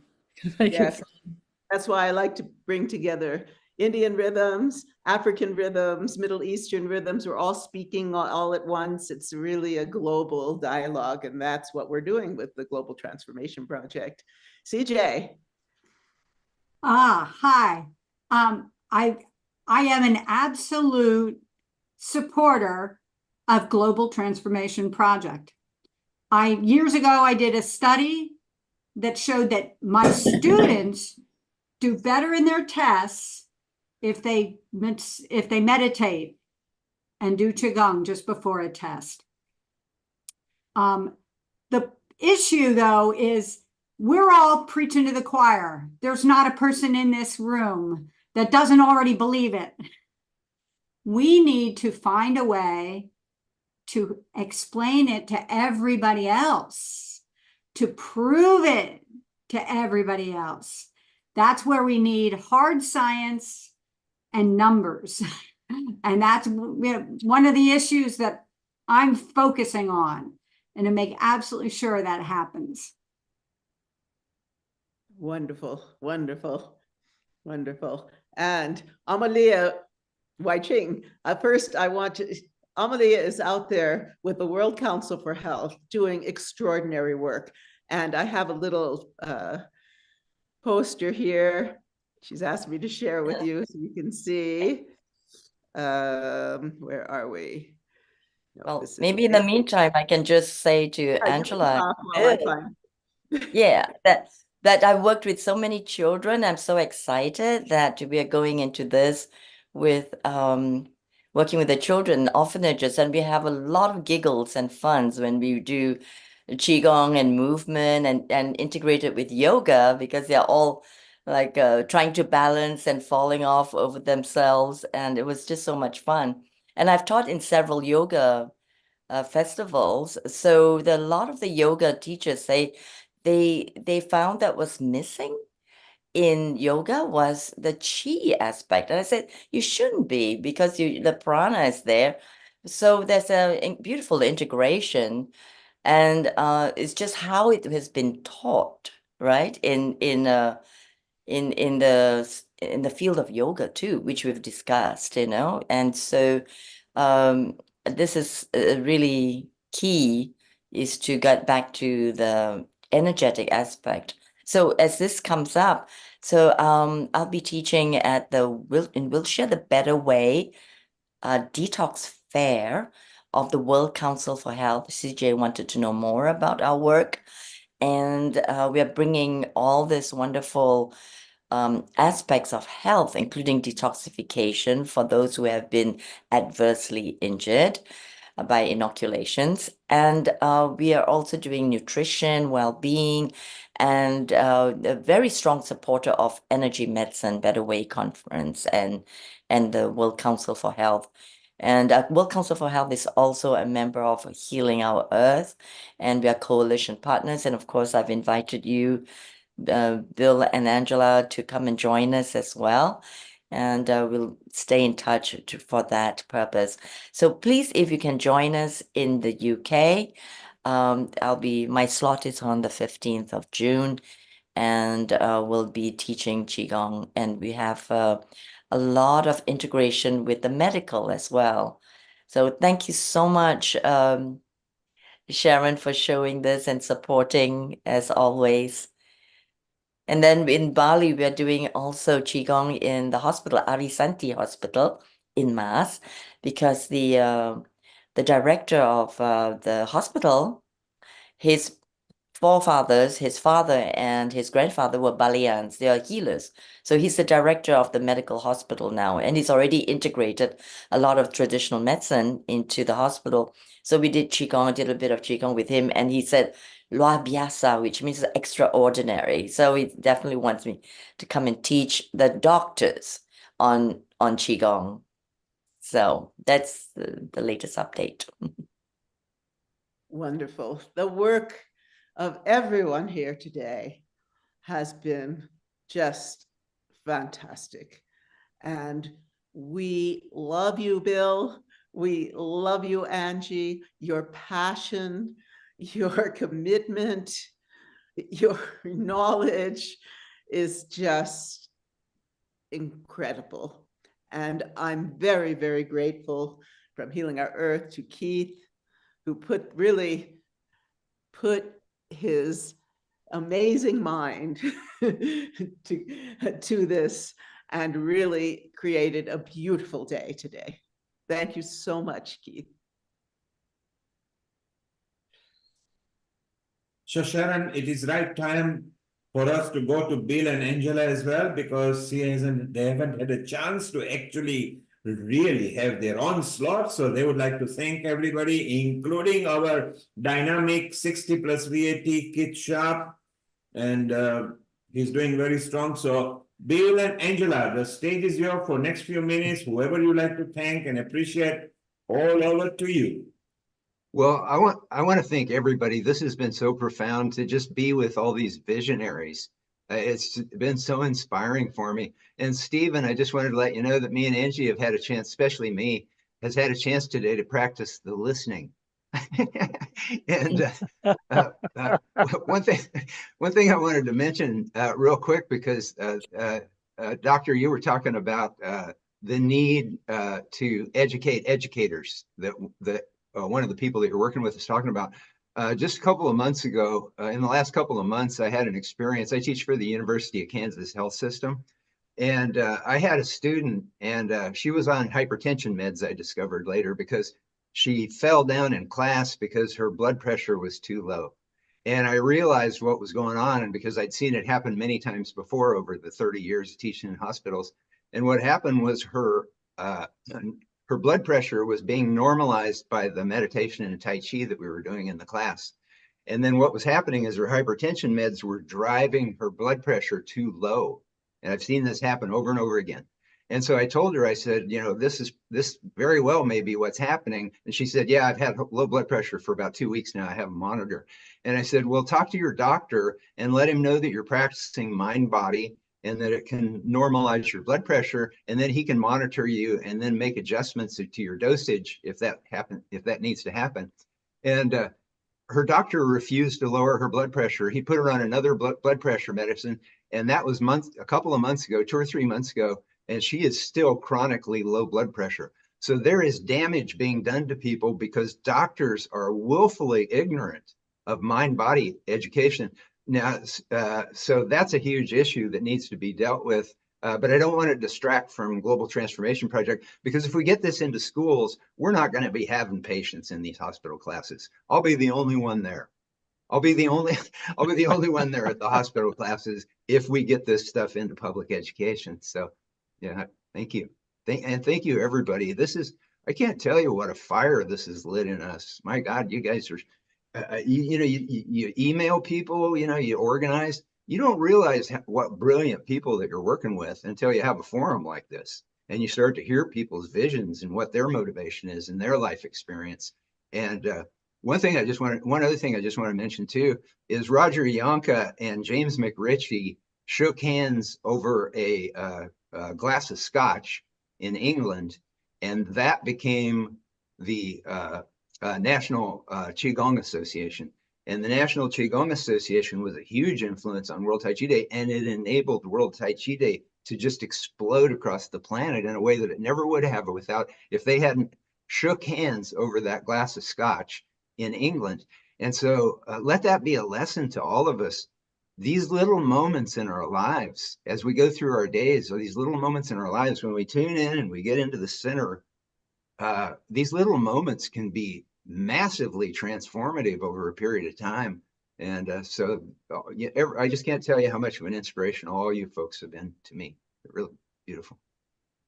Yeah, I want to thank everybody, all the presenters, Keith, and you all pull it together for us and share our vision.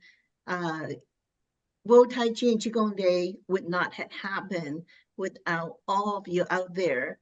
And now, we are asking everybody to share the same vision that we have on the Global Transformation Project and make it happen, And I hope all of you will join together, just like World Tai Chi and Qigong Day, and hold hands together and move forward for the Global Transformation Project. Yeah.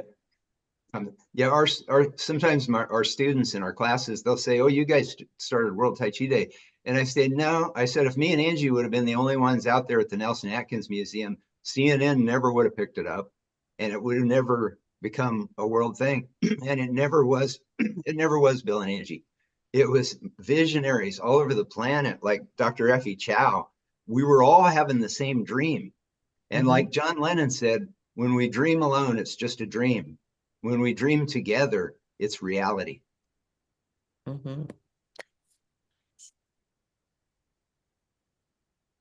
Beautiful.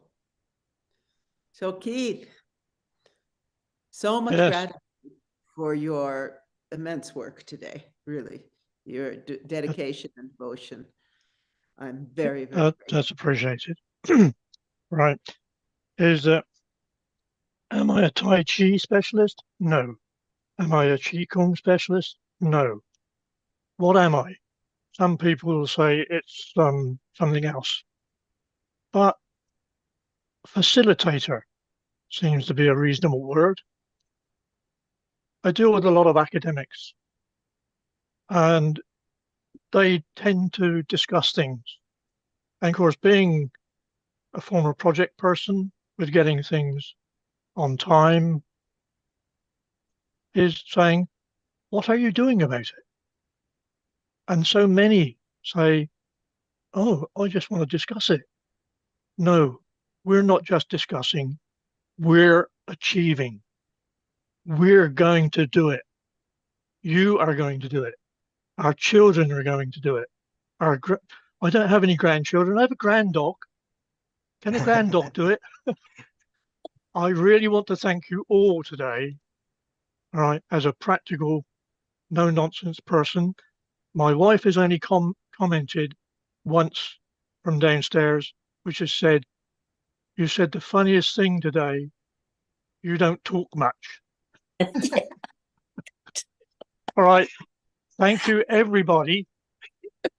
Thank you again. And let's move ahead together with an agreed program. Everybody that's taken part, I'm really, really grateful for your input and your dedication. And those from Healing Our Earth who have been listening to all our activities, Mita, Lata, and everybody else. And so I'd like to thank Bill and Angela, especially for this wonderful achievement of yours, 25 years. But equally, I would love to thank Healing Our Earth for providing the platform and the work behind the scenes that has been going on with Nishit, Amrita, and others. And I shall be dealing with them as part of the Tai Chi and Qigong alliance with Healing Our Earth and endeavoring to produce the benefits that Bill and Angela in the Global Transformation Project foresee. Thank you very, very much indeed to everybody. I've finished.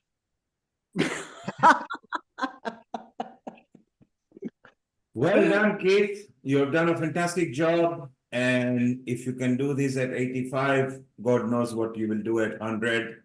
May Earth bless you with a long life, easy life, happy life, but most importantly, the humble you who works tirelessly for the benefit of community at large.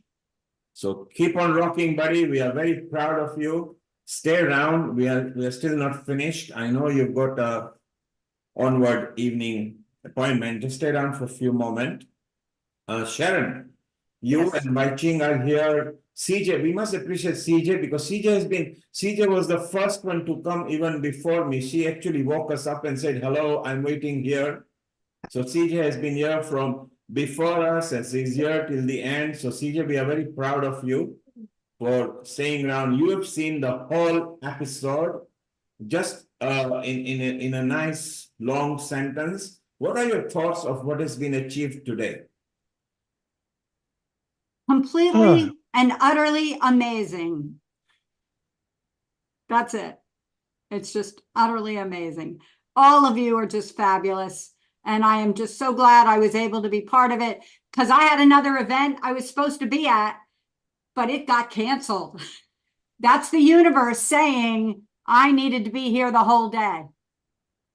Wow, that's amazing. And although Roger just came in about an hour back, he is a wonderful, humble soul. He has been at Healing Our Earth many times. Roger, what do you feel in the time that you have come? Did you feel the aura of the World Tai Chi and Qigong Day today? Absolutely. And for fun, I'll just say that yesterday on the day, I made a comment online that said, today is World Tai Chi and Qigong Day, but for me, every day is Qigong and Tai Chi Day. And not only when I go to my Tai Chi spot, where I do my practice, but while I am turning compost, planting vegetables, digging ditches, and everything that has come to me through Qigong and Tai Chi is right there with me. And I can pretty regularly tap into that as a feature of my moment-to-moment or hour-to-hour living. And so my impression for today is there have been a lot of people who tried to start an international Qigong and Tai Chi something. And it always seems to be based on, like, buying a membership and, et cetera. And what I see here is a kind of like what do you say? It's like, it's just a growing presence of an international community of people who share values and utilize Qigong and Tai Chi as a leverage into, what is that big part of the three jewels, which is, the master, or whatever you want to call that, but then the Dharma, the body of knowledge, and then finally the Sangha, the community. And a community of shared values is just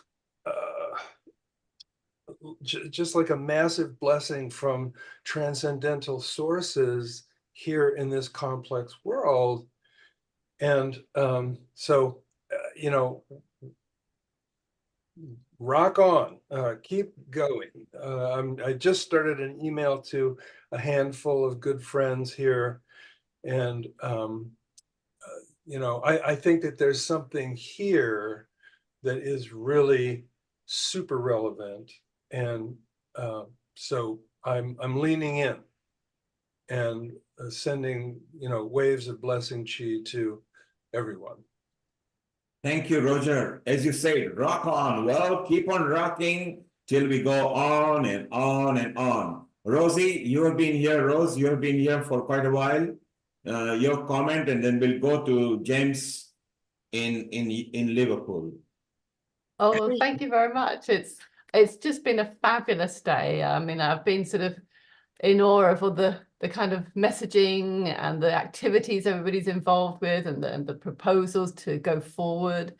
I think it's exciting to know how many people view Tai Chi with such passion, Tai Chi and Qigong with such passion.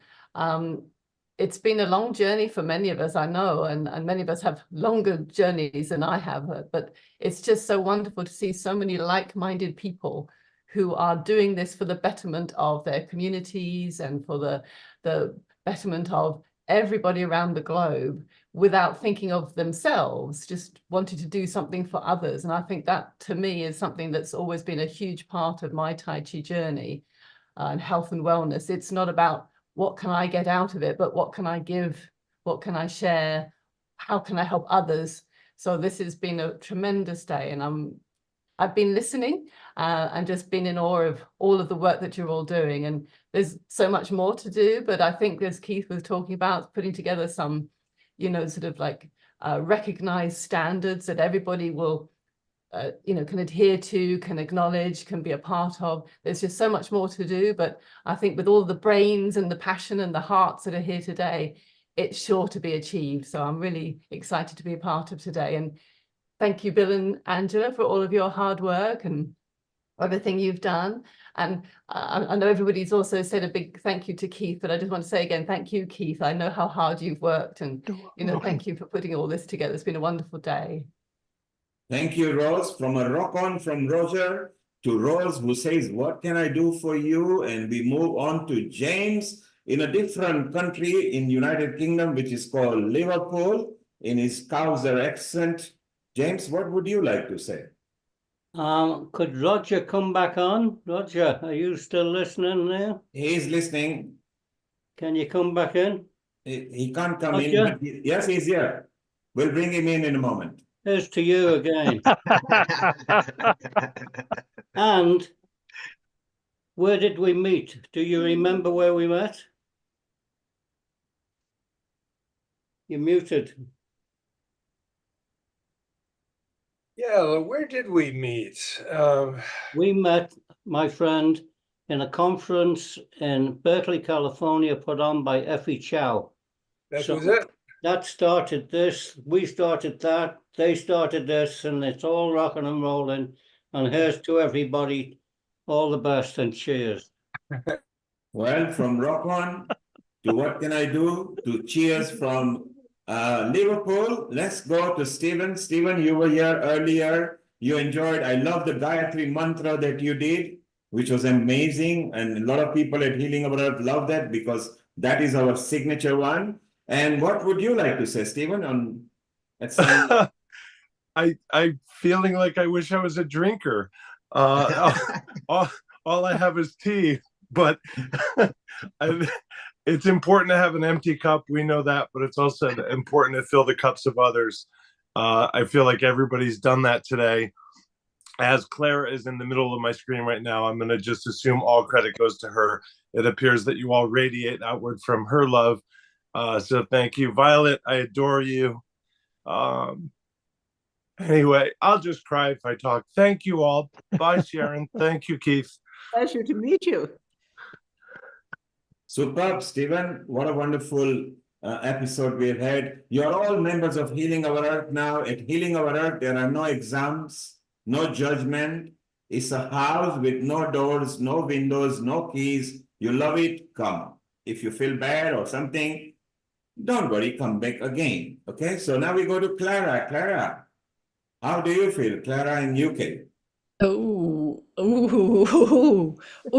this is so exciting. I can really understand why Bill is feeling the fire. Bill and Angie, I bet you're going to be going, whoa, because the energy of everyone here, we're all working with, vital life force energy. When we can combine and focus with a very clear intention, yeah, rock it round the world. It's going to happen. It is already happening. And so let's just follow one step after another, one breath after another, and just know that we've created a really strong team here. So thank you, Keith, for seeing the vision and calling everyone together. Thanks to everyone for being here. I'd like to thank all of you individually, but I haven't got time. But it's been brilliant to be part of. Thank you so much for inviting me. And I look forward to what we can all get up to next together. Yes. Thank you. Clara says, keep on breathing. Well, if you stop breathing, you know where you are going. So keep on breathing, keep on rocking. Bill will come to you a bit later. Let's go to Lata, who is a backup team of Healing Our Earth. Lata, your comment, and we move on to others. Yeah, thank you very much for this wonderful show you've put on, Keith and Neil and everyone else. Yeah, it was rocking and rolling. But yeah, we're all living evidence and examples of how it's healing us. And we're all joining forces. I mean, it was a lovely program where we can feel the energy between us, can't we? Really building up, and what Effie, Dr. Effie has left behind, and others that have left. Yeah, I'm so excited for you, Bill and Angela. It's really wonderful. Finally, you're getting your voices heard loud and clear. It's lovely. Yeah, I'm really pleased for you and excited for your, what's ahead. And we're all with you. There you are, Bill. A lot of people are with you. Bill, you got your hand up, so maybe you can have your comment now before we come back to you a bit later. Go ahead, Bill, over to you. Yeah, I just wanted to mention something about because of James McRitchie and Roger Yanka forming the National Qigong Association, I was able to come to their annual conference and give a pitch for this idea of a World Tai Chi Day. And it was an incredible gift because of that, but also because I met Master Li Feng, who was in Sharon's documentary. And I'd never met him before or heard of him, but I fell in love with him when I heard him talk. And he gave his talk right before I gave my talk. And then it was lunchtime. We were all walking out of the plenary session. And he walked up to me, and it struck me like a diamond in my brain, because to have a stranger walk up to you who you'd never met before and be so centered in himself, to be able to say what he said to me, it just stuck like a diamond arrow. And he said, he was talking about my pitch for this idea of World Tai Chi Day. And he came up to me and he said, "Why are you doing this?" And he said, "If you're not doing it for love, don't do it at all." And so I really hope that everybody will get the new second edition of the Gospel of Science today for free on Amazon Kindle all day today, because when you read through that book, what you'll realize at the end of the book is that it's 700 pages of science on mind, body, yes, but what the underlying theme of all that science is that it's love. It's love. The science shows that love is the most powerful force in the universe. And these ancient mind-body practices that came, largely out of India and China, but really Aboriginal cultures as well, in many ways, what they are is they're systems to help us let go of all the tangles and the crap of daily life, so that we can remember what we are, which is vessels of love. And that's what the science shows. And we're the first generation in history that has had the science that actually proves this scientifically. Thank you. We'll stay around. We still want you. And James, you and Roger, see, everybody is thinking of you. So you can raise your glasses again, because never get the glasses empty. Keep on rocking and drinking, because we love you guys. There you are. Look, even Stephen is joining with his signature drink. He loves it over there. Now, since I have noticed that all you guys are very serious, and since Keith has done fantastic work and he's here in United Kingdom, Keith, I promised you, whilst throughout the couple of years you've been talking to me, that if the World Tai Chi really wants to step up the game, they should actually hold a convention and real summit here in London. So August 2026, if you guys are serious and get me just 500 serious people, then maybe I can show you how you can become world media, how the House of Lords and MPs could come and support you. London still, governmentally, London still carries the weight in the world. If London Parliament agrees, all the Parliament follows, so it's a good time. So the ball is in your court, August 2026, you guys get talking with each other. Keith, you will be very instrumental. Bill, you will be very instrumental as well. Sharon, you will be as well. Then let's bring up a real convention and a summit in person in London, and that could be a stepping stone with merging with other Asian cultures, and also bringing Qigong and World Tai Chi in a person-to-person conventions, rather than just summit. So it's a very good idea, Bill. I'm very proud of what you have achieved. Today I learned something more. You've been on healing several times, but I learned something extra. Thanks to our kids who persuaded me in a very simple format, and straight away I said, yes, just do it. If you do it globally, you bring more people. We want it done. And let's go to Violet here. Violet Lee, you are a new member here. To everybody, how do you feel? What energy do you feel with the people around here at Healing and the Tai Chi and the Qigong World Day? Well, how should I put it? It's just incredible. And I really, really appreciate this this event, and I'm honored to be invited. And I guess it's all because Bill and Angela. Of course, we also understand without people like Dr. Roger Yanka and James McRitchie, and a lot of things is not happening. And one thing I really, really love this World Tai Chi Day is it's all grassroots effort. It's all from you and me and everyone else. And I love the saying is, what we, not say what I got out of it, is what can we put in there. And about 10 years ago, I quit my job at the IT industry, and people thought I was crazy. And a friend of mine who we graduated from the Washington University Executive MBA program, she said, okay, so what is your business plan? How are you going to expand your business? And it's like, I'm sorry, that was not what I have in mind. And I was interviewed by one online magazine that is called Entrepreneur something. And I say, well, you're looking for a wrong person. I say, I'm not making any money by doing what I'm doing. And I just love the art.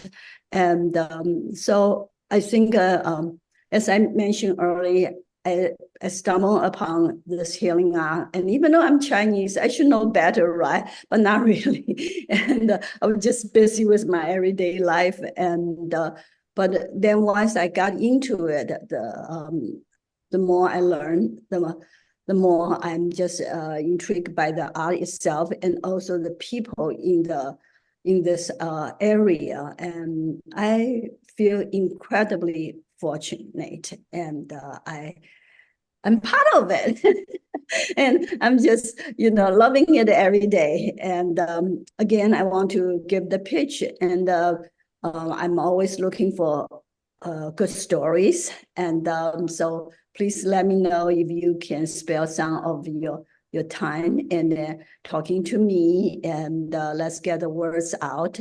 Oh, by the way, I have one more thing to share. A student of mine in Netherlands, and then she sent me a very cute a short video clip.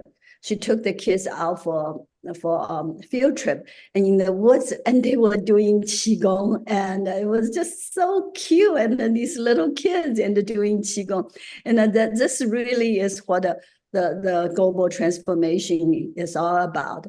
And I also want to report to you another student of mine, and she has been teaching the elementary students doing Tai Chi and Qigong, and for 3 years.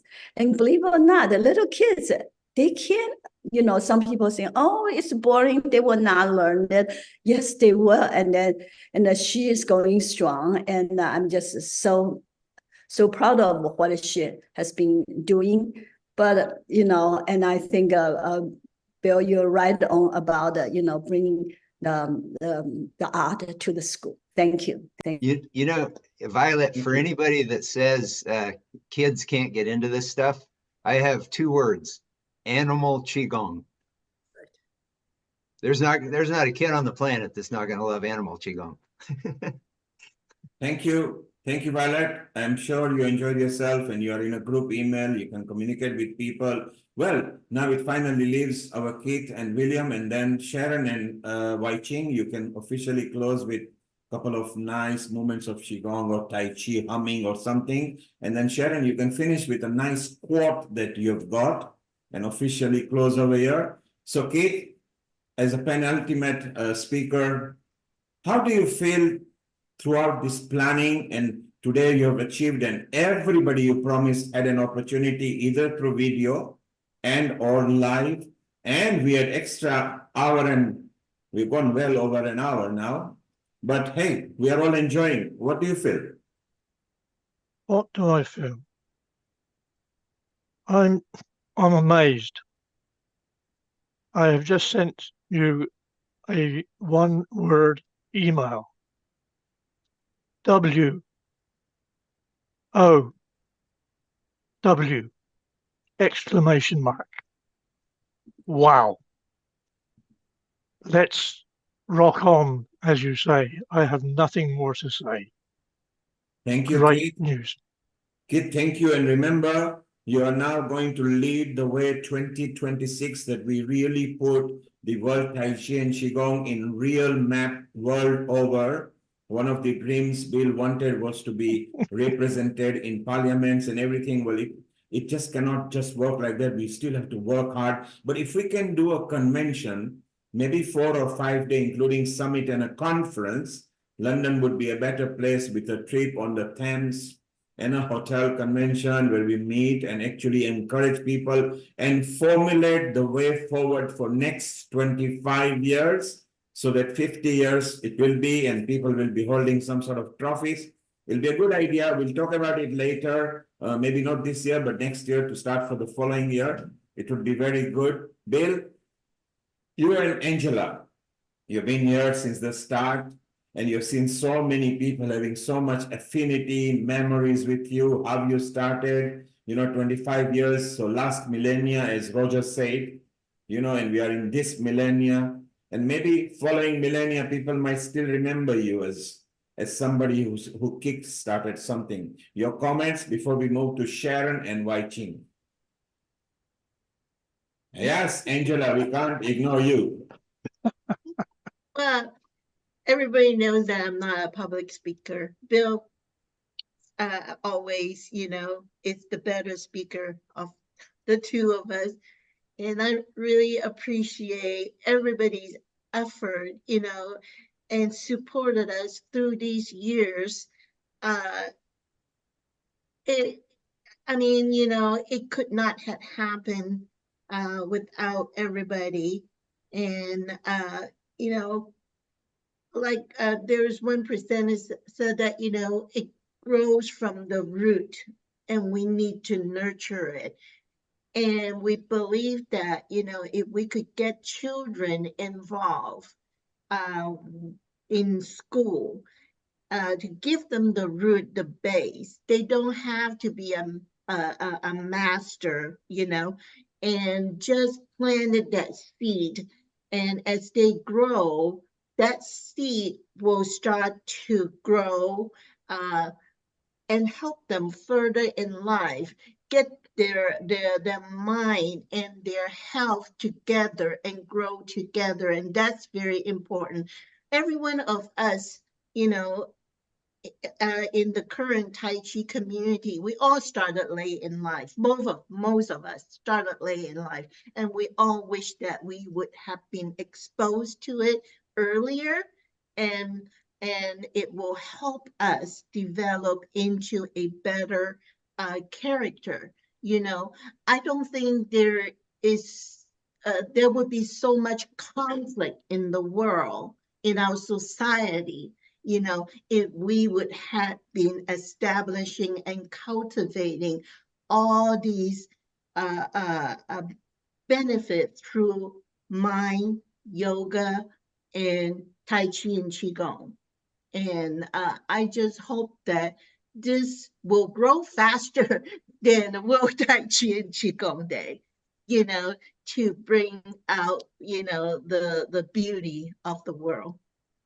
Yeah, I had, like on what Angela was saying, when I was in Cub Scouts, when I was a little kid, our Cub Scout leader brought in somebody who I realize now was a yoga teacher, and he taught us a few things that day, and that had a big impact on the rest of my life, just that one exposure to it. So what the Global Transformation Project is advocating is 1 hour a day of mind body. So it'd be 1 hour a day, 5 days a week, kindergarten through 12th grade. So like Angie said, you don't have to be a master to get life-changing benefits out of just being exposed to this. But if kids were being exposed to 1 hour a day of Tai Chi, Qigong, yoga, meditation, mindfulness, either in combination or, on different days during the week, you'd have a whole generation of mind-body masters. It would be like the Shaolin Temple in David Carradine's Kung Fu series, remember?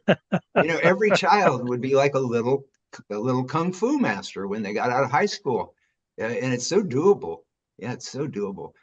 One thing I want to throw out there, if anybody knows any tech people, I've had several people ask me if the Gospel of Science is going to be an Audible book. And I've had a lot of people ask me that, including a blind guy that came to World Tai Chi Day last year.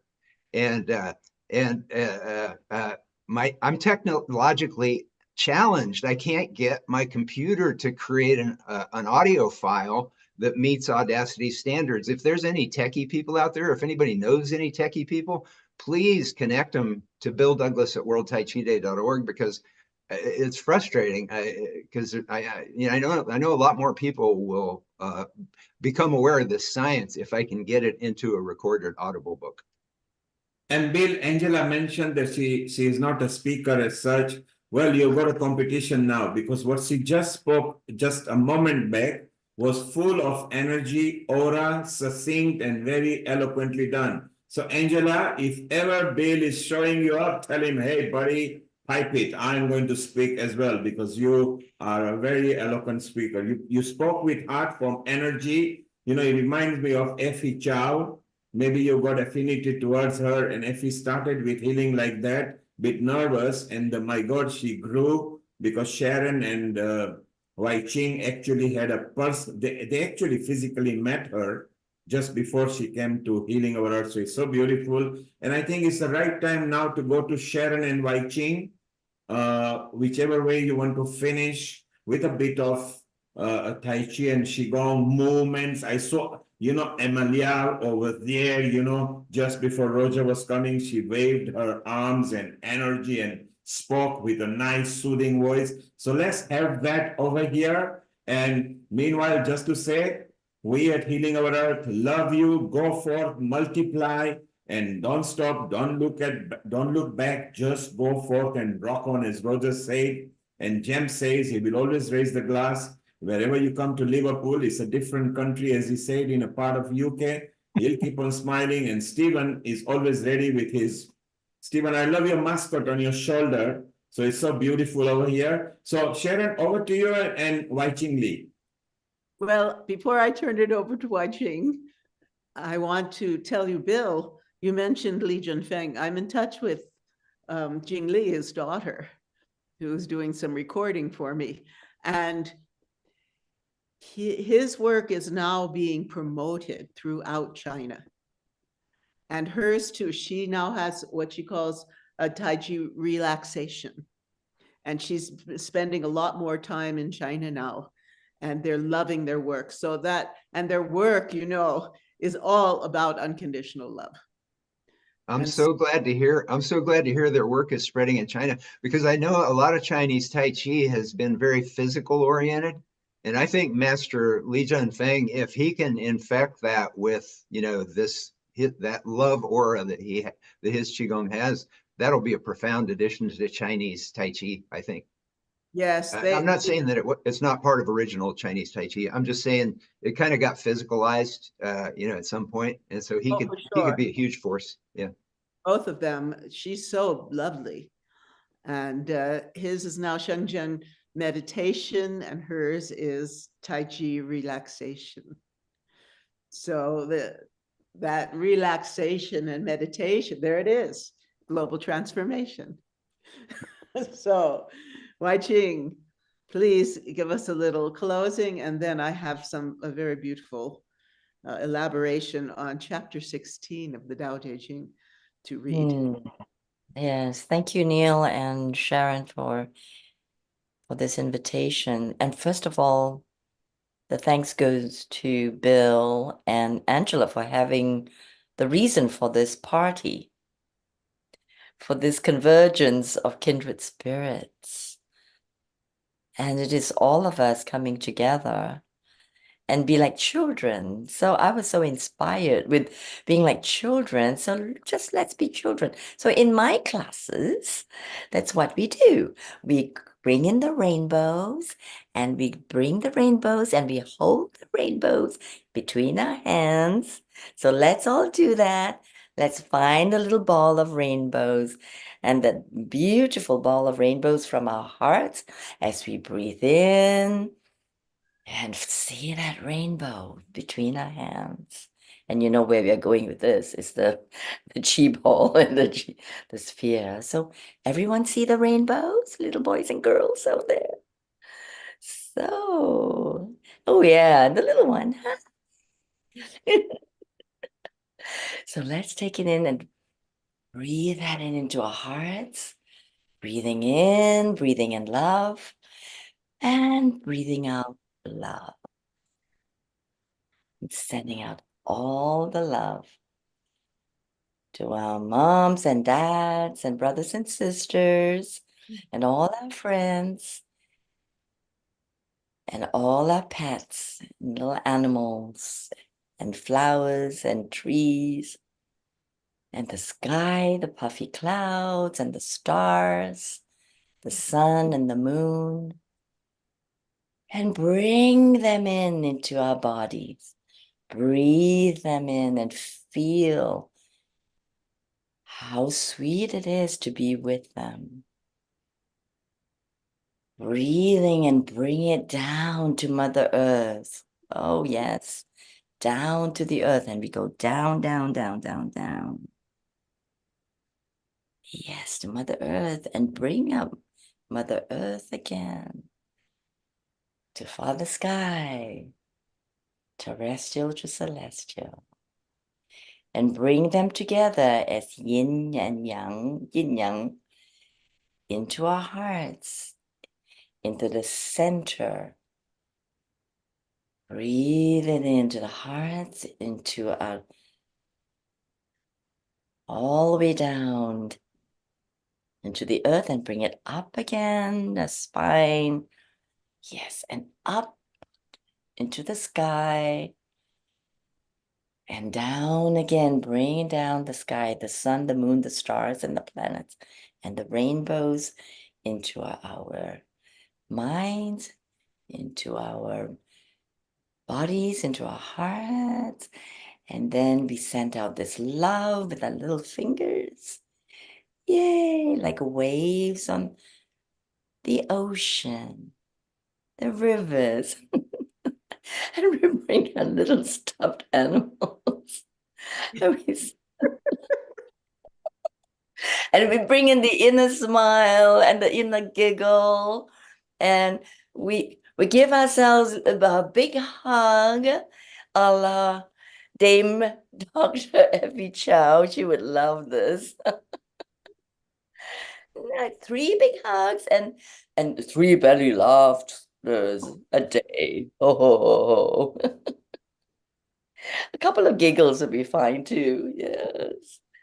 Oh, and we just stroke ourselves down with love and feel our bodies and how much we love our bodies, our little shells. And we love ourselves and we love everyone and everything in our lives. So sending love to everyone. One more final hug. Yes. Yeah. This is so cute. This dog. I love it. I have a few of those. I'll bring them for the party. So everybody, did you like that Qigong meditation? Beautiful. Beautiful. Yeah. Yay. Yeah, I'm going to start including this stuff in my classes. Yeah. Oh, this good. has That's been what I do awesome. with That's what I do with the kids. Yay. And then we go into spontaneous Qigong. So everybody just dance. All right, everybody just do your little dance. Do your happy dance, everyone. Yay. Yay, yay, yay. Okay. Happy dance, James. Where's your happy dance, James? That's it. That's it. Happy Chi dance. Mita, Lata, come on. And I am living proof that your dance doesn't have to be beautiful. I know. It's like, you see how kids dance, right? That's what they do. Dash around. My granddaughter does. I try to teach my granddaughter, my 4-year-old granddaughter, how to do Tai Chi. She says, I do yoga Tai Chi, gong gong. I do yoga Tai Chi. Or no, she said, I do ballet. I do ballet Tai Chi. Ballet Tai Chi. Exactly. Exactly. Oh, for the teenagers, I have techno Tai Chi. But yay, that spontaneous Qigong, right? The Qi, oh my goodness, Yeah. the children have so much Qi flowing. Let's They harness would, that. it would come so naturally to children, so naturally. Already, it was so fun. They're already doing it, yeah. And they get it. Let's get it, okay? Let's get it together. Yes, we will. And it's been such a pleasure to be with you all today. And thank you so much for being here. And I want to close by reading this, he called it Elaboration on Chapter 16 of the Tao Te Ching by our beloved John Milton, who has been many times on Healing Our Earth.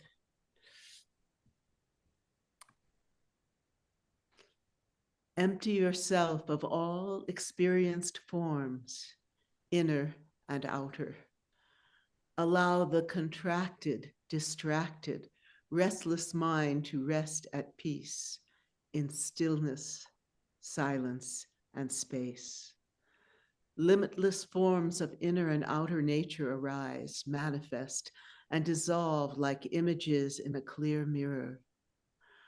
While one's true source nature witnesses the ceaseless flow of these changing forms, these experiences arise, flourish, flower, then return to source.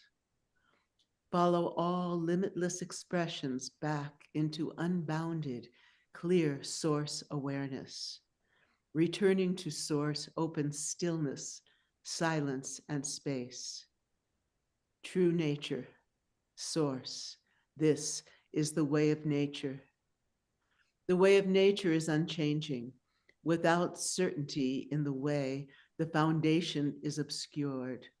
Realizing confidence in the way, primordial source awareness opens. This pristine, clear openness reveals the heart of compassion. A compassionate heart and flowing one with true nature support true leadership. Cultivating true leadership, one realizes the sacred way. Embodying the sacred way, one flows with the Tao. The Tao is boundless, unchanging source. Although life's experiences and one's form pass away, the Tao is unchanging. It's been a joy to be with you all today.